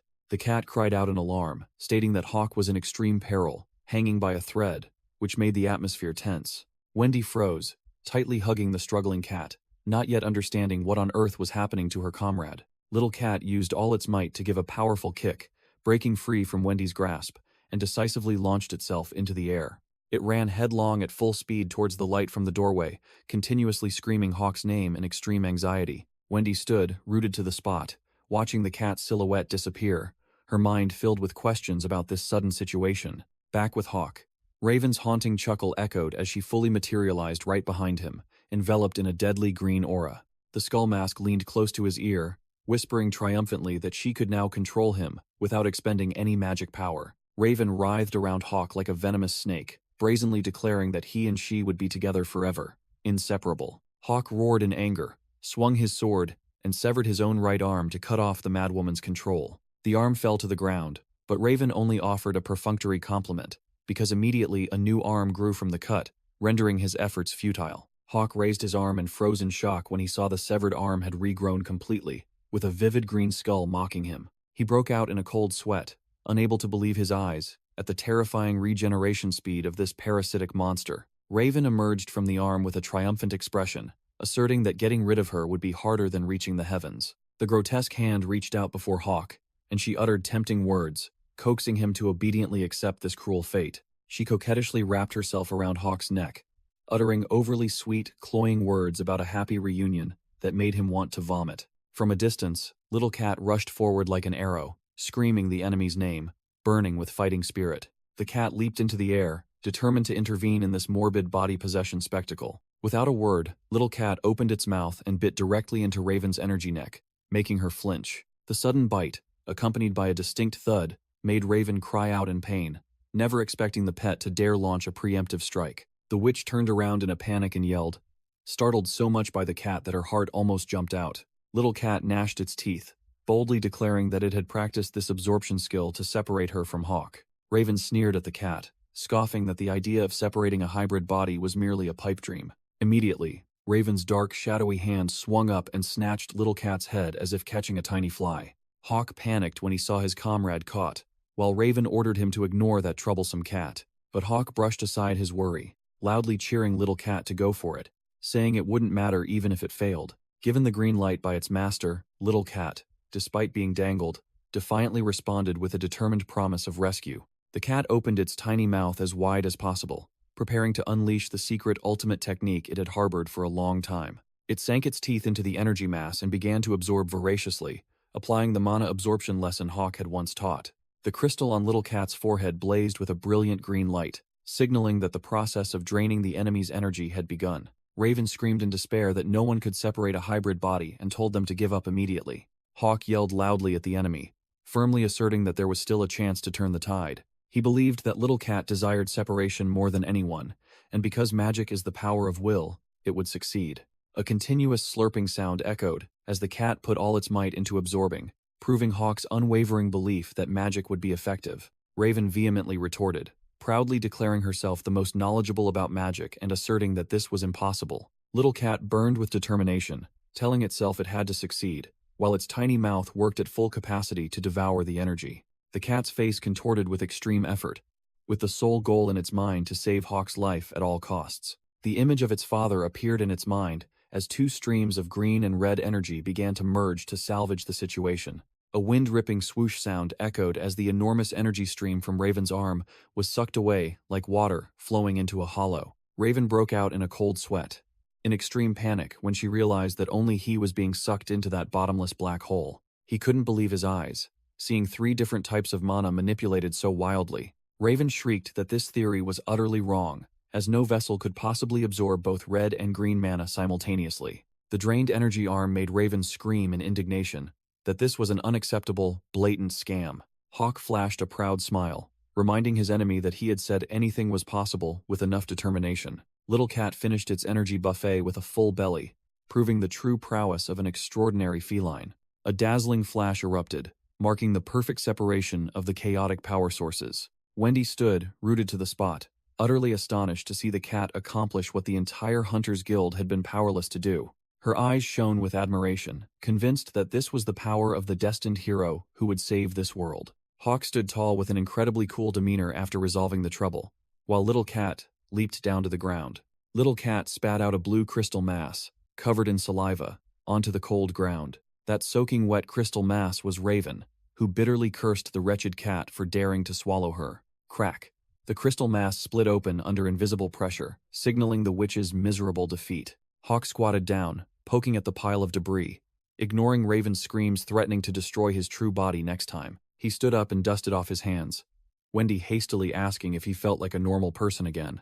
Hawk looked down at his hand, admitting he needed to check again. But without the cat carrying the team, he would have been finished. He let out a relieved smile, turning to sincerely thank Little Cat for its spectacular save. Suddenly, Little Cat trembled violently, the crystals on its head glowing erratically as if about to explode from overload. Both Hawk and Wendy were dumbfounded, not understanding what on earth was happening to this extraordinary pet. Poof! Little Cat deflated, collapsing onto the ground in its normal kitten form and letting out a weak meow. Both of them shrieked in alarm upon seeing their savior collapse unconscious right there. An armored hand carefully picked up the Raven crystal shard and placed it into a glass jar with a pleasant clinking sound. Hawk glanced at the jar containing the witch soul in the soldier's hand with a wary gaze. Whack! A hand slapped the soldier's helmet, making him jump in surprise from the unexpected blow. The armored soldier handed the jar to Wendy, instructing her to take it along with the rest of the belongings he had collected. Wendy nodded, confirming she would take it, while the soldier stood rigidly like a devoted bodyguard. He assessed that this was no ordinary magic stone, but a rare item worthy of thorough study. Wendy placed a hand on her chin in thought, fully agreeing with that professional opinion and deciding not to leave it behind. The soldier turned to inquire about the cat's condition, with an unusually concerned tone. Wendy calmly stated that the little one was merely unconscious, not injured at all, quite resilient. Hawk, imposing in his armor, stood opposite her, pressing to know what she had intended to say earlier. The girl reiterated that he had previously said he wanted to hear her personal opinion on the current situation. The knight nodded in confirmation, clarifying that he meant his own unpredictably changing body. Hawk gravely confessed that if he were to fall into a corrupted state like Sirius, he would rather die. Wendy flinched, her eyes wide with surprise at his negative and resolute thought. But since the magic stone had split in two, everything was fine, which made Wendy visibly relieved and happy. Hawk steered the conversation towards a more serious topic. He wanted to discuss Sirius and that mysterious Lucas, and most importantly, he wanted to delve into the background of the very girl standing before him. To be fair, Hawk proposed exchanging information with the very story he had once told the cat. After finding a place to rest, Wendy began to open up about Raven being her mother. Yet she regarded her as an enemy. Little Cat, after a long sleep, began to stir, whimpering as its drowsiness hadn't fully faded. It stretched refreshingly, its tail standing erect, signaling it was fully charged with combat energy. Wendy revealed that she was one of the elite mages Lucas had secretly recruited individually from various guilds. Her group consisted of 4 people operating covertly, meticulously concealing their identities for absolute information security. As all of them owed Lucas a debt of gratitude, their loyalty was beyond question or fear of leakage. Then one day, Sirius appeared and asked them to find a way to cure the world tree's erosion. Unfortunately, the mission failed miserably, Sirius left, and had been out of contact ever since. Hawk maintained the cold composure of an assassin, pressing her on why she chose to follow him instead of Sirius. Wendy sighed, admitting that she had investigated Hawk because she thought Sirius was on their side, only to get entangled in this messy pile of trouble. The armored knight brushed aside her complaints, demanding she reveal her true identity and ultimate objective. He asked what her next plan was, while she asserted that she was involved in this only to help Lucas. Wendy concluded with a blunt statement. She wanted to stick with him and Little Cat to continue the journey. He wondered why she chose this deadly path, having just sacrificed a chunk of her lifespan, with a future still fraught with bloody battles. She calmly replied that the lifespan of a blue mage was inherently fleeting, like a dog's life. Her nonchalant answer made even the cold knight inside the armor freeze for a few seconds, bewildered. Wendy placed a hand on her chest, her resolute gaze affirming that she would rather live a short but brilliant life than a long, meaningless one. She believed that her knowledge and magic would help Little Cat save this world, which was on the brink of destruction. He immediately poured cold water on her enthusiasm, declaring that she was wasting her time because their goals were completely misaligned. Wendy was dumbfounded, breaking into a cold sweat, not understanding what this blockhead was talking about by refusing a powerful ally. He sat down next to the bewildered cat, declaring his sole objective was to save its father, not to waste time being a world-saving hero. She stared at him wide-eyed, unable to believe he intended to ignore the extraordinary power that could save humanity, now in the cat's paws. A thought surfaced in Wendy's mind. Bearing the responsibility of immense power was an excruciating torment, and the one burdened with that heavy destiny was a tiny, innocent-looking cat, smiling pitifully. But she immediately screamed, denying that pessimistic thought, cutting off her own weak emotions. The sudden scream startled the knight, who turned to ask what was wrong with the girl this time. Wendy clenched her fists, believing that the desire to protect what was precious was the source of power to save the world. So she decided to bet on this side. The knight silently watched the young girl. It seemed Wendy's stubbornness and peculiar ideals had begun to sway him. Wendy looked directly at the knight opposite her, asserting confidently that Hawk was a good person. Hawk nodded in agreement, admitting that he didn't think he was so bad himself. He mused that if a true hero truly existed in this world, it would have to be someone with a spirit like hers. Hawk concluded the matter, proposing that they both join forces to protect what was most precious to them, instead of meddling in others' affairs. Thus, an alliance between two humans and one cat was officially formed in the desolate forest, where the wind whispered softly. Harold Montblanc appeared at the scene, muttering about Lucas' intelligence but finding no trace of Hawk's body. He narrowed his eyes in thought, wondering if the target had survived the catastrophe and fled far away. Or perhaps that individual had been mutated by the energy and was lurking somewhere, hunting them in return. It was also possible that he had become a true hero after destroying that monster. Or worse, he himself had degenerated and become a bloodthirsty monster devoid of humanity. A sinister smile spread across the grizzled commander's lips. He excitedly exclaimed, "Excellent," as he considered those possibilities. A soldier rushed back, reporting that a suspicious hut had been found in the southern part of the forest. Harold hoisted his colossal greatsword onto his shoulder, rallying his soldiers to advance and reward the hero they were searching for. As they aggressively advanced, the entire group flinched when they spotted a looming dark figure blocking the path ahead. Noir stood defiantly on a high rock, his cloak fluttering in the wind, exuding the overwhelming aura of a superior being. The Death Knight raised the crystal bird in his hand, wondering if it was acceptable to spare Hawk's life instead of killing him immediately. He pressed his face close to the bird, pondering the fact that the magic stone containing power had been split in two. Raven's spirit appeared as a blue phantom, declaring that the stone was no longer important. The witch explained that the tree had grown, and now it only needed to be shaped to her will by providing high-quality nourishment that was willingly presenting itself. Hawk clenched his metal gauntlet, checking the flexibility of the heavy weapon just freed from Raven's control. He swung his arm forcefully, creating a whistling sound, while Wendy held Little Cat, watching with a worried expression. She suggested providing more healing when she saw Hawk continuously swinging his arm, as if starting a rusty machine. Hawk admitted he could control it, but his sense of touch had completely vanished, as if the arm was borrowed rather than his own. Little Cat suddenly launched itself into the air with an energetic leap, leaving a beautiful green light trail. The little boss landed on Hawk's shoulder, erupting in brilliant blue flames to buff his strength,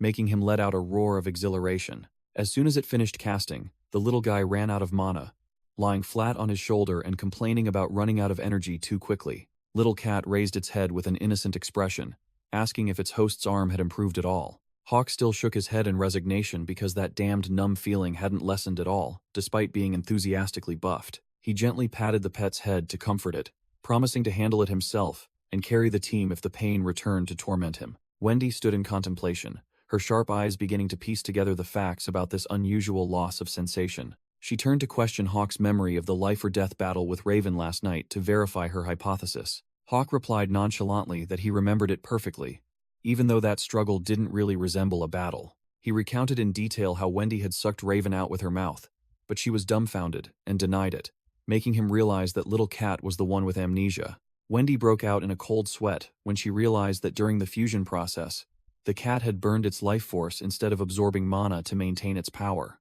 Hawk confirmed that was true, while the bewildered cat still didn't understand what the hell was happening to it. He vaguely began to guess the terrible price Wendy was hinting at through her barrage of questions. She concluded with a chilling statement that the price was Hawk's sense of touch and little Cat's memories, which had been sacrificed.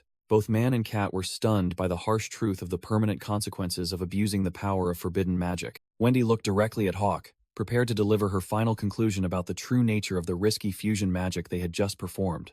A brilliant orange greatsword plunged into the ground with a heavy, powerful thud. Harold Montblanc appeared behind the sword with a hearty smile, greeting his warrior brothers. Hawk and Wendy, startled, turned around, highly vigilant at the stranger's sudden appearance. The commander grinned confidently, declaring with a blunt statement that they meet again. A squad of soldiers carrying a coffin approached, while Hawk muttered the name Montblanc, full of doubt. Hawk, in his armor, immediately recognized this man as a knight of the Garnet Kingdom, not an enemy. The bearded man loudly shouted his name, Harold Montblanc, with an overly proud demeanor that made others feel awkward. Hawk didn't bother with the flashy introduction. He directly asked what the hell this man wanted. Harold pulled out a gleaming golden badge, the pleasant clinking sound of metal echoing. Hawk looked at the item in his hand with a puzzled expression, asking if it was a necklace. Harold explained it was a VIP pass.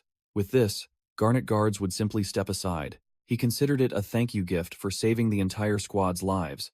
Very useful if Hawk's group intended to venture into the Topaz Kingdom. Hawk took the item with a skeptical expression, unable to believe this man had traveled all this way just to deliver this tiny thing. Harold pointed towards the soldiers, setting down the chest, excitedly boasting that there was still another bonus gift. Hawk exclaimed sarcastically when he saw his own coffin, while the cat on his shoulder was bewildered. Harold confirmed they brought it to collect the bodies, but also conveniently gathered all the gear Hawk had left behind on the battlefield. Hawk immediately questioned if Lucas had sent this chest to handle their aftermath. Harold hastily clarified that the opponent was a mana-draining monster of destructive level, so it was normal to think they were dead.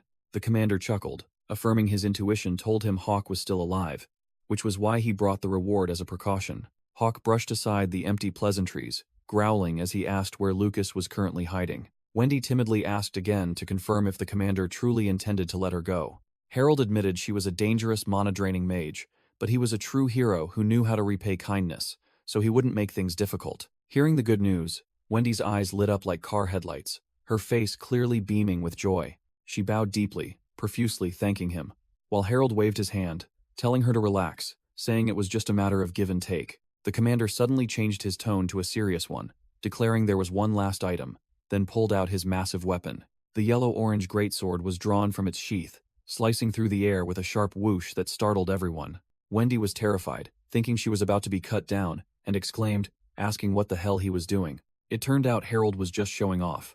He raised his sword to the sky, radiating a dazzling aura to bless the expedition team. He grinned confidently, wishing the hero good luck on the arduous path ahead. But inwardly, he thought differently.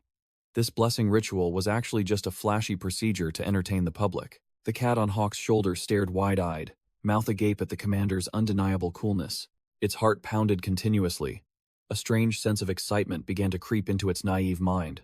The majestic image of Harold and the squad of soldiers behind him etched itself deep into its small heart. Even after they had walked some distance, the cat still kept looking back at Harold's retreating figure, its heartbeat still refusing to calm down.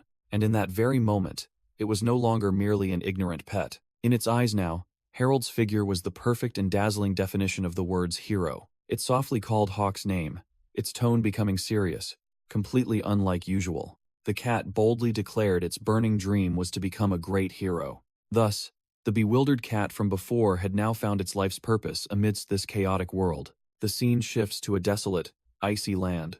The the ground violently shaking, signaling a fierce battle. Wendy focused, channeling a dense stream of dense blue energy from her wrist to prepare a potent item. The cat casually lay down on the ground, devouring the delicious black fragments, as if it had never eaten before. Her hands skillfully drew threads of blue mana flowing from her veins, looking exactly like pulling spider silk. Seeing that chilling sight, the eating cat flinched in surprise and gulped loudly. Wendy told herself that she had been a bit too extravagant last time, so now she needed to save a little for the future. She used scissors to snip off the energy strand she had just drawn out and neatly dropped it into a metal cup. Then she carefully poured the glowing liquid into a larger cup to perform the next step. Hawk worriedly asked if she was in pain, but Wendy calmly said she was fine and was crafting emergency mana candles. The knight wondered why she didn't have any reserve candles despite carrying a whole cumbersome wizard's inventory on her back. Wendy held up the mana rod, explaining that she used the excess mana she cut off to charge into a mana cell core. She explained that mana candles could only be used by their owner, while this core form could be sold for good, hard cash. Hearing such a reasonable matter of livelihood, Hawk could only nod, indicating he understood. The cat immediately wondered if selling these mana strands, which were linked to her lifespan, meant she was selling her life. Wendy gave a wry smile and scratched her cheek, admitting that it did sound strange, as it was a very precious thing. Hawk glanced at the small girl selling her life through the slit of his helmet, speechless. She explained that she was too desperate today and had to draw it out, while Hawk silently walked towards the camp tent. These mana strands grew like weeds against her will.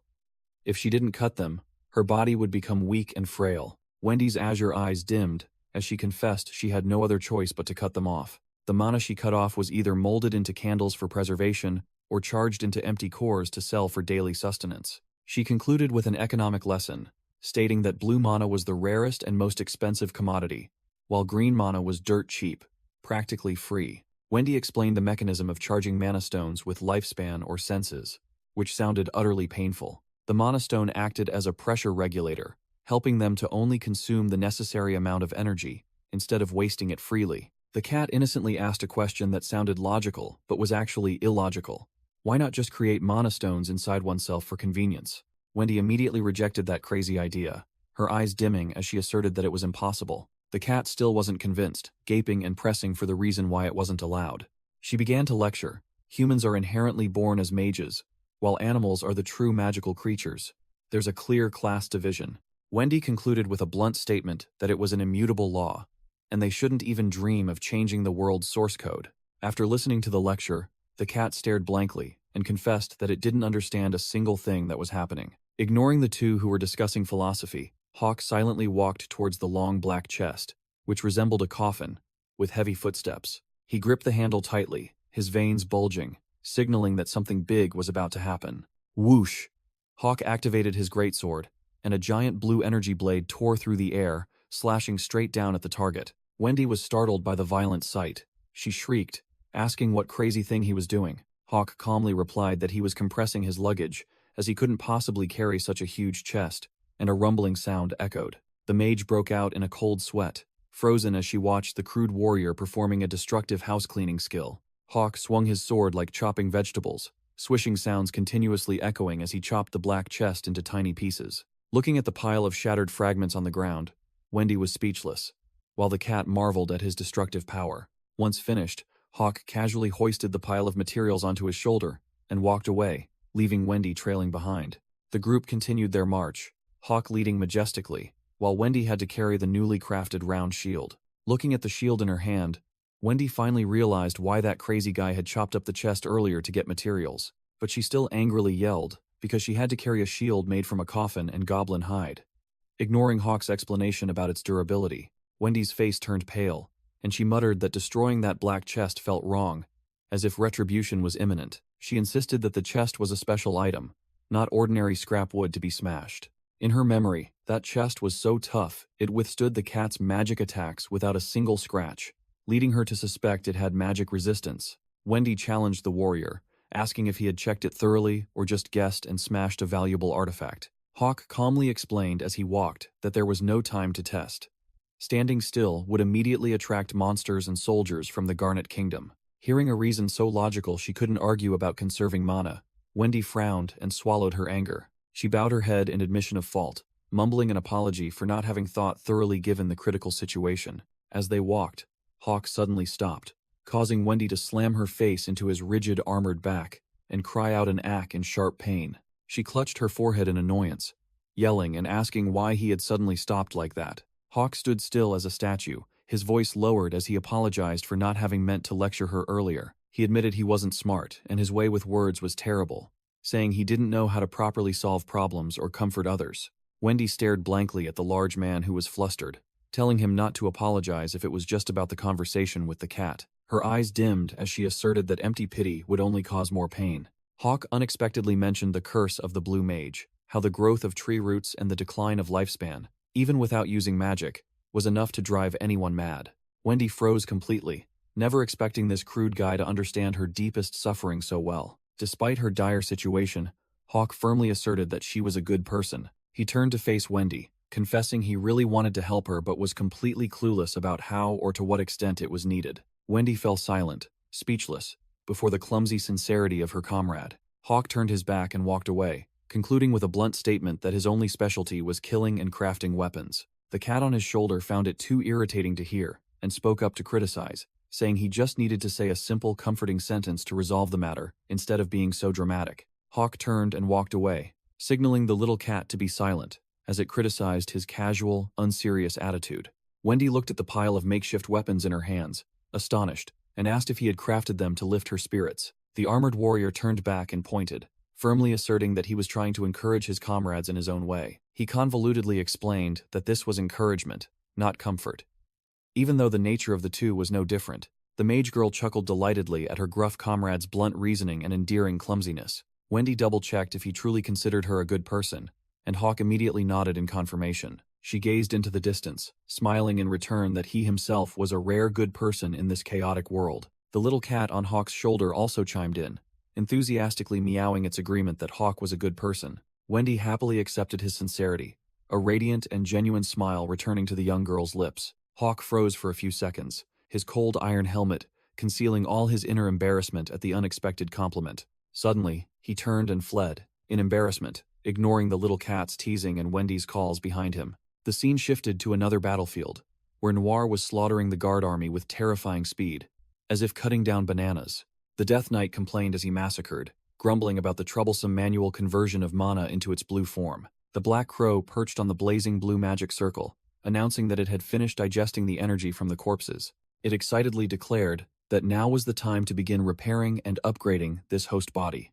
The crow flew down and perched on Noir's head, while the knight asked for the next directive after clearing out the trash. Suddenly, a dark shadow streaked down from the sky with wind-rending speed, making the crow look up in alarm. The stranger landed softly on the tip of a sharp spire with a subtle, danger-laden sound.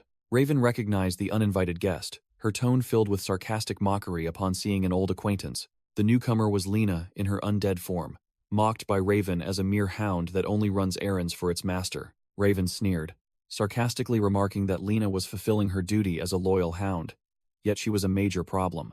The crow perched on Noir's head, smirking as it greeted Lena, with a mocking and provocative master. Raven, in her blue entity form, realized that Lena had broken her binding seal and showed amusement. The crow boasted that it had mimicked that very technique to create its own mana core and restructure its body. It proudly declared that it had escaped the World Tree's grasp and become a completely independent entity. The Phantom Raven reminded Lena not to forget that she was essentially just a walking corpse without mana. Lena bitterly admitted the truth, asserting that she no longer wished to exist in this hideous monster form. She pointed her sword at her enemy, pressing to know if Raven's next scheme involved Hawk. The crow called Lena a fool, refused to answer, and retorted by asking if she intended to stubbornly remain on Hawk's side forever. It called her by the contemptuous nickname Hound, while a blue phantom began to materialize behind Lena. The Phantom Raven whispered manipulatively right behind Lena's neck, reminding her that she was the true creator of this body. Lena ignored her, streaking down from above with wind-rending speed to initiate her attack. She launched herself into the air, activating a blazing blue energy blade in her hand, preparing for impact. Lena spun and slashed powerfully, creating a beautiful, blazing blue energy vortex that swept across the battlefield. She unleashed a barrage of energy shurikens towards Noir, with continuous, ear-splitting whistling sounds. The Death Knight swung his greatsword to block the attack, creating a harsh clang of metal and a shower of sparks. The crow silently observed from a distance, its cold blue eyes assessing the battle situation without flinching. A crystallized energy manifestation of Lena suddenly split off, sternly declaring that it would not let Raven take her. Raven's eyes widened in surprise, realizing Lena had just performed a body-snatching technique to separate her will from her corpse. The crow chuckled, praising Lena's formidable magical talent upon seeing her dare to copy its own technique. Raven began to transform amidst a surge of blue energy, smugly confident that she could control Noir without expending any magic. A dark entity wearing a bird skull mask formed from nothingness, warning its opponent never to forget its servant status. Armored black feet landed on the ground with a heavy thud, marking the presence of the new form. Raven completed her transformation into a grotesque form with numerous blue energy tentacles sprouting from her back, sweeping aside all resistance. The witch stood before Noir, reproaching the Death Knight for daring to act independently and being overly complacent. Raven leaned close to her subordinate's face, asserting that the only reason he was still alive was to carry out her work. Her blazing red eyes flashed beneath the mask, as she declared that the moment of the new king's birth was imminent. The scene shifted to the forest, where Hawk trudged along with the little cat on his shoulder, while Wendy followed behind through the gloomy canopy. Hawk abruptly stopped, signaling them to halt as he detected something unusual ahead. The entire group stared in shock at the sight before them, as the trees and land had been dyed a deadly magical green. The little cat broke out in a cold sweat, realizing the world tree's terrifying growth was devouring everything. Despite Wendy suggesting another path, Hawk resolutely pressed forward, as finding the little cat's father was their paramount objective. Hawk analyzed the connection between Noir, Raven, and the tree's master, asserting that evasion was not a solution. The cat took a deep breath to regain its composure amidst the invisible pressure. It let out a strong exhale to dispel the fear creeping into its mind. Even with its forepaws trembling, the little cat steeled itself and declared it was ready to fight to the death and would not retreat. Hawk unhesitatingly stepped onto the ground, glowing with magical energy, his footsteps firm and resolute. Seeing Hawk resolutely advance, Wendy also cast aside her worries to continue their journey into the dead land. The young girl watched the backs of the two ahead, secretly admiring their unwavering resolve in the face of danger. Wendy clenched her fists, determined to give her all, and rushed after her comrades deeper into the forest. Before the group lay a desolate battlefield, with numerous metal statues standing tall like nameless gravestones. Hawk frowned, observing the deadly scene, and wondered if this was a giant graveyard. He quickly realized the harsh truth. These statues were humans, transformed by magic. Little Cat broke out in a cold sweat, confirming this was Raven's magic, a dark art that transmuted living beings into cold metal. Hawk's eyes gleamed with vigilance as he deduced that the witch Raven must be lurking nearby. Without a word, Hawk suddenly shot forward with tearing speed, startling Wendy. He shouted, ordering Wendy to stop immediately to avoid falling into the dangerous trap ahead. Hawk spread his arms, shielding the young girl, ready to face any danger descending from the sky. Wendy's eyes widened in fear, and she stammered, speechless, as she witnessed the horrifying sight falling before her. A gigantic, grotesque metal mass, draped in Lucas's familiar cloak, plunged into the ground with a loud thud.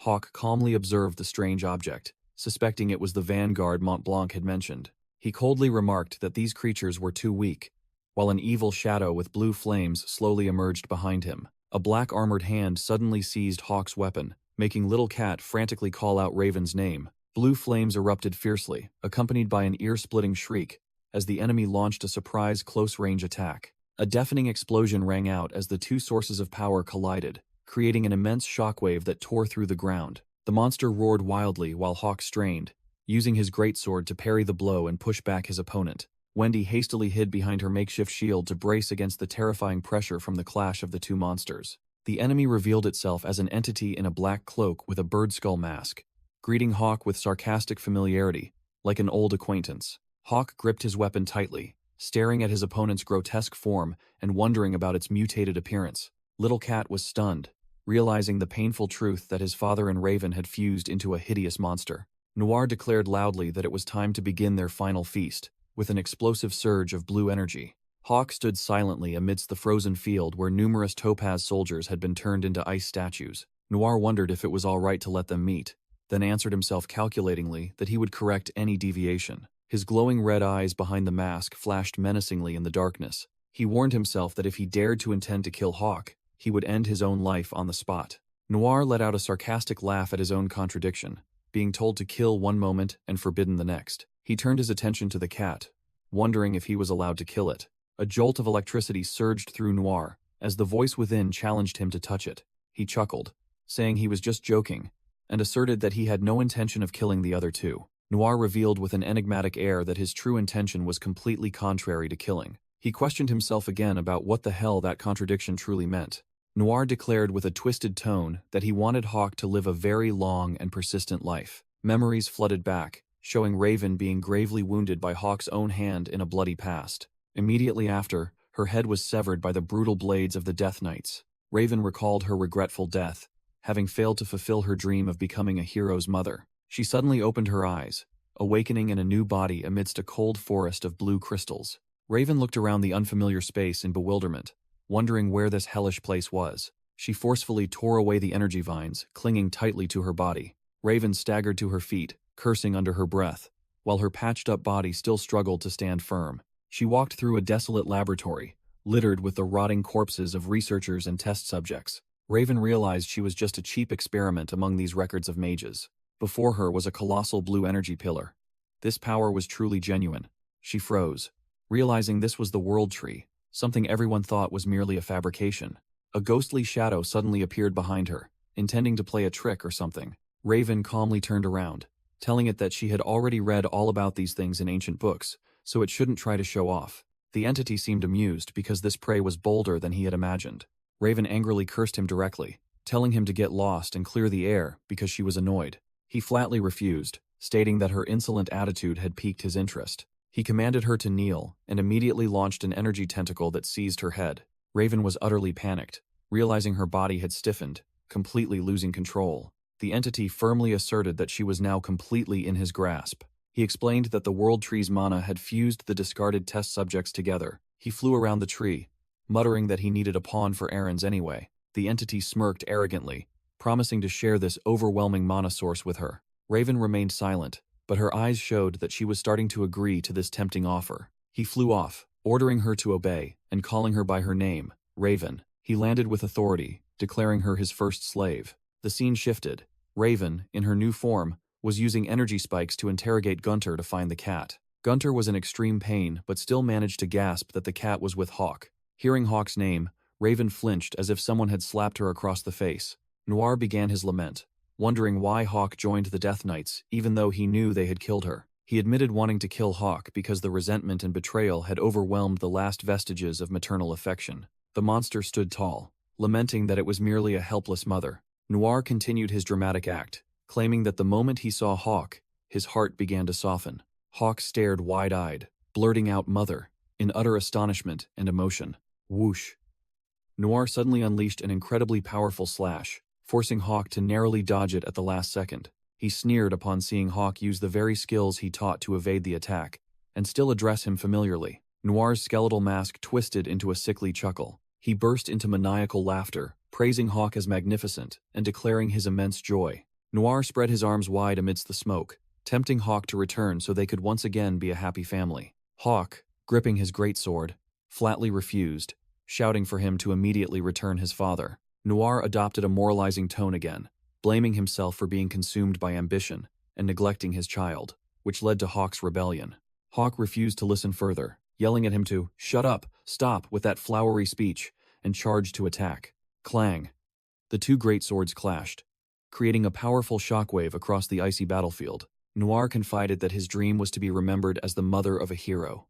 But now, all that was gone. Wendy suddenly rushed out with a shield in hand, shouting her desire to assist Hawk in the battle. Noir gathered blazing blue energy, declaring he would give Hawk a painful gift. Boom! The incredibly powerful energy blast struck directly, forcing Wendy to brace herself behind her shield.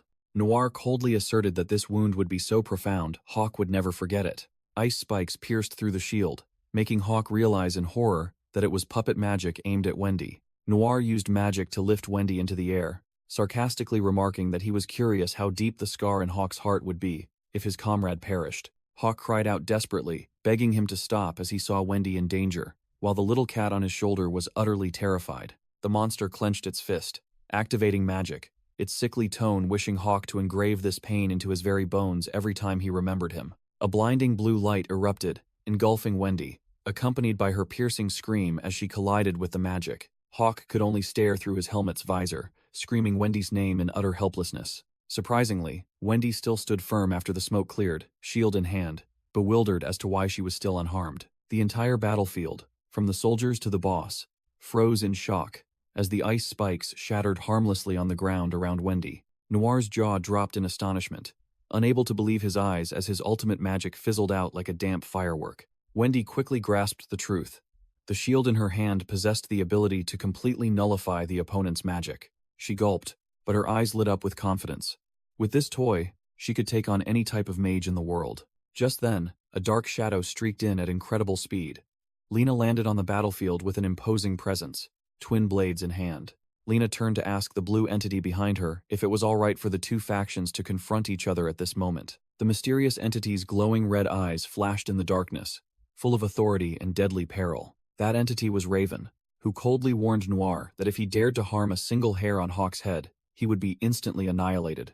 Noir looked annoyed, complaining that this old woman was truly difficult to please, sometimes telling him to kill, other times forbidding everything, making his head spin. He tilted his head, retorting if sparing Hawk meant he could then deal with that annoying cat. Raven immediately unleashed a threatening blue electric current, daring the monster to try such a foolish act. Noir chuckled, doing a complete 180-degree turn in attitude, saying he was just joking and had no intention of killing anyone. He casually declared that his true purpose was completely contrary to killing. The cryptic remark left Raven astonished, prompting her to ask what that contrary truly meant. The witch Raven revealed her true form with a grotesque skull head, concluding her command that Hawk must live a very long life to satisfy her. Hawk, in his gray armor, breathed a sigh of relief seeing Wendy safe, secretly congratulating himself on the excellent anti-magic shield he had crafted. Pushing his worries aside, he braced himself to fully concentrate on the life-or-death battle ahead. Hawk clenched his fists tensely, realizing that he himself was the one in real danger after taking the hit. Little Cat, clinging to his shoulder, noticed its host's strange behavior and anxiously asked if he was all right. Hawk called his pet and strategist by name, seriously requesting its immediate assistance. Noir looked at the anti-magic shield with disdain, scoffing that his opponent was fighting dirty by nullifying his magic. The monster decided to switch to an all-out combat strategy, raising his greatsword to test the shield's durability against a physical attack. He charged down like a storm, slashing directly at Wendy's defensive stance with overwhelming killing intent. Wendy hastily raised her shield to block, utterly panicked by the enemy's terrifying attack speed. A thunderous crash echoed as the greatsword violently struck the shield, creating an immense impact that shook the very ground. The collision was so powerful it sent Noir's weapon flying into the air, making Wendy wince from the immense pressure. Hawk shouted for Wendy to get out of the way, while Noir gracefully leaped into the air to retrieve his sword. From above, Hawk plummeted down at rocket speed to intercept the next attack, causing Wendy to exclaim his name in astonishment. He slammed directly into Noir with a devastating, tank-like charge, creating a powerful shockwave that made Wendy cry out. While fiercely struggling against the enemy's brute strength, Hawk yelled, urging Little Cat to act quickly. Both slid across the ground, creating a screeching sound as metal scraped against the hard stone surface.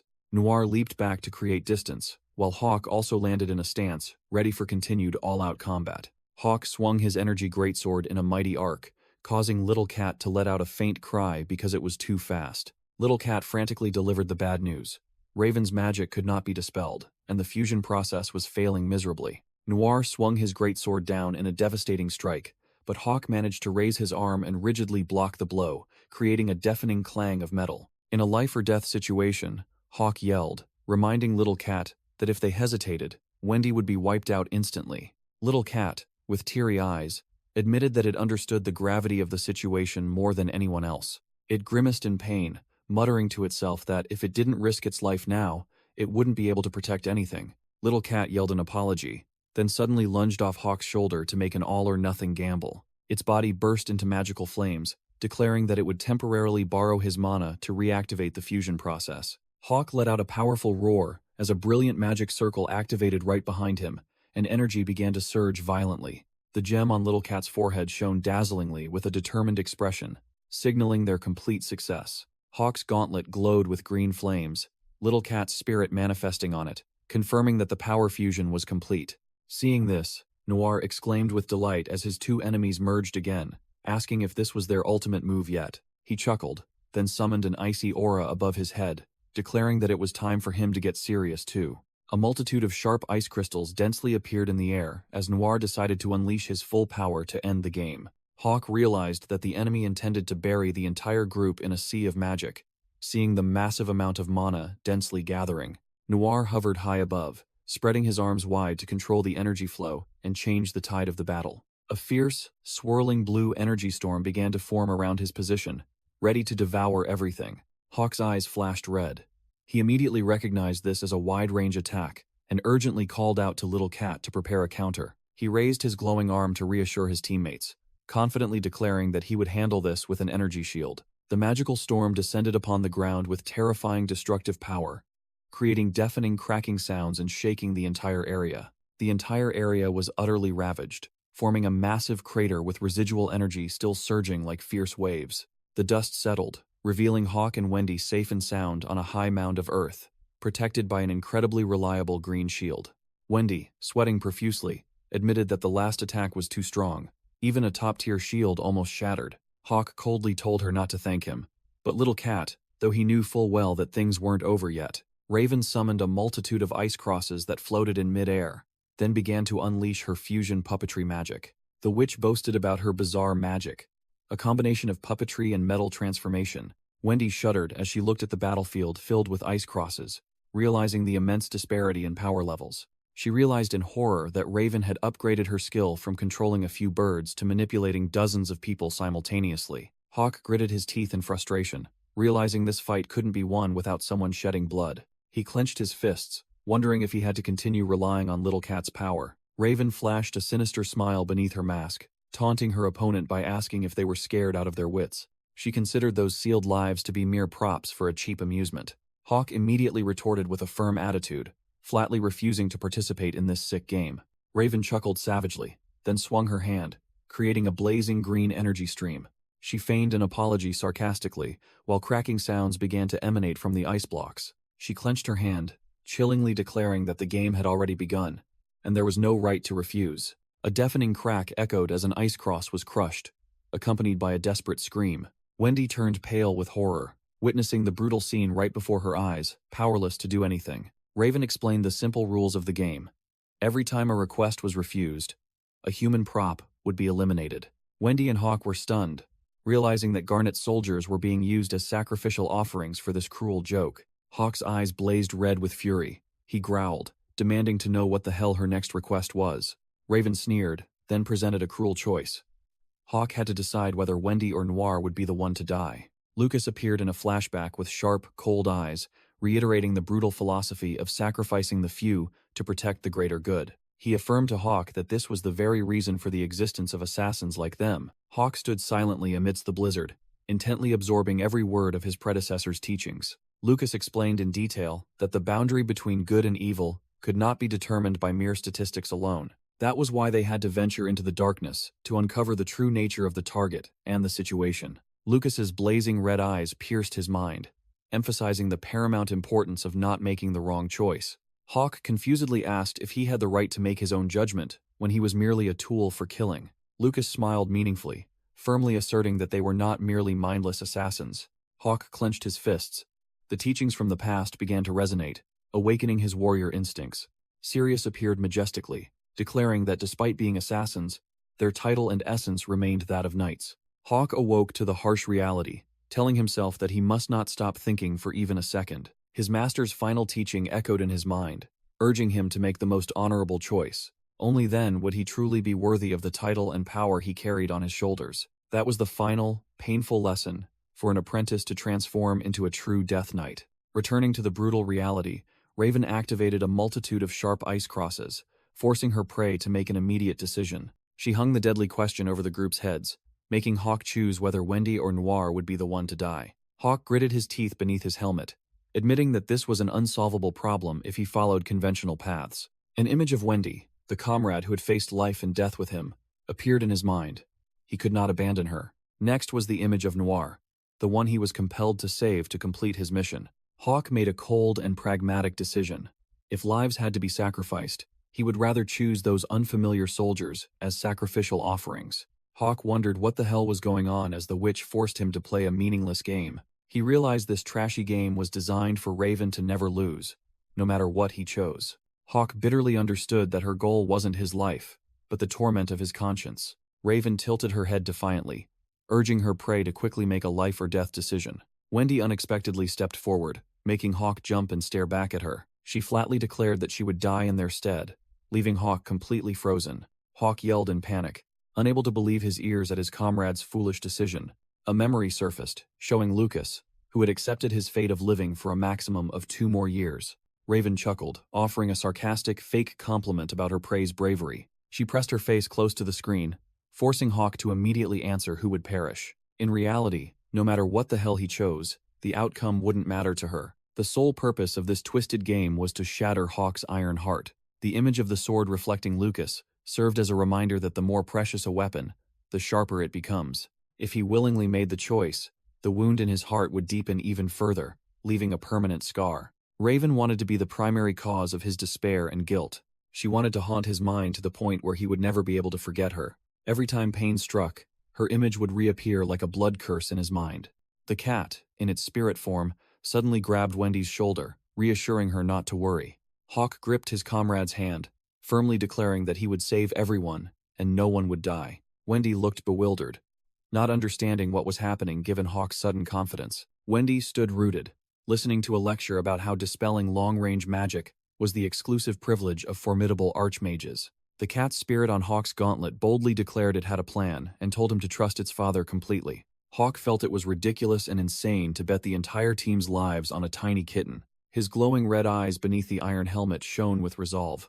He admitted his past self would never have taken such a risk. He agreed to follow the plan, while the cat whispered its righteous calculations into his comrade's ear. Raven exerted pressure by plunging a giant sword into the ground, forcing her opponent to make an honorable choice. Hawk strode forward, reassuring Wendy that the witch's promise was mere garbage and not worth bothering with. The witch summoned an array of sharp ice crosses, sarcastically asking if he wanted to die, or if his brain simply couldn't keep up with the game's rules. Raven declared the charade over and unleashed a hail of ice, but Hawk dodged while shouting that he would save everyone and sacrifice no one. In Raven's arrogant calculations, no matter which path he chose, the outcome would remain unchanged. She raised her hand with feigned regret, scoffing that he had chosen the most foolish move among all possibilities. To her, whether he made a decision or not was merely a meaningless variable on a predetermined chessboard. Her confidence was so high that she firmly asserted she would achieve her goal despite all her opponent's efforts. Hawk channeled all his strength into his armored legs, unleashing a terrifying leap that propelled him into the battlefield with a loud crash. Enveloped in a green aura, he roared at his enemy that this was the team's choice, and they would save everyone. Raven retaliated with deadly ice beams, sneering at her opponent's stubbornness and scolding him for refusing to learn. She arrogantly believed that even if all 3 insignificant pests charged at once, she would still easily dispatch them all. Hawk swung the sword in his hand, creating a powerful, wind-rending whistle to draw fire and carve a path. A sudden flash of light tore through the sky with a piercing shriek, signaling the arrival of the 4th comrade Hawk had prepared. The mechanical bat soared at rocket speed, carrying a breakthrough solution as it crashed into the target to turn the tide. Hawk charged forward like a tank, his arm upgraded with heavy weaponry, ready to crush everything in his path. The cat cheered excitedly as their crazy plan had perfectly succeeded, having fused with the golem. Hawk brushed aside his excitement, his glowing red eyes intensely focused on the ultimate goal, to defeat Raven immediately. He activated maximum speed, gliding like a green lightning bolt, his glowing red blade in hand hissing a death knell straight at the witch. Raven gnashed her teeth in fury as her defenses began to crack, cursing the damned cat for daring to ruin her grand scheme again. She decided to stop playing, unfurling her colossal black wings behind her, their imposing presence dominating the sky. Raven looked down with the cold gaze of a superior being, declaring the game over with a murderous expression. Hawk didn't flinch. He leaped high and swung his glowing red energy blade down in a fatal strike. The witch swung her hand, creating a giant blue energy blade that swept across the sky to block the attack. The 2 surges of power collided, creating a terrifying explosion that sent shockwaves across the battlefield, throwing everything around them. Hawk slid across the ground after the impact, realizing that Raven and the Black Knight Noir had separated into 2 distinct entities. He narrowed his eyes, wondering if this was a sign of her weakening, or if she had just activated a new, more terrifying power state. But immediately, Hawk noticed her body cracking into pieces. Clearly, she was losing control and visibly weakening. Noir's black armored corpse crashed to the ground with a thud, completely motionless like a pile of scrap metal. The cat wailed desperately, calling for its father and promising to save him upon seeing the familiar corpse lying there. Hawk suddenly felt tears streaming like a river from the eye slits of his helmet. He was utterly bewildered, not understanding why he was crying. He tried to comfort the tearful cat, recounting past events to regain his composure, but he himself was choked with emotion. Hawk helplessly watched 2 streams of tears run down his iron mask, realizing this emotional fusion was driving him mad. Raven stood proudly on the rock, coldly declaring that Noir was now nothing more than a worthless, empty shell. In her hand were 2 magic stones she had just stolen, her eyes flashing with triumph at having achieved her core objective. Raven embedded a glowing red stone into her chest armor, firmly stating that without it, Noir would never awaken. Hawk calmly stroked Little Cat's head on his gauntlet to steel his resolve, preparing for a brutal battle. He growled, declaring he would finish her off and reclaim the stone, his 2 hands activating twin swords, glowing with full red and green energy. Raven uttered a sarcastic remark, then unfurled her blue energy wings, her arrogant demeanor showing utter disregard for anyone. Hawk gripped the hilt of his green sword tightly, the whistling sound of energy signaling his imminent charge to sweep away his opponent. Both charged at each other with blazing speed, determined to fight to the death in a head-on collision. 2 streams of red and green power collided in midair, creating a wind-rending whoosh that shook the entire sky. Hawk blocked the attack and asserted he had enough weapons to finish off this witch immediately. He swung his glowing red blade, roaring that it was time for action instead of empty talk. Raven unexpectedly played her trump card, threatening to crush the vital magic stone with her own hands if he dared to approach. She smirked maliciously, showing she had grasped her opponent's fear of losing the item. Hawk stopped short. A chill ran down his spine, making him hesitate immediately as he sensed a trap. Raven let out a bewildered gasp when she saw Hawk's destructive attack suddenly miss its mark. She realized he had held back, and immediately taunted him about this sentimental and humane act. Hawk retreated to analyze the situation. He suspected the stone was merely a decoy, and not a fatal weakness, as she claimed. Raven still maintained a mysterious smile on her lips, telling him to go ahead and attack without hesitation. She swore that if the stone beneath her abdomen was destroyed, she would truly die, and that she wasn't the type to use cheap tricks. Hawk stood firm like a tank, asking in return if she thought he was a novice to believe an enemy's words. He directly questioned her why she was smiling so brightly if her life was truly in danger. Wendy watched the unfolding events from afar, hesitating whether to jump in and steal the kill or provide support when she saw both sides suddenly cease fighting. Wendy broke out in a cold sweat, realizing rushing between these 2 monsters was nothing short of suicide. She intended to raise her hand and cast a long-range support spell with a soft, hopeful whoosh. But Wendy was stunned when she realized her magic staff was completely useless, unable to summon any magic. Boom. The collision of 2 energy streams created an aftershock, flinging her far away with a desperate cry. Wendy decided to stay put, believing that not getting in the way was the best way to help right now. A block of ice crystal with a glowing red eye rolled forward with a threatening clatter. Hawk blocked the attack with a clang, while wondering whether to destroy the magic stone, recalling her eerie smile. Raven sneered defiantly, boasting that she had tried to copy his magic to see its level. Hawk gritted his teeth under his helmet, wondering if this madwoman was mocking him. Raven spread her black wings wide, reminding him that the audience was intently watching this performance. Without further words, Hawk swung his sword powerfully at the enemy, creating a deafening clang. Raven glided away with a whoosh, provoking him to unleash his full power to impress everyone. The 2 swords clashed, creating sparks, as Hawk decisively blocked the witch's attack. Raven launched an energy blast with a whoosh, sarcastically asking if he intended to ruin her puppet show. Startled, Hawk paused for a moment, upon hearing the loaded phrase puppet show. A stream of blue energy shot past with wind-rending speed, creating a chilling whoosh. Hawk rolled to dodge the attack by a hair's breadth, as ice arrows plunged into the ground around him. He stood up in a defensive stance, his sword glowing with blue fire, wondering if the previous attack was merely a feint. Hawk shouted, ordering Little Cat to quickly dispel her magic immediately. Little Cat broke out in a cold sweat, delivering the bad news that something was wrong. This magic was stubborn and refused to disappear.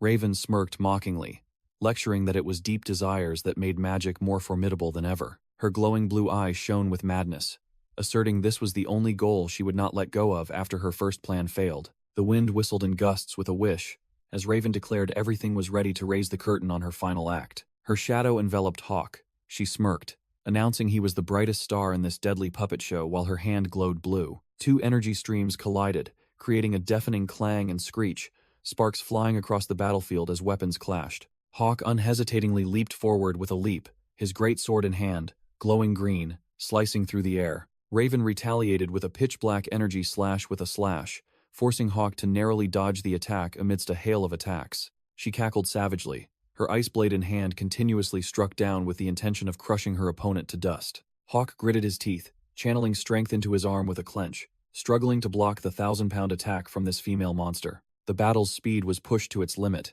The sound of clashing weapons echoed continuously like thunder, making the surrounding space tremble. A powerful aftershock flung Hawk backward with a crash, thick dust obscuring his vision, making him wonder what the hell was happening as his vision was obscured. Wendy swallowed hard, observing from afar, her wide blue eyes optimistically assessing that Hawk was gaining the upper hand. A colossal energy sword strike cleaved the ground with a slash. Hawk and Raven lunged at each other like two merciless beasts. Hawk panted, his sharp eyes filled with tension, while Raven maintained a confident, demonic smile on her distorted face. The witch spread her arms, controlling streams of dark energy that enveloped her with a wish, preparing to unleash her next deadly attack. Hawk swung his sword, creating an arc of green light with a swoosh, skillfully deflecting the incoming energy spear. Hawk's eyes widened in astonishment. He cursed under his breath as he noticed something unusual about his opponent and called out Raven's name. Hawk's right arm suddenly moved against his will with a blaze. Little Cat on his gauntlet also panicked, not understanding what was happening. Hawk's body was flung away like a broken puppet with a whiz. He realized Raven was manipulating his body to turn the tide. He dug his feet into the ground, creating deep furrows to slow his momentum with a screech, muttering to himself in utter confusion, wondering why she was doing this. The witch Raven smirked arrogantly, as if she held all the cards. Hawk flinched and stopped short as his brain began to piece together the recent events. His gaze turned sharp again as he realized the true scheme behind her insane and incomprehensible actions. He recalled a familiar scene from the past when he had to fight alone amidst countless encircling enemies. This was the puppet play that Raven had meticulously orchestrated from beginning to end, manipulating everyone like pawns on a chessboard. Everything moved according to her absolute will.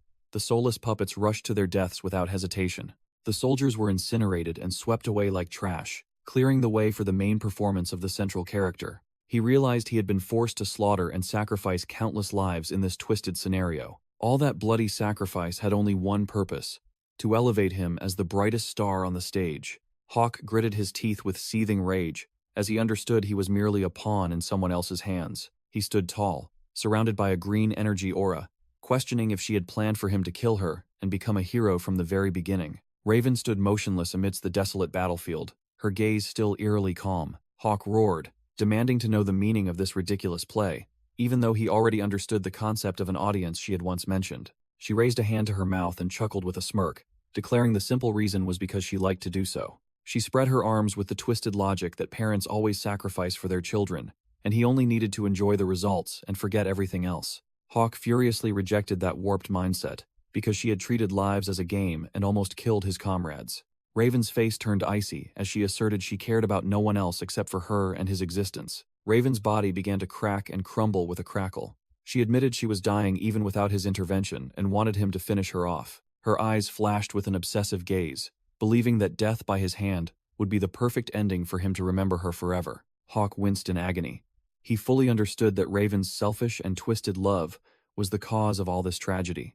Little Cat materialized on the gauntlet, its voice subdued as it sensed the surging sorrow in Hawk's heart. Hawk lowered his face, acknowledging that pain, but he firmly declared that he wouldn't shed a single tear. His eyes blazed with hatred, declaring outright that someone like Raven wasn't worth his tears. Hearing this, Raven feigned surprise. She pouted, chiding him for being too cruel to this mother. Her cracking face sank into shadow.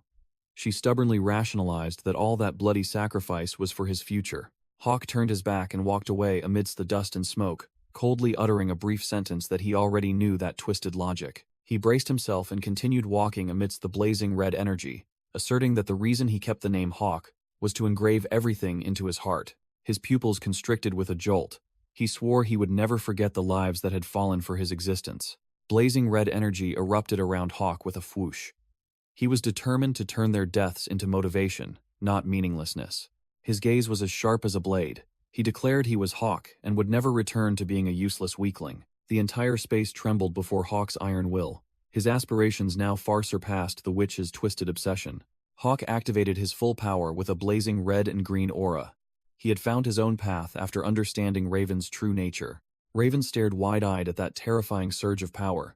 She hadn't expected his magic to awaken so powerfully. Hawk shot forward like an arrow, wielding a blazing red sword, and roared that he had escaped her puppet strings. He leaped into the air, channeling his entire will into the strike to sever this cruel thread of fate. From above, Hawk plunged down like a meteor, tearing through the wind, his blazing red blade aimed directly at the target below. A blinding flash erupted as Hawk's attack connected, red energy sweeping across the battlefield. Memories flooded back with the image of a black-gloved hand tightly gripping young Hawk's hand and ordering him to follow. Raven, in her witch form, led Hawk by the hand through the ruins, promising to raise and protect him with her twisted love. Young Hawk turned his head to look back at the corpse of a child soldier wearing a red mask, bewildered.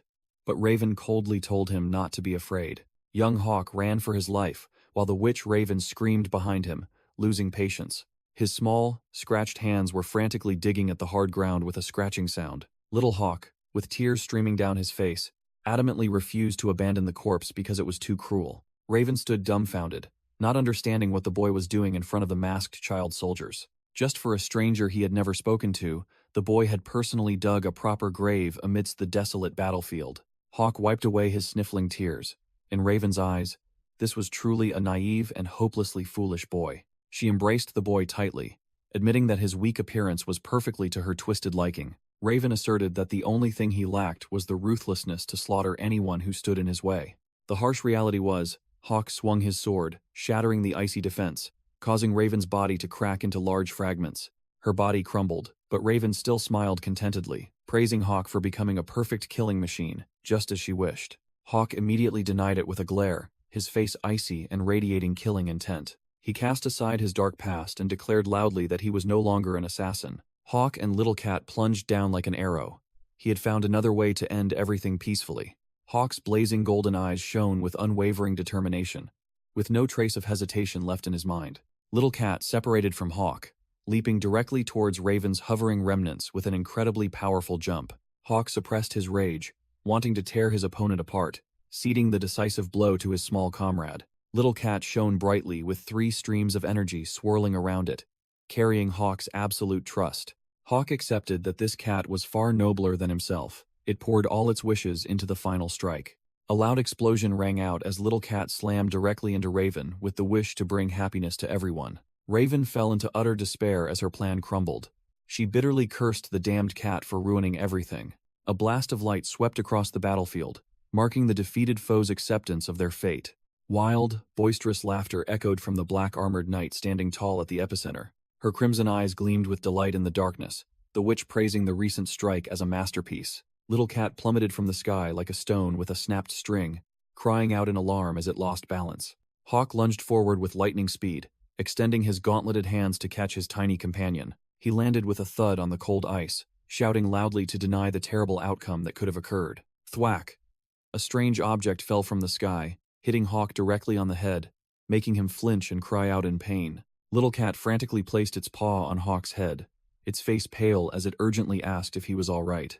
Fresh blood streamed down his forehead, but Hawk maintained a stoic expression, claiming he was fine and felt no pain. The cat frantically wiped the blood for him, while Hawk stubbornly insisted the injury was merely a trifle. Hawk turned to look at the devastated battlefield, wondering about the fate of the witch Raven. Her shattered body was turning into dust, carried away by the wind and completely vanishing into nothingness. Hawk's eyes narrowed, witnessing what remained after the life-or-death battle had just concluded. On the cold ice, only 2 magic stones lay scattered, proof of the power that had been lost, and lying beside them was a strange egg-shaped object with mysterious glowing blue veins. Hawk held the object in his hand, his face blank, as he wondered if this was a monster egg about to hatch. Both man and cat stared at each other, a myriad of huge question marks appearing in their minds. Hawk gently poked the cat, asserting that it was the one who had created this bizarre outcome. He suspiciously asked if the cat had lost its memory again, making it sweat profusely as it hastily denied it. Little Cat hugged Hawk's head tightly, confessing that it only wished for everyone's happiness, but didn't understand why things turned out this way. Wendy rushed over, breathless, urgently asking if this life-or-death battle had truly ended. Hawk stood panting amidst the desolate battlefield, calling out the name of the exhausted receptionist. He calmly confirmed that Raven had been defeated, then turned to inquire about Wendy's well-being. Hawk naively wondered why she was so tired, when his side had been carrying the team in battle all this time. His foolish question left Wendy speechless, almost causing her blood pressure to spike on the spot. She yelled in indignation, pointing directly at him, and shouting that he truly only knew how to fight, and nothing else. Wendy cried as she recounted how she had to rush around protecting the frozen soldiers from his frantic aftershocks. Hawk broke out in a cold sweat with guilt upon hearing this, while Wendy was still reeling from the terrible chaos that had just transpired. He lowered his face and mumbled an apology, realizing he had been too caught up in the fight and forgotten how much his supporting teammates behind him had suffered. Wendy quickly wiped her tears, putting that matter aside because something more important needed to be addressed immediately. She motioned for him to follow her with a serious expression, announcing that Noir was facing a huge problem. Hawk flinched upon hearing the bad news about his father, and the cat on his shoulder also widened its eyes in extreme surprise. Before them was Noir's black armor, leaning against an ice wall, with black smoke rising thickly, as if about to vanish into nothingness. The armor was completely motionless, the flow of life slowly abandoning this cold, empty shell. Hawk stared intently at his father's dilapidated body, unable to hide his utter confusion and fear. Wendy explained that the body was originally a corpse, and now that its mana supply was cut off, it was beginning the natural decomposition process. Following Wendy's urgent instructions, Hawk hastily inserted the 2 magic stones into the opening in the black armor's chest. The 2 red and blue stones fit perfectly into place, and Wendy said all they could do now was wait for a miracle to happen. Hawk stood silently watching his father, but as time passed, the corpse remained eerily still. Wendy bowed her head in despair, bitterly admitting that magic to revive the dead simply did not exist in this world. Hawk hesitated, then asked a final, bitter question about his father's fate. He stared blankly at the motionless armor, his heart tightening at the prospect of never seeing his father again. Little cat on his shoulder couldn't hold back its emotions, letting out a choked sob as it desperately called out for its father. Hawk placed his mechanical hand on its head, comforting the pet that was sobbing uncontrollably out of helplessness. He steadfastly encouraged Little Cat, saying it had more than enough power to save its father with its formidable magic. Hawk offered a reassuring smile, firmly stating that he would fight to the very end and never give up. Heeding its master's words, Little Cat took a deep breath to regain its fighting spirit. It exhaled a stream of white mist, its eyes gleaming with intense determination. In its mind, it calculated the meager amount of mana remaining. To turn the tide in this situation, it would need all 3 energy systems. Hawk decided to pour all his mana into Little Cat, accepting to become a mobile mana battery to salvage the situation. Wendy below screamed not to push too hard, as magic was useless on the dead, but Little Cat had already shot into the air. Suddenly, a metallic foot landed on the ice with a dry clank, interrupting all efforts. Wendy flinched when she saw the stranger standing proudly on the rocky outcrop, declaring their method completely wrong. Hawk squinted at the familiar boots, immediately recognizing the identity of an old acquaintance. The newcomer introduced herself as Hound, the master's messenger, with cool black armor and a death scythe in hand. Wendy frantically asked if another crisis was about to unfold, while Hawk was still in shock. Hawk pressed for the identity of the mysterious master the other person had just mentioned. Hound firmly stated that she only served the one who stood above all, the master of the world tree. Recognizing the familiar voice and attire, Hawk exclaimed, suspecting this was Lena. Hound ignored the question, concluding that what they needed was a magic stone from a living world tree. Hawk and Wendy froze for 5 seconds, unable to believe they had just been so callously ignored by that person. Lena held out a glowing stone, stating concisely that it was a debut gift from her master. Horrifying memories flooded back, the sky in the past torn apart by the roars of monsters frantically hunting. A searing red energy beam descended from above, aimed directly at Little Cat and his dad who were fleeing. Little Cat's dad didn't hesitate, rushing forward to take the blow, using his bare back to absorb the terrifying explosion to protect his son. Ignoring the agonizing wound, he bit down on Little Cat and ran for his life amidst a hail of attacks. Little Cat frantically asked about him, but the old dad just forced a smile, assuring his son he was fine to ease his worries. High above, a swarm of wyverns and serpents filled the sky, forming a deadly, inescapable encirclement. A colossal python-like serpent plunged down like an arrow, baring its fangs, intending to swallow both father and son in an instant. At that critical moment, a white figure rushed forward, erecting an energy shield to block the fatal attack. Little Cat cried out for his mom as he saw her appear, looking incredibly cool, radiating a brilliant aura. Little Cat's mom roared, activating magic to summon a flurry of sharp crystals that revolved around her. She unleashed a powerful strike, blasting the massive monster far away with an overwhelming surge of white energy. The python-like serpent was repelled, revealing its mysterious controller sitting proudly on its back with an arrogant demeanor. The blue-robed mage smirked, calling Little Cat's mom the alpha specimen he had been searching for all this time. He looked down at the huddled cat family, sarcastically remarking that she dared to run away and form a happy family. Little Cat's mom stepped forward to shield her husband and son, demanding he take her but spare her family immediately. The mage coldly refused, stating chillingly that the dark mana lineage might have been passed down to the next generation. The mother was stunned, realizing his vile ambition was to capture her precious son as an experimental subject. He rode the dragon, soaring high above, threatening that he would spare no one if it proved necessary. Little Cat's mom gathered energy around her, boldly declaring that she would never obey the enemy's words. A barrage of sharp crystals was launched at wind-tearing speed, creating a piercing shriek. The rain of magic projectiles flew directly towards the swarm of dragons soaring in the sky. The flying monsters were struck, screaming in pain and plummeting to the ground with loud explosions. She turned back and shouted loudly, ordering her husband to grab their child and flee immediately. Cat Dad was stunned, adamantly refusing to abandon his wife in this dangerous place. She resolutely turned her back, asserting that she would buy them time, and urged the father and son to run as far as possible. Cat Dad stubbornly insisted on staying to fight alongside his wife, while Little Cat looked bewildered, not understanding what was happening. The mother delivered a powerful psychological blow, directly asking if he wanted their son to become an orphan. Cat Dad was speechless, sweat pouring down as he couldn't refute that bitter logic. She smiled gently one last time, entrusting the heavy responsibility of protecting their precious son to her husband. Back in the present, a tense atmosphere enveloped them as Hawk and his opponent stood facing each other in the darkness. A flickering image of black armor with a glowing red eye flashed, accompanied by a distorted buzzing sound. The spirit of Little Cat on Hawk's shoulder dazedly whispered "Dad" twice, sensing a familiar aura. Hawk looked directly at his opponent and called her by name, Lena. The female warrior in black armor coldly corrected her name to Hound, completely disavowing her past. Hawk narrowed his eyes suspiciously, questioning if she had betrayed the Death Knights. Her blue eyes behind the mask subtly wavered upon hearing that question. She denied any betrayal and asserted that the Death Knights were still serving their master. Hawk mused thoughtfully, realizing she was indeed Lena and that the fate of others was just as tragic. Lena extended her hand, wreathed in blue flames, coldly forcing her opponent to make a decision immediately, as she had no time for idle chatter. Hawk calmly crossed his arms, passing the ball of responsibility to the cat on his shoulder, as he respected its right to choose. Little Cat flinched, pointing at himself with a bewildered expression, unable to believe he had to carry the team in this situation.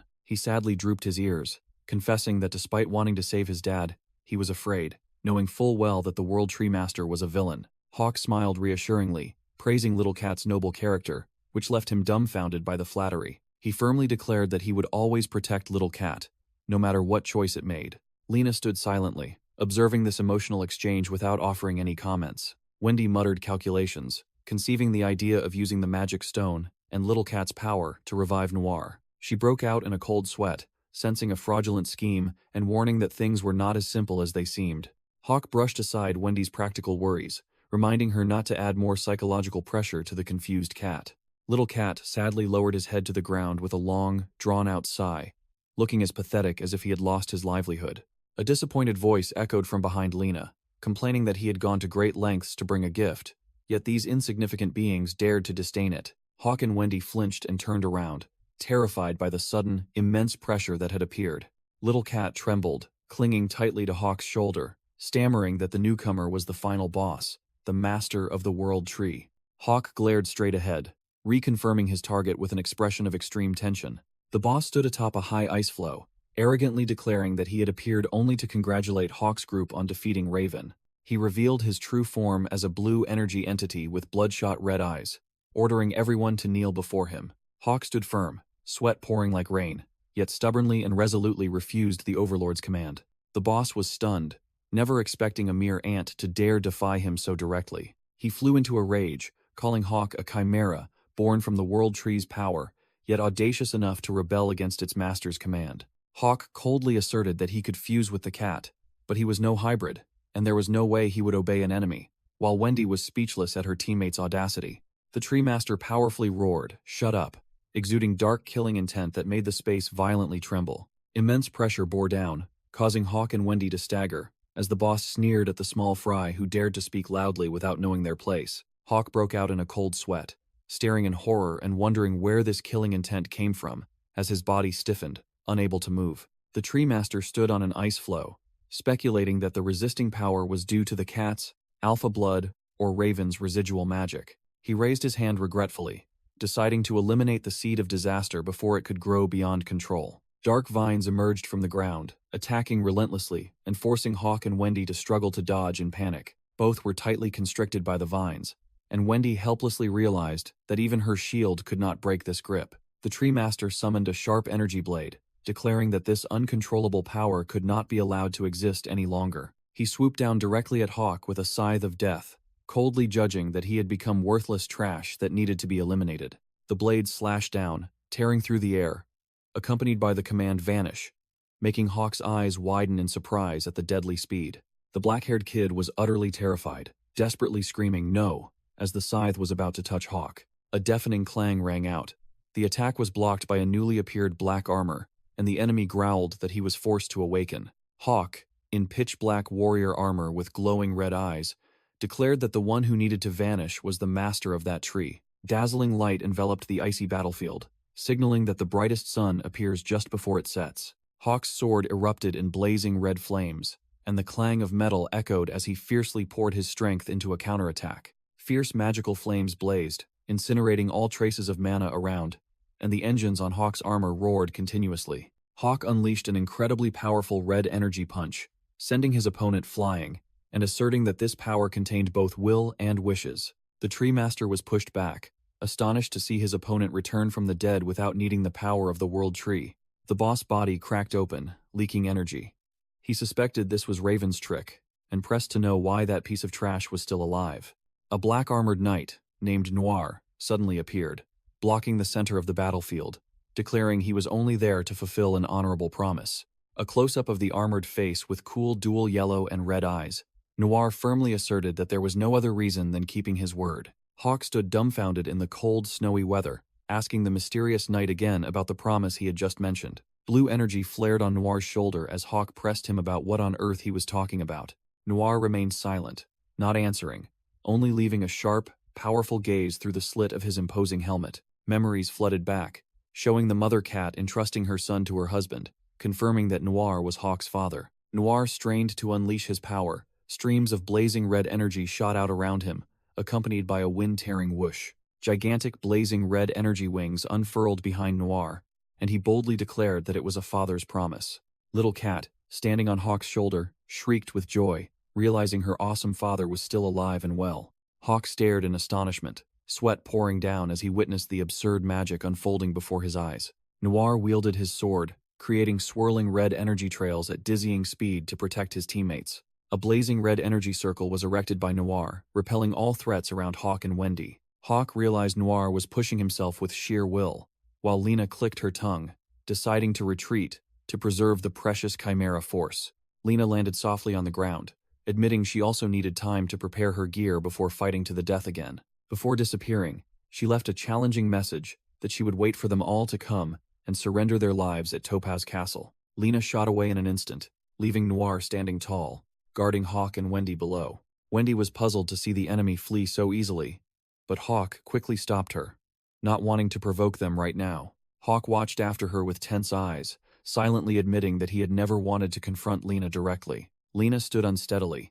Her trembling body emitted a wobbling sound, showing that she was also bearing a considerable burden. Fierce blue flames blazed around Lena, signaling a terrifying threat still awaited ahead. The black wolf, blazing with blue flames, appeared, preparing to carry out its final task before retreating with its master. It firmly gripped the hilt of the weapon fallen on the ground, then pulled it away with force. The beast shot away like the wind, leaving Noir standing tall behind, his protective mission completed. Noir whispered that he had done it, while the life energy on his armor began to dissipate. Noir's guardian body collapsed to the ground with a thud, completely exhausted after his recent exertion. Little Cat rushed out from her hiding spot, with tears in her eyes, screaming for her father in utter panic. Hawk quickly grabbed the out-of-control cat before it could do something foolish. Hawk sternly demanded Little Cat to keep a cool head and focus on what needed to be done right now. Hawk reassured Little Cat to breathe deeply, reminding her that there was still a chance to save her father if she remained calm.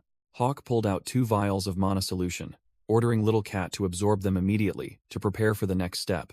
Little Cat hesitantly pointed out the dilemma that they only had 2 types of mana, missing the final piece. Hawk looked directly into Little Cat's eyes, firmly declared that he would offer the red mana source within his own body. Hawk flashed a confident smile, asserting that it was time for him to do something to repay his teammates' kindness. With tears welling up, Little Cat choked out her thanks for Hawk's noble sacrifice. Hawk decisively chugged the entire vial of solution, while Wendy stood silently observing with a worried expression. Wendy clenched her fists, secretly worried because Hawk was risking his life, forcing his body to endure too much mana overload at once. A blazing magical circle enveloped both of them, and Hawk pressed Little Cat, asking if she was ready for this all-or-nothing gamble. Little Cat stood at the center of the energy circle, her body glowing brightly, and loudly agreed with the determination to save her father. Empowered, Little Cat shot away at light speed, carrying the sole hope of Noir's revival. Little Cat shot like an arrow towards the kneeling Noir, calling out for her father in a final effort to salvage the situation. A dazzling burst of light enveloped them both. Cat swore that this time he would completely heal his old man. The pressure from the energy explosion was so strong that Hawk had to raise his arm to shield Wendy, who stood behind him, to prevent her from being blown away. Hawk squinted, observing the epicenter, his face maintaining an unyielding coolness, despite the raging mana current sweeping past. As the dust settled, the black armor vanished, revealing the true form of a large black cat, lying motionless on the ground. Cat tiptoed closer to the motionless body, sweat pouring down, his voice trembling as he called out to his dad to check on him. Suddenly, the black cat's eyes snapped open with a sharp jolt, his golden-red gaze flashing with immense power. Cat flinched violently, letting out a startled cry before leaping into the air, utterly panicked by the sudden reaction. The little one fell to the ground with a thud, his face drained of color, hesitantly asking if that was truly his dad. Cat Dad slowly extended his paw, a gentle gesture completely unlike his usual intimidating aura. He placed his paw on his son's head, gently stroking it, reassuring him in a warm, deep voice not to be afraid, for his dad had truly returned. Cat's eyes welled up with tears. He choked out his thanks, admitting that his old man was truly the finest specimen in the world. Unable to hold back his emotions any longer, Cat burst into sobs like a child who had just found his most precious toy. The little one gathered momentum and launched himself straight into his dad's embrace with rocket-like speed. The father and son hugged each other tightly, Cat wailing loudly as the long-suppressed longing was finally released. Cat Dad lay still, enduring his son burying his head into his chest, savoring this emotional moment of reunion. In the distance, Wendy cried profusely, deeply moved, while Hawk smiled proudly, looking at the team's achievement. Hawk quickly regained his serious demeanor, reminding Wendy to wipe her tears immediately, as they still had important work to do with the Garnet soldiers. Just as Hawk finished speaking, the ice crystals imprisoning the soldiers' weapons began to shatter and clatter to the ground. After the reunion, the 2 cats slept soundly. Cat Dad curled up, protecting his little son. Cat slept like a log, drooling profusely, his mouth mumbling his dad's name in a blissful dream. Cat Dad suddenly snapped his eyes open, his sharp, dual-colored red and yellow eyes immediately darting towards the strange sound. The old man gently stood up, leaving his precious son to sleep in, then cautiously looked outside. Cat Dad silently stepped past the curtain, moving towards the suspicious clanging sound of metal. A hulking blue ice golem appeared with a bloodshot red eye, standing tall like a brutish bodyguard. The golem swung its arm, punching forcefully into the ice block, creating a harsh impact sound that sent fragments flying everywhere. Wendy hid behind her shield, wondering if this shield could dispel that demonic transformation magic. Hawk held up his dagger, examining it, concluding that the magic likely only affected exposed mana. The golem continued to relentlessly punch and kick at the ice blocks, gruffly clearing the area. Hawk looked down, noticing the wyvern blade also lay inert like a piece of scrap metal, showing no reaction. The young man's gaze grew serious, as he delivered a firm statement about the nature of the problem. He explained that both the wyvern blade and the tombstone shield were legendary artifacts with distinct special abilities. Wendy dazedly repeated the names of the 2 items, seemingly completely clueless about these powerful artifacts. Hawk nodded in quick confirmation, while Wendy pondered his naming preferences. She curiously drew out another sword and asked what this item was named. Hawk glanced at it and casually declared its name was Ghoul Edge, which reeked of death. Wendy then pointed to the massive greatsword next to it, and Hawk rattled off its name as Ghoul Sword. Wendy let out an O, finally understanding Hawk, the blacksmith's habit of naming his weapons. Hawk grimaced, speechless at his teammates' excessive curiosity and probing questions. He nonchalantly replied that naming them that way sounded cool, making Wendy burst out laughing as she held the helmet in her hand. She curiously held up the iron helmet, about to ask if this piece of protective gear had a cool name. Before she could finish her sentence, Hawk swiftly snatched the helmet back with lightning speed. The clang of metal echoed as he put on the helmet, curtly concluding that it was just an ordinary iron helmet. Hawk turned and walked away, grumbling that Wendy was as annoying as a thorn, but also admitting she was more persistent than he had imagined. His gaze through the helmet's slit was sharp, intensely focused on the target ahead. He swung his arm, smashing the ice statues blocking their way to clear the path, while Wendy hastily grabbed her shield and ran after him. She ran while reconfirming their main mission was to smash the crystals to find Lucas. Hawk cleared the obstacles with his sword, while Wendy believed they would identify their target by his distinctive outfit. A devastating punch landed, shattering the ice block, and demonstrating Hawk's overwhelming physical strength. Wendy's eyes widened as she observed the situation, her face filled with tension as they delved deeper into the dangerous area. She began to worry about Lucas's reliability, fearing he might act up and abandon his teammates again like last time. Hawk steadily advanced like a tank, while Wendy analyzed that the other guy only worked according to logic. She sighed helplessly, reassuring herself that cooperation was their only way to survive right now. Hawk abruptly stopped in the middle of the icy battlefield, making Wendy ask in confusion. Wendy pointed forward, confirming she had found Lucas, frozen solid, thanks to his familiar attire.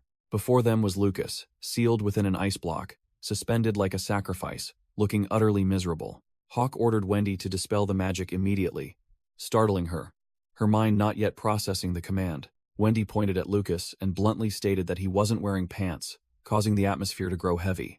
All three froze in place for a few seconds at Lucas's awkward frozen pose in the desolate battlefield. Lucas was sealed within the ice block, his arms outstretched like a crucifix, looking both miserable and comical. Wendy was about to dispel the spell but stopped short, having discovered a new problem, which made Hawk exclaim in exasperation. The girl, sweating profusely, confessed that she hadn't been able to summon her magic staff for a long time, so her skills were completely disabled. Hawk stared at his teammate, questioning whether the staff was a fake, expired item, or simply broken. Wendy hastily clarified that her item was genuine, rechargeable, and its energy core was still sealed. Hearing this, Hawk pondered for a moment, and then vaguely guessed the cause of the problem. He turned to ask Wendy if it was due to the shield she was wearing, which left her bewildered as she didn't understand. Without a word, Hawk reached out and grabbed the shield to immediately verify his hypothesis. He snatched the shield from Wendy's hand and ordered her to try summoning again. Immediately, the magic staff appeared and whirled rapidly in Wendy's hand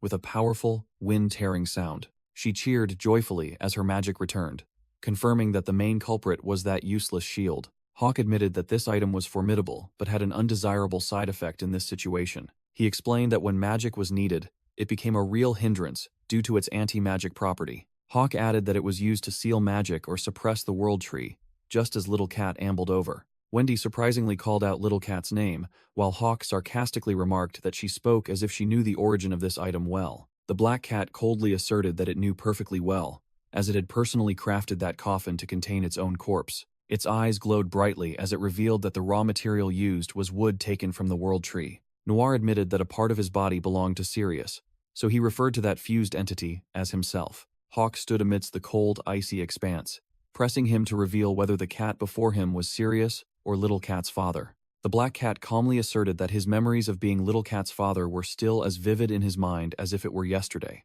However, he emphasized that he also fully possessed Sirius memories as Hawk's master and the Lord of the Death Knights.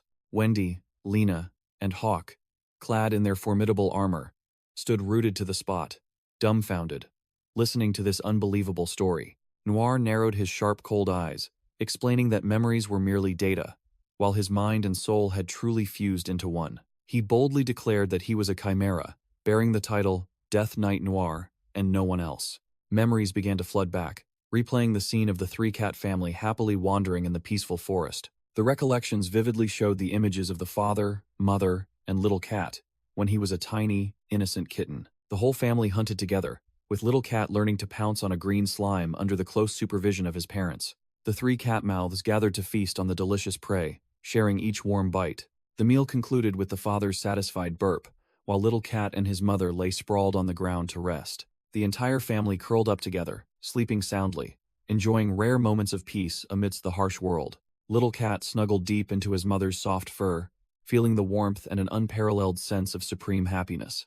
Suddenly, a gigantic, shadowy hand of the tree master reached down and snatched the mother cat in an instant. Fresh blood splattered, dyeing the entire frame red as the monster crushed Little Cat's mother in one horrific bite. The father cat had no choice but to grab his child in his mouth and desperately flee from death. Little Cat lay in his father's mouth, weeping profusely as he helplessly watched his mother being devoured, unable to do anything. The painful memory concluded with the image of a lonely little cat, crying desperately over his own weakness and uselessness. Wendy wondered if the two souls had fused into one over time.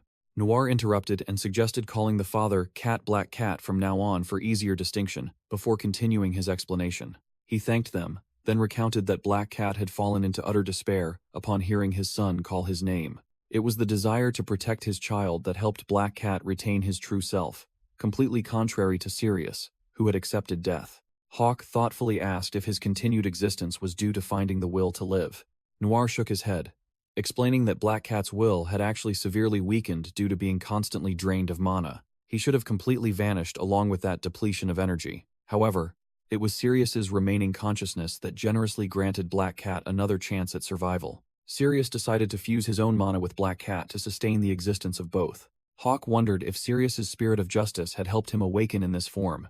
Noir gave a faint smile, denying the notion of justice and calling it merely the hypocrisy of a coward who always ran from problems. Suddenly, a desperate cry tore through the silent atmosphere. Hawk and Wendy startled and turned around, realizing it was the unusual cry of a cat. Noir immediately recognized the problem, his sharp, cold eyes announcing that his son had awakened. The black cat sprang up, exuding an aura of high alert, ready for action. He shot away with an incredibly powerful leap, blaming himself for being away from his child for too long. Wendy hastily called out after him, and intended to chase after him with the group to support their comrade. Noir loudly roared, ordering them to stop and declaring that he would take care of the child himself, forbidding anyone to interfere. Hawk watched, full of questions, not understanding why a newly born entity still felt such a strong urge to protect that cat. Wendy remarked that Noir was acting exactly like a father, feeling as if Black Cat's personality was completely dominant. Hawk's face went blank behind his helmet, admitting that he honestly couldn't tell the difference between them either.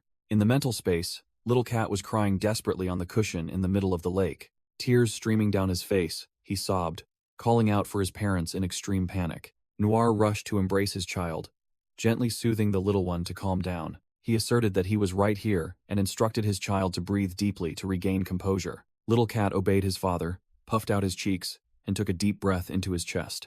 Then, the little one let out a long sigh to dispel the panic in his heart. The little one began to recount the terrifying nightmare of the day his mother was devoured by enemies. Little Cat looked up at Noir with tear-filled eyes, full of anticipation, and softly called out, "Father." He asked if defeating the Master of the World Tree would help them reunite with their mother. Noir broke out in a cold sweat, hesitantly admitting that he wasn't sure about that either. He changed the subject by asking his son if he missed his mother. Little Cat lowered his head, admitting his longing, but his tone became hesitant. He showed a heartbreaking understanding, not wanting to endanger the present by clinging to the past.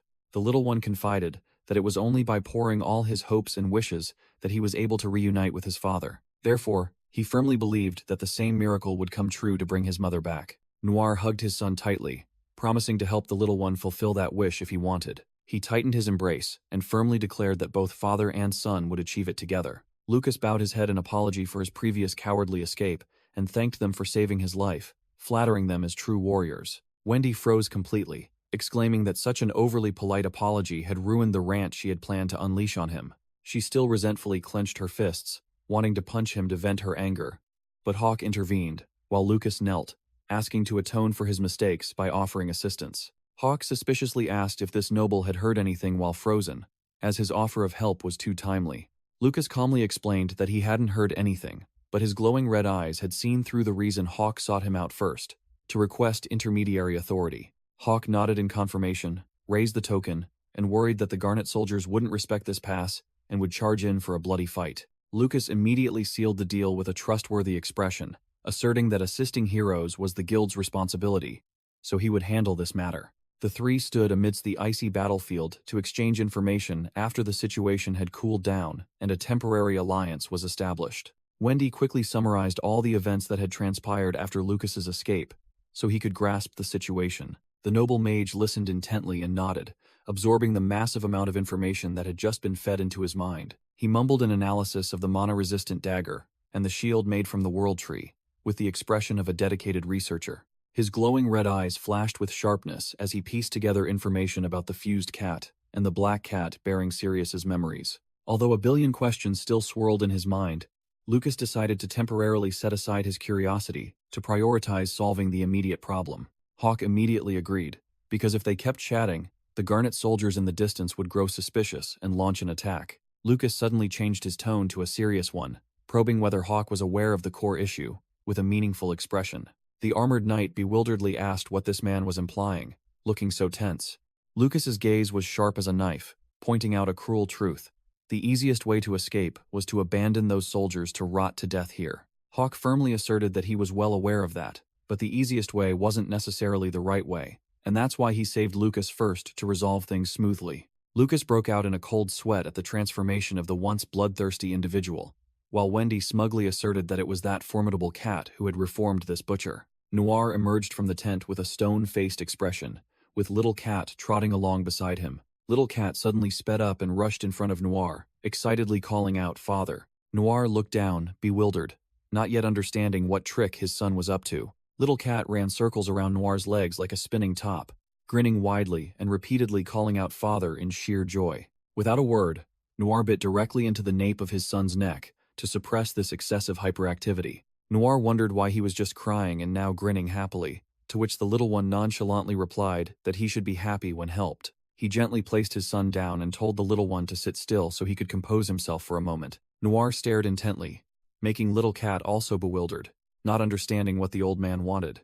A rumbling sound echoed, signaling that the magic barrier had been dispelled, witnessed by Hawk's group and the soldiers in the distance. Noir realized the magic had vanished, while Little Cat squealed with delight and shot off like an arrow. The little one ran for his life towards Hawk, yelling his master's name so loudly it echoed across a corner of the sky. Noir stood silently behind, observing the small figure with a deep, unreadable gaze. He sighed, admitting that this little one's foolish sincerity was his strongest weapon. Noir told himself not to change his son's nature. His job was to sharpen his claws to protect that innocence with absolute safety. Lena quickly caught Little Cat, who was struggling to rush into Hawk's arms to deliver the good news. Little Cat excitedly boasted that his father had agreed to help, so he had to inform Hawk immediately to make plans. Lena was surprised, thinking Noir had said that, but the little one immediately corrected her, saying it was his black cat father. She turned to confirm, and Noir nodded sharply, saying he also had an important matter to discuss. Lena mumbled a suggestion for Noir to wait a moment, as they still had to deal with those troublesome Garnet soldiers first. Little Cat obediently nodded, accepting to wait with understanding, no longer fussing. Lena hugged the little one tightly in her arms, then turned to thank Noir for this unexpected cooperation. On the other side, Lucas began his social introduction, pointing towards Hawk, who was wearing armor as sealed as a tin can. Lucas proudly introduced the burly man beside him as Drake Candy, a knight of the Garnet Kingdom and captain of the vanguard. Drake Candy crossed his arms over his chest, his sharp gaze fixed on his opponent, then asked permission to call him simply Hawk. Hawk paused slightly at the overwhelming aura but nodded, agreeing to let it pass. Suddenly, Drake's gaze turned dangerous. He made a bizarre request. He wanted Hawk to remove his helmet. Hawk was bewildered, not understanding anything, only mumbling a confirmation of this strange request. The atmosphere grew tense. Drake maintained his falsely polite demeanor, asking if it would cause any trouble. Hawk clicked his tongue and removed his helmet, revealing his true face, and wondered if this was some cumbersome social etiquette of the nobility. Seeing his true face, Drake flashed a savage grin and uttered two words, "How interesting."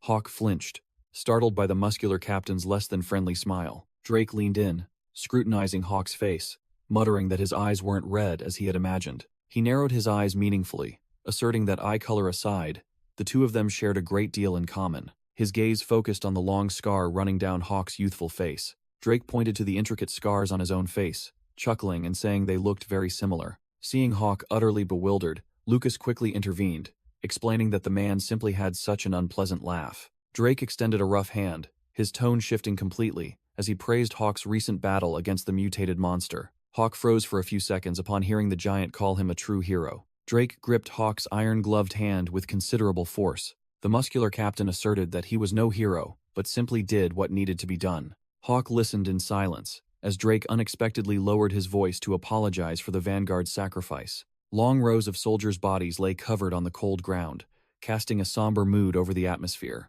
Drake's rough hand suddenly tightened around Hawk's like an iron clamp, and he growled, demanding Hawk retract his words of pity. Hawk broke out in a cold sweat from the man's terrifying muscular strength, while Lucas stood behind, anxiously watching the tense scene.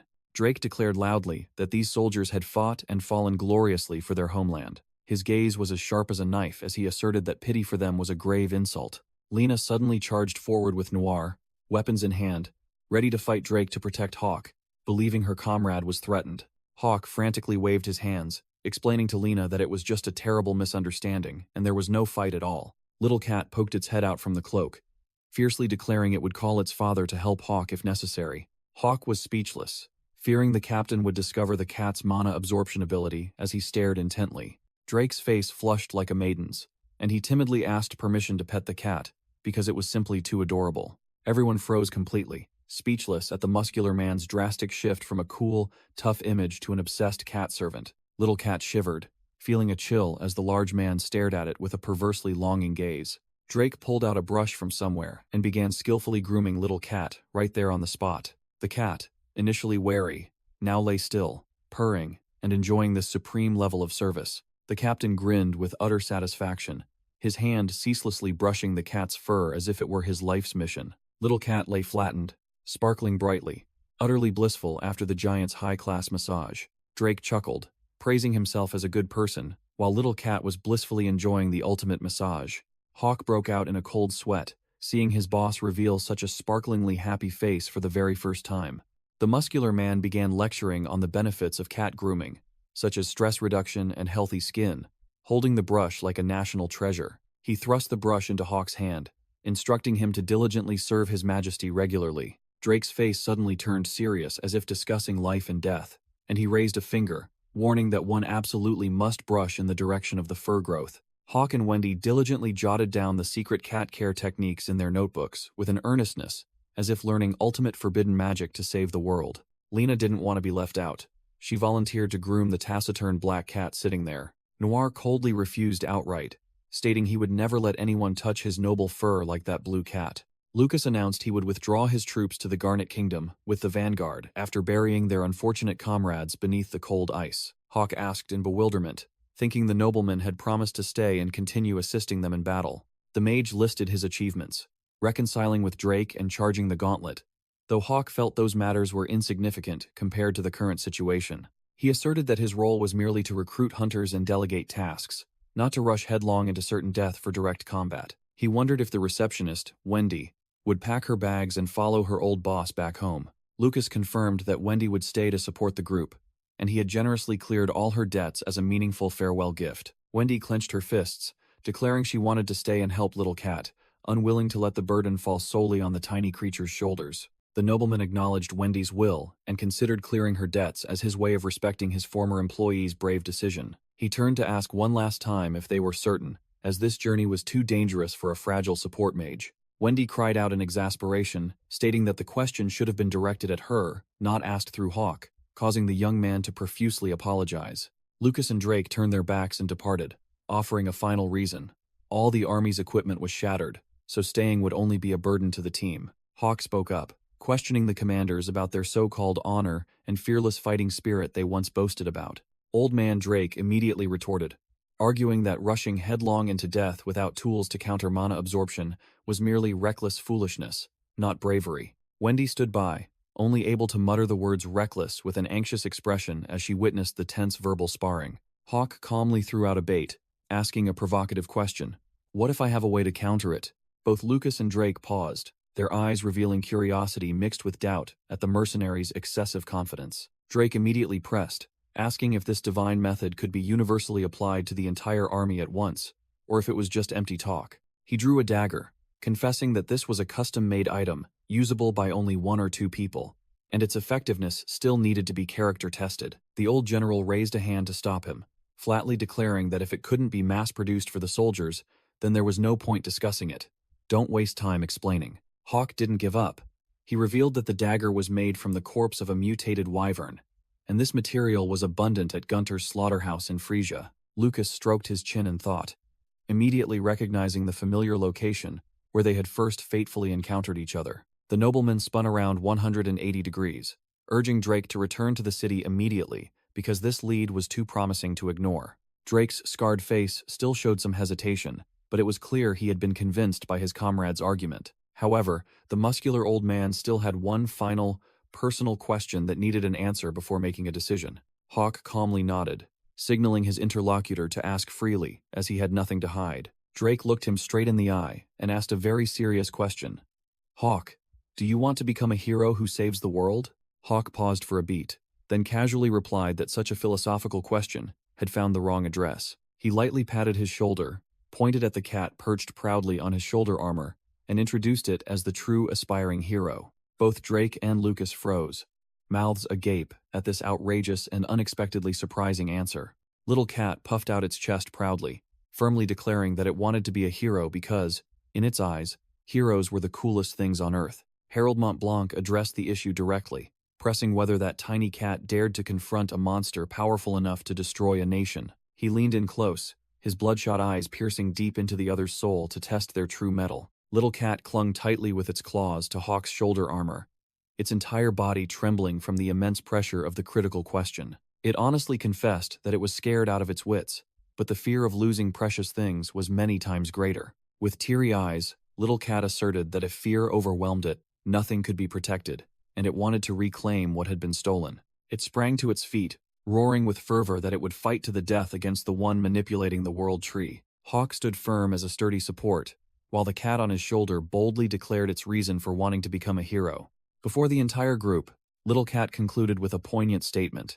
Though it wished to protect everything, it was currently just a weak cat. Hawk listened in silence, not uttering a word, but his absolute trust in his companion was evident through his sealed helmet. Wendy covered her mouth, deeply moved, her eyes glistening as if about to cry at the pet's impassioned speech. Lucas stared intently with a serious expression, seemingly having completely reevaluated the standing of this tiny creature. Noir closed its eyes and smiled contentedly, proud that its child had matured remarkably in spirit. Harold Montblanc softened his tone, nodding as if he had understood the matter after hearing the other's heartfelt words. He crossed his arms and began lecturing on the definition of a hero, stating that it was not a title one could simply claim on a whim. Little Cat bewilderedly asked what on earth it had to do to be recognized as the real deal. The muscular old man demanded that it prove it possessed enough power to save the world, and the courage to overcome fear. Harold Montblanc's eyes lit up with conviction, affirming that he had personally witnessed those qualities in this cat. Little Cat sniffled with emotion upon realizing its efforts had been acknowledged by a seasoned warrior. Harold Montblanc extended his hand, solemnly declaring that from this moment on, he would call it a true hero.